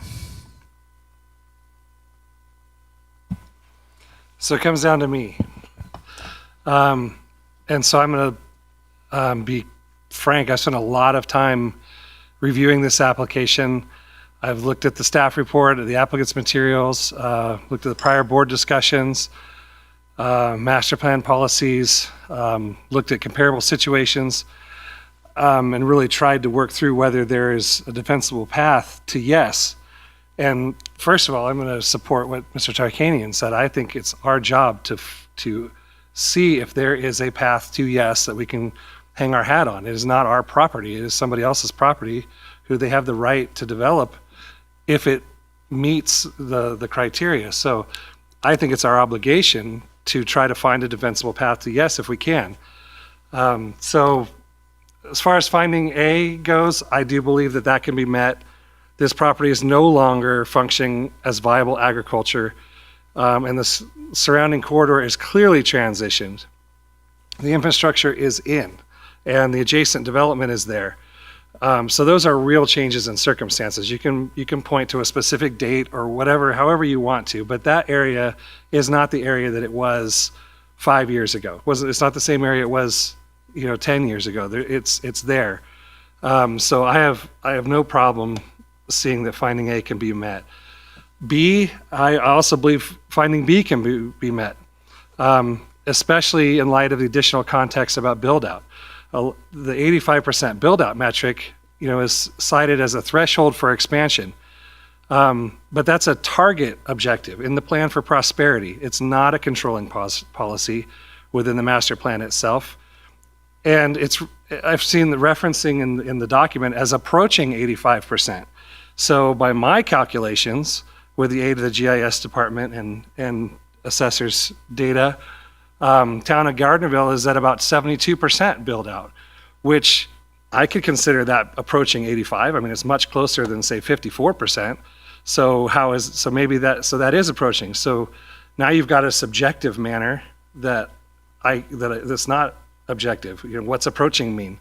And if we're going to start talking like that, then I can't use that anymore. I can't use that as a defining factor, in my opinion. So that, for me, raises enough uncertainty about how the build-out standard is being applied, and I don't believe it should be treated as a hard constraint in this case. Beyond that, receiving area is a unique role through the county's transfer development rights program. So allowing growth to be directed to the appropriate locations, which everyone has said this is the appropriate location, and preserving land elsewhere. This is the only mechanism that gives the county something back for this development. If we went hard zoning, you wouldn't get that. It's done and the county gets zero, right? Now you got a development and what's in it for the county? Well, they built in all their infrastructure, they did all they wanted, and if you want to try to get something back for the public, this is the only way that you get something else additional back to the people. So, and that allows growth to be directed to the appropriate locations, which everybody has said this is the spot, right? But just not the right time. Why do I have the right to tell Mr. Perry that today is not the right time for you to build, but you can build tomorrow, right? I don't see how the government has that right. If it fits and it meets, then it fits and it meets. So I believe, between the limited weight of the 85% and the benefit of the TDR program, I think that it's reasonable to conclude that that need cannot be fully accommodated within the current boundaries because there's not a development teed up ready to go. C, we all agree C can be met. Now D, here's the crutch, right? I still have some limitation on this one. There's been strong arguments back and forth that this site is part of a transitioning corridor and could support more urban development in a logical and contiguous pattern. Well, we've demonstrated, the point of this receiving area is supposed to be, from what I understand, building from the inside out. Well, he already jumped his property and put receiving area on the other side of the road, farther out from the buildable corridor. So, yeah, so again, that's guidance to me. So, I don't know, if this was hard zoning request, multifamily, finding D would be easy, I think. It could be met. But you go to receiving area, there's no guarantee. And like you said, this development would be great, but he hasn't put a development out, right? There's not a development proposed yet. So the fact of what you are saying and what you are proposing, I'm behind that 100%. However, if we approve this today, there's no guarantee that this is going to be followed through with. Not saying, not doubting anybody's integrity. Who knows what could happen? Somebody get hit by a bus. Who knows? Things could change, and then something else could come in there because it's a receiving area. So I really, quite honestly, I'm struggling with finding D. I believe, that from what we've heard, and actually the argument from the others that's saying, yes, we agree that this is good, but not today. That tells me that maybe this finding was met because the Planning Commission said, yes, but it's not the time. Well, again, I don't believe that we as a government can tell somebody when it's time and when it isn't time. I agree with Mr. Tarkanian. It's either a good project or it's not. I just continue to debate, is there a project? That's what, I'm back and forth on this one. And I, you see I'm reading this off because I wrote a bunch of scenarios in here and I read through all of them. So wasn't sure where this was going to go. So I just right there that D, is it compatible? But I guess we have to have a decision, right? So. Well, we can have more discussion. Okay, go ahead. I'm willing to be open to. I 100% agree with your concern about, we don't know that this is the project that's going in here. A letter of interest, that's absolutely nothing. And I want to also kind of push back on the notion that who are we to say it's not the time? We are to say it's not the time because Gardnerville wants to build incrementally. And they don't feel that's been done. And that's an appropriate government role. So that's who we are to say it's not the time. I guess I would also say 6-0 Planning Commission, 5-0 Town of Gardnerville. I believe we got to factor that in. Those are strong votes. That gives you some indication of what other government agencies are feeling about it's not the time. They get to say it's not the time. I mean, Growth Management Ordinance says it's not the time. The government gets to say it's not the time. So I'm going to respond.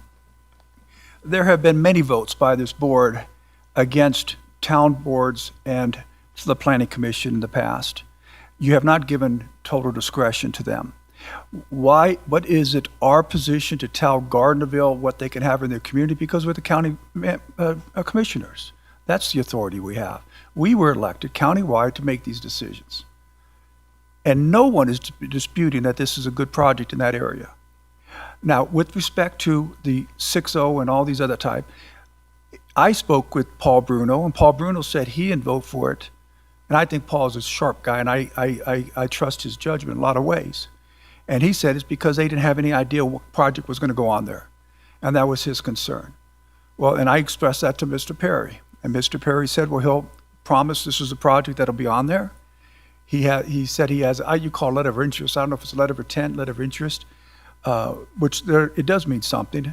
It means you have a prospective buyer out there that wants to do it at this point. It means if you say no at this point, 6 months from now, the buyer could be somewhere else, and you're going to lose that. I wish we could tie him down into a project. That's why I asked the questions I asked at the beginning.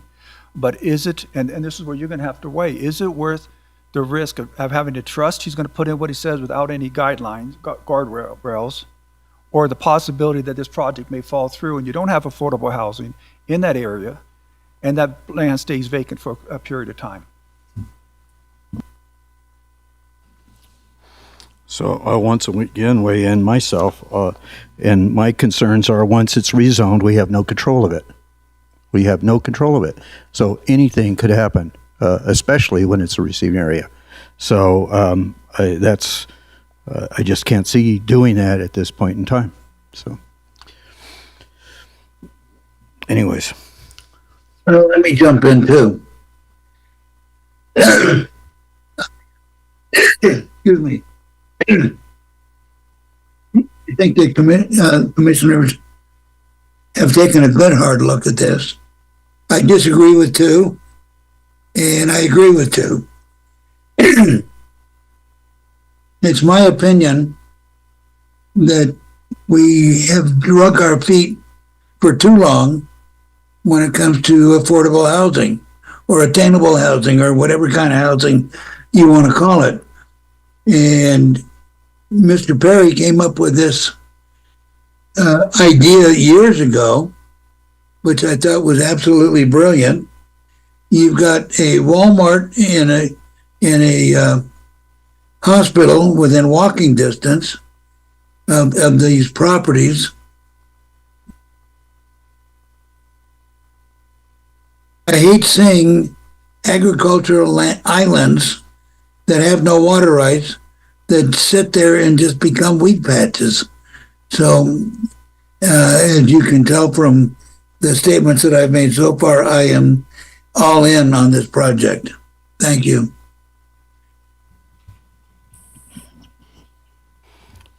Are we ready for a motion? Or you want more discussion? I'll make a motion. I was just going to make a motion, but go ahead. Well, go ahead. You can make yours, and if I don't like it, I'll vote for no and then make mine. Okay, let me get back to where we were, 8.3.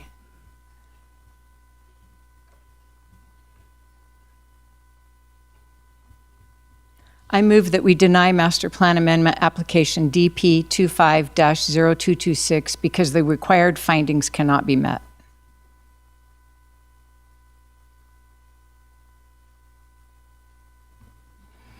I will second that motion. Okay. Further discussion on the motion? Okay. All those in favor of denial of the motion as stated signify by saying aye. Aye. Okay. All those against the motion to deny signify by saying aye. Aye. Aye. Okay. Well, So I'm going to say I spent a lot of time researching this, and I just keep thinking about where this is going. I agree we desperately need, but you know what? There's no proof that he's going to follow through with that. But you know, looking at the map, there's every use around him. So even if it's going to have adjacent zoning to whatever he decides to do there. So I can't say that it doesn't fit. And the time thing, I just grates me. How can we say it doesn't meet that? We can tell you when and when you can develop and when you can't. That just goes against my idea that you have rights to your property. So I would move that we approve the resolution as stated. I don't have it in front of me to read that in. Would you like me to read it in? 2026 R-014. I'm going to second it with the amendment, but it's not really an amendment, but that it would be very disappointing if Mr. Perry does not follow through on this. But he's already invested $11 million. So there's a motion on the floor by Commissioner Tolbert to approve Resolution 2026R-014, seconded by Commissioner Tarkanian. My only comment is that I have never seen a definition of affordable housing, and I'd certainly like to see that. Okay? What does affordable housing mean? And that's my trouble with this also. Okay? Is what does affordable housing mean? Because everybody has their own separate definitions. And there's just, I mean, he can go out and build mansions. This is not how you do affordable housing. You do affordable housing intentionally with restrictions, with certainty. But I'll reiterate, he still has to come back for the hard zoning. So we still have another bite. Tom Delaire for the record. Yes, the adjacent parcel to the north, in Hat Hoot's plan originally, who came forward to the board and went through this process in 2000, and I think it was 17, 18, 19, somewhere around there range, had brought forward a multifamily residential project, which was smaller manufactured homes, I think in the range of like 1,200 square feet to 1,500 or 1,600 square feet, with an adjacent garage located next to the home with a longer driveway, so the garage was set in the back with an open space behind it, and basically a clubhouse, a club facility on the property. And that is what the northern, I believe it's 24 acres, were developed as and planned as.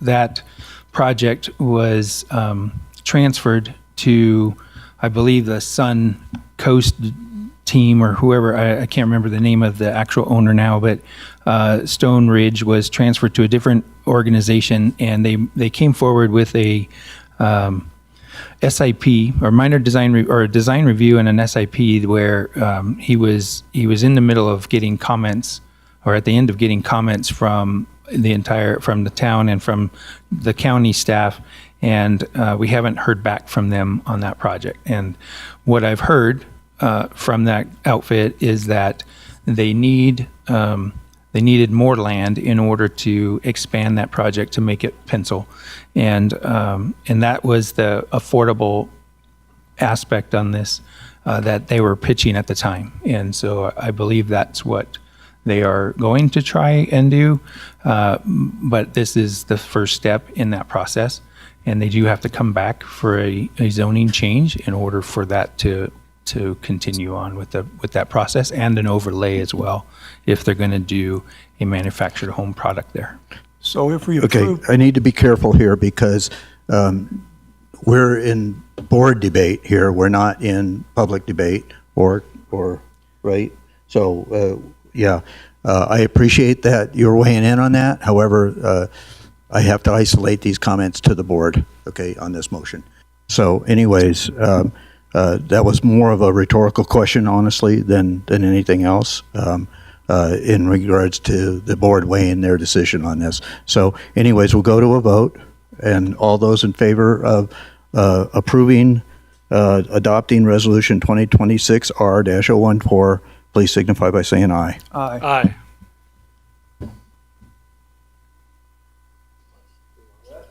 Aye, aye, aye. Okay. And those against? And I'm a nay also. So the motion passes 3-2, I'm sorry. So, Mr. AJ. Thank you, Mr. Chair. AJ Hames from the District Attorney's Office for the record. During the break, we talked about possible outcomes, not with any particular commissioners, but amongst ourselves as deputy district attorneys of the hearing, and what would be the next phase of this project. Is there another step with the Planning Commission? And so just for the record, I wanted to clarify that this is considered a change to the Planning Commission's decision. And so in the event that the Board of County Commissioners changes the decision of the Planning Commission with regard to a master plan amendment, that change is reported back to the Planning Commission. So there will be another meeting for the Planning Commission. It will not be, however, an opportunity for the Planning Commission to override the vote of the board. It will just be a presentation to the Commission regarding the board's decision to change the amendment to the master plan. Thank you very much for that clarification. And I think it was important, and I appreciate you mentioning that it was legal counsel that met to discuss the options on whether or not, or where we went forward with this, but it was not in collaboration with the Board of Commissioners and in consultation, because that was very important, okay? We don't want potential open meeting law violations here, so, okay? So thank you, and we're done with that item. We'll go to item number 9. For possible action, discussion to approve the first memorandum of understanding between the Douglas County Sheriff's Protective Association, DC SPA, and the Douglas County Sergeants Association, DCSA, and Douglas County withdrawing recognition of DC SPA and recognizing DCSA as the exclusive bargaining agent for the Sergeants Bargaining Unit. This is being presented by, all of a sudden you're here. See you there. Okay. Our Human Resources Director, Christine Vito. Welcome. Thank you.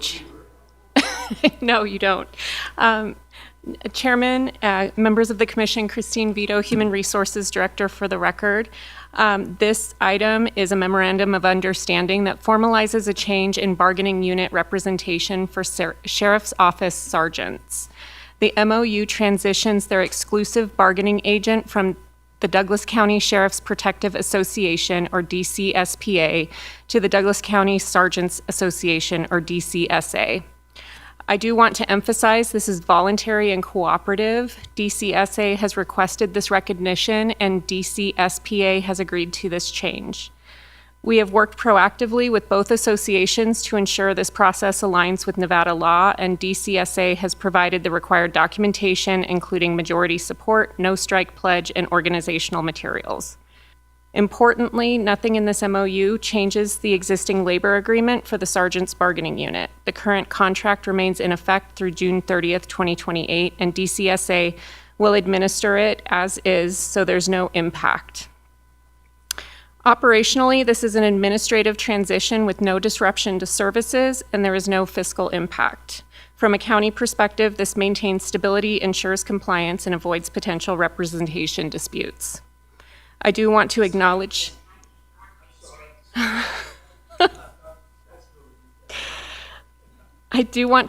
and thank both DCSPA and DCSA for their professionalism and willingness to work collaboratively through this process. This was certainly a brand new experience for me.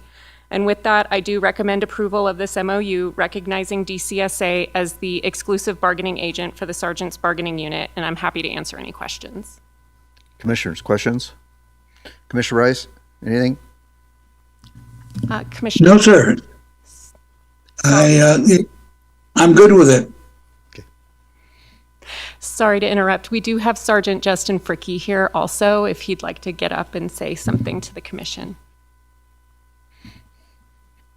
You're not limited to 3 minutes, by the way, so if Past president of the Douglas County Sheriff's Protective Association, the current president of the Douglas County Sergeants Association.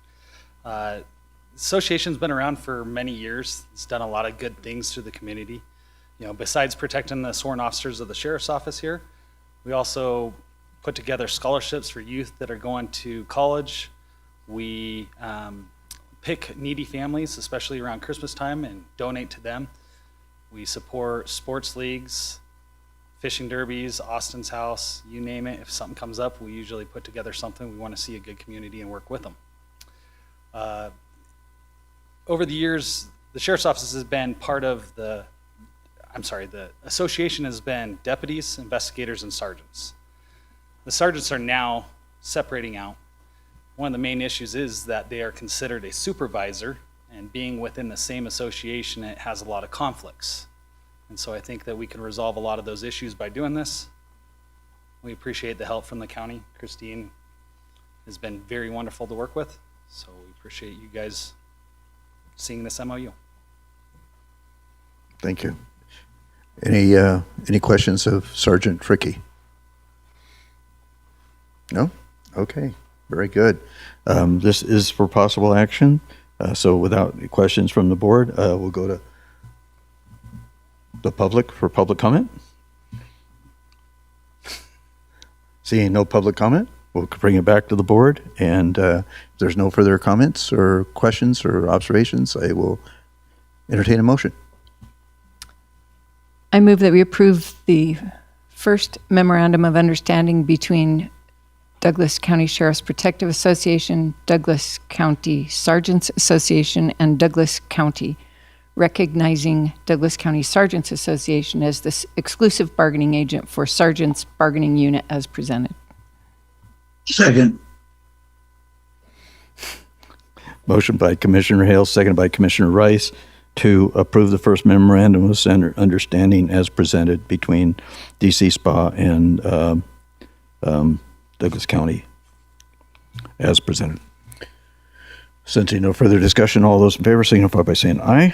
Aye. Motion passes 5-0. Thank you. Thank you.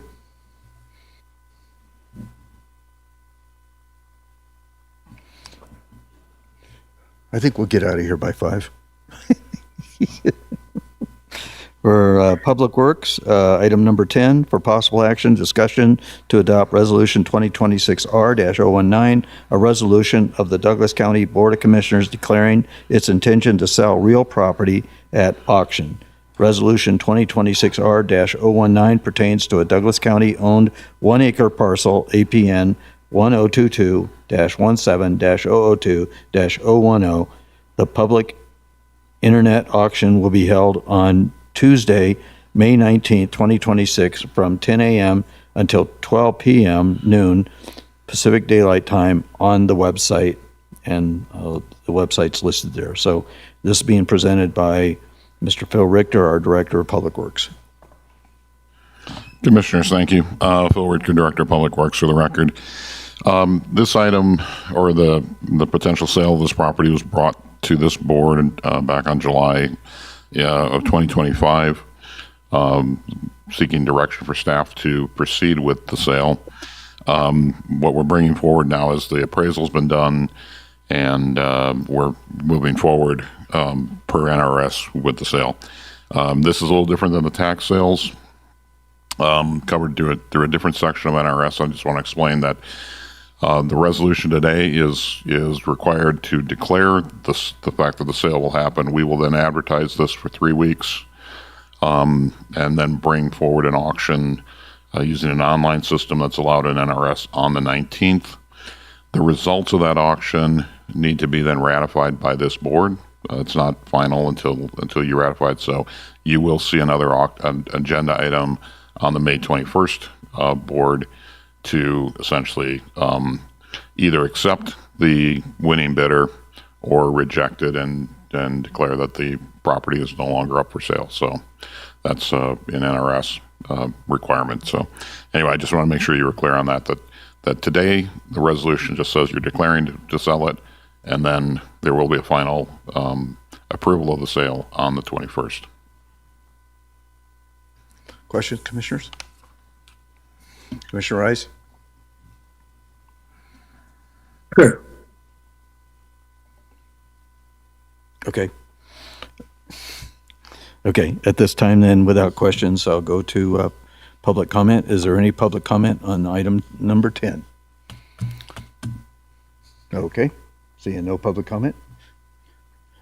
I would still consider you a member of the public, even though, you are a member of the public, but it, okay. So anyways, with that, I'll bring it back to the board and entertain a motion.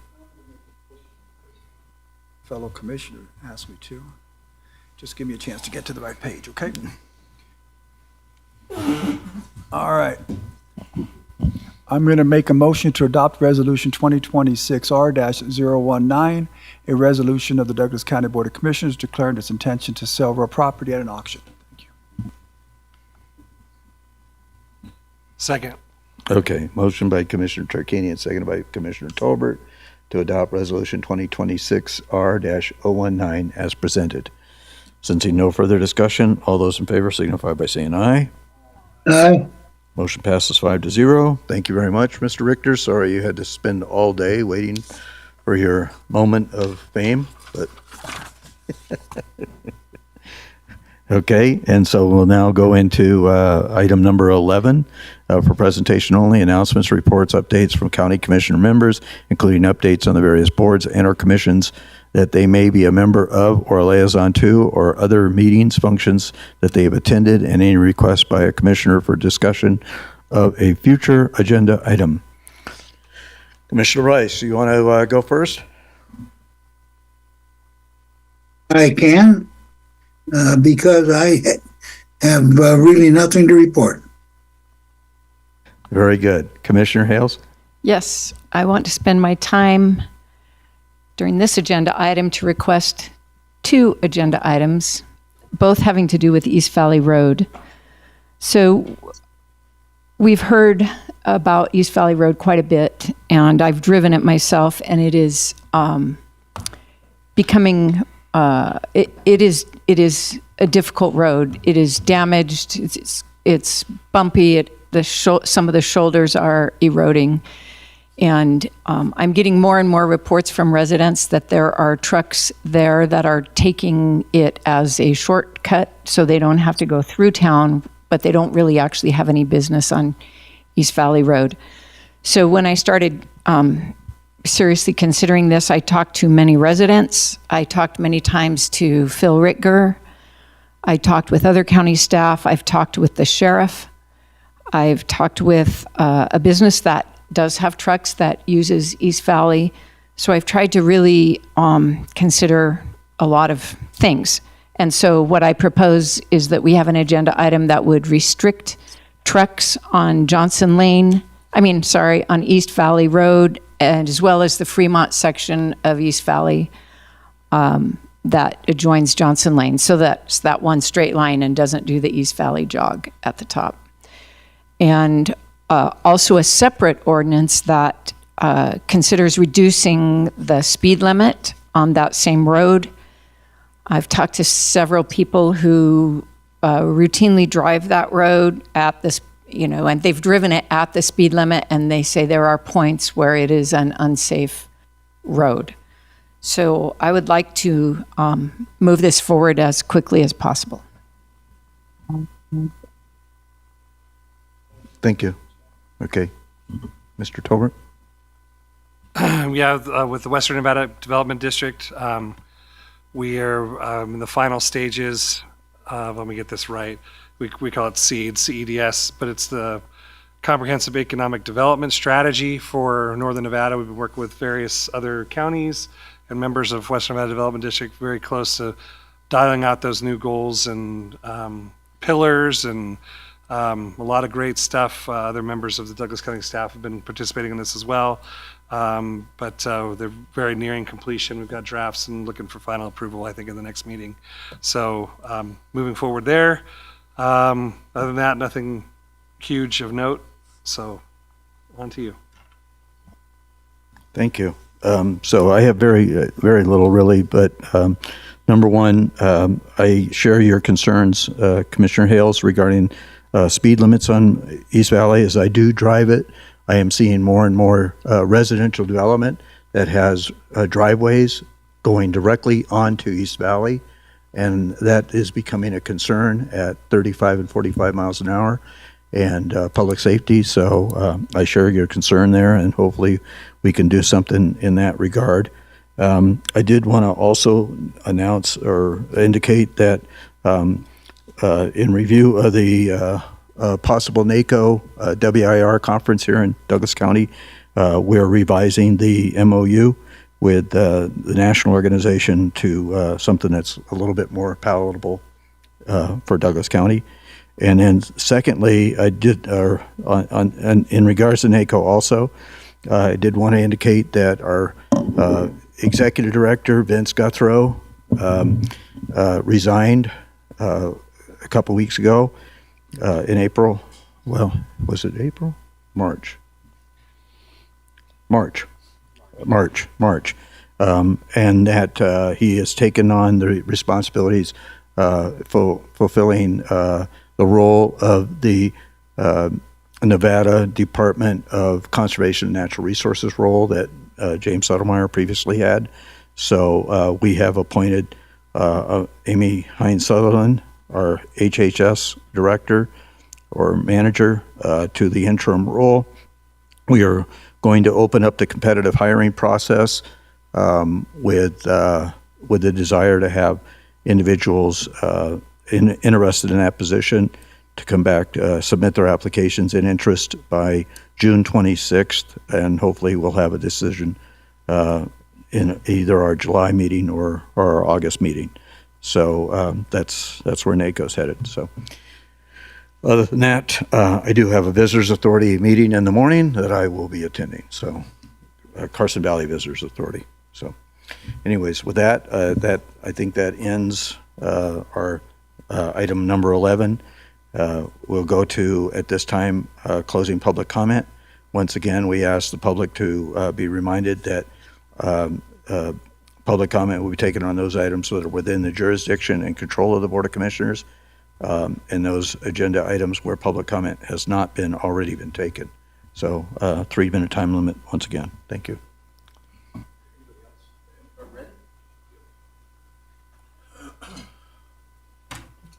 Remember the public and the only one it looks like here. I hung out to watch the process. Well, first of all, I wanted to apologize because there's a few of you. Andrew Guerrero, I live at 766 Kendall Court in Gardnerville, 15-year resident. Wanted to apologize to a few of you who have got the kind of harsh letters. I was already dealing with the managers and code enforcement, and I got nowhere. So at that point, I was irritated. I understand we have rules to keep our community in nice-looking condition. Unfortunately, this situation, I had a retaliation complaint against me, clearly retaliation. Had code enforcement in front of me. He thought my RV was one down the road. That was like right on the road. It wasn't that one. When we were talking, we're looking around, the guy that complained against me, my next door new neighbor of 2 years, has a RV, a trailer in his driveway, RV, fifth wheel, right across the street from his house, not compliant. So as we're talking with code enforcement manager, we're looking around at all this and wondering how he even feels good about this. When my house is pristine, my RV's detailed every year, pristine, 10 years, never one complaint. So while I'm working with NERC and some other groups, I'm thinking this is a process still going on. Well, next thing I know, I get a $250 fine until I'm fined $250 a day until I move my trailer. So I end up taking it to a fringe ranch. There are no places for the trailers. My house fits my trailer. Unfortunately, with the setbacks and having a neighbor that won't let me build a fence on the property line, that takes away from my property. I can't have concrete going on his property. So with that said, I'm being forced off my property. That's one thing. Secondly, what started this guy had the week he moved in, he built a 14-foot, 20 by 10 shed, all wood, huge. It's literally 5 feet 6 inches from 2 of my windows. My back out and looks at Joke's Peak, takes up everything. Aside from it ruining my value of my house, because I've lost all this value, now I'm looking at this big gray, which the house is green. So that's enough of that. I sent in 4 letters to code enforcement, nothing happened. I emailed Ernie, code enforcement manager. He said he sent it to the planning department. I wondered why. It fits under his umbrella. It's portable, it's 200 square feet. Talked to Tim in planning. Tim says that, well, we changed it now and there are no setbacks for sheds. I says, okay. Like I've asked 5 different times where's it in writing? Nobody can produce it. Our new printout, which I went to the meeting on the 8th, has this code and it's clear. 5 feet from any 5 feet from the side property line, rear property line, 10 feet from any structure. It's 5.5 feet from my house, 3 feet. It's a fuse to light my house on fire. This guy's already proven that he's careless. For New Year's Eve, I had 2 fireworks on my roof, bottle rockets. I reported it. Because the county's not helping me, I went to the fire department, and I'm an ex-fire guy. So I kind of have a little insight to this. I went and reported there and let them know the county's not doing anything. And my safety's in jeopardy here. So you guys could ride me and fine me, 10-year guy, no complaints, right? There's got to be some common sense here when you use rules, right? Especially when you're driving in and you pass 10, 15 different non-compliant trailers and RVs. So there's got to be, and then I get fined $250 a day. It's crazy. It's on my property. Anyway, I just ask that you guys relook at this and not just blow it off and think it's 70% of our community is non-compliant. So anyway, I just ask you to look at this and not just think it's some old guy going on, he'll go away, because I won't. Thank you. I'll be here every meeting, and I'll be a voice. I'll be a voice on social media. All I ask is you guys do the right thing. That's all. Common sense. 10 years, no complaints. New guy comes in, we exchange words. I have a... Mr. Guerrero, I hate to cut you You got it. off. So just so you guys all know, Yep. everything was in writing to Yep. everyone, and this is where we're at. Thank you. Thank you. Appreciate it. Yep. Okay. I don't see any additional public comments, so I'll bring that back to the board. I did want to once again make those announcements. We do have a meeting this evening at the Community Center Senior Dining Hall regarding the stormwater presentation that was held today. However long that takes, at 5 o'clock.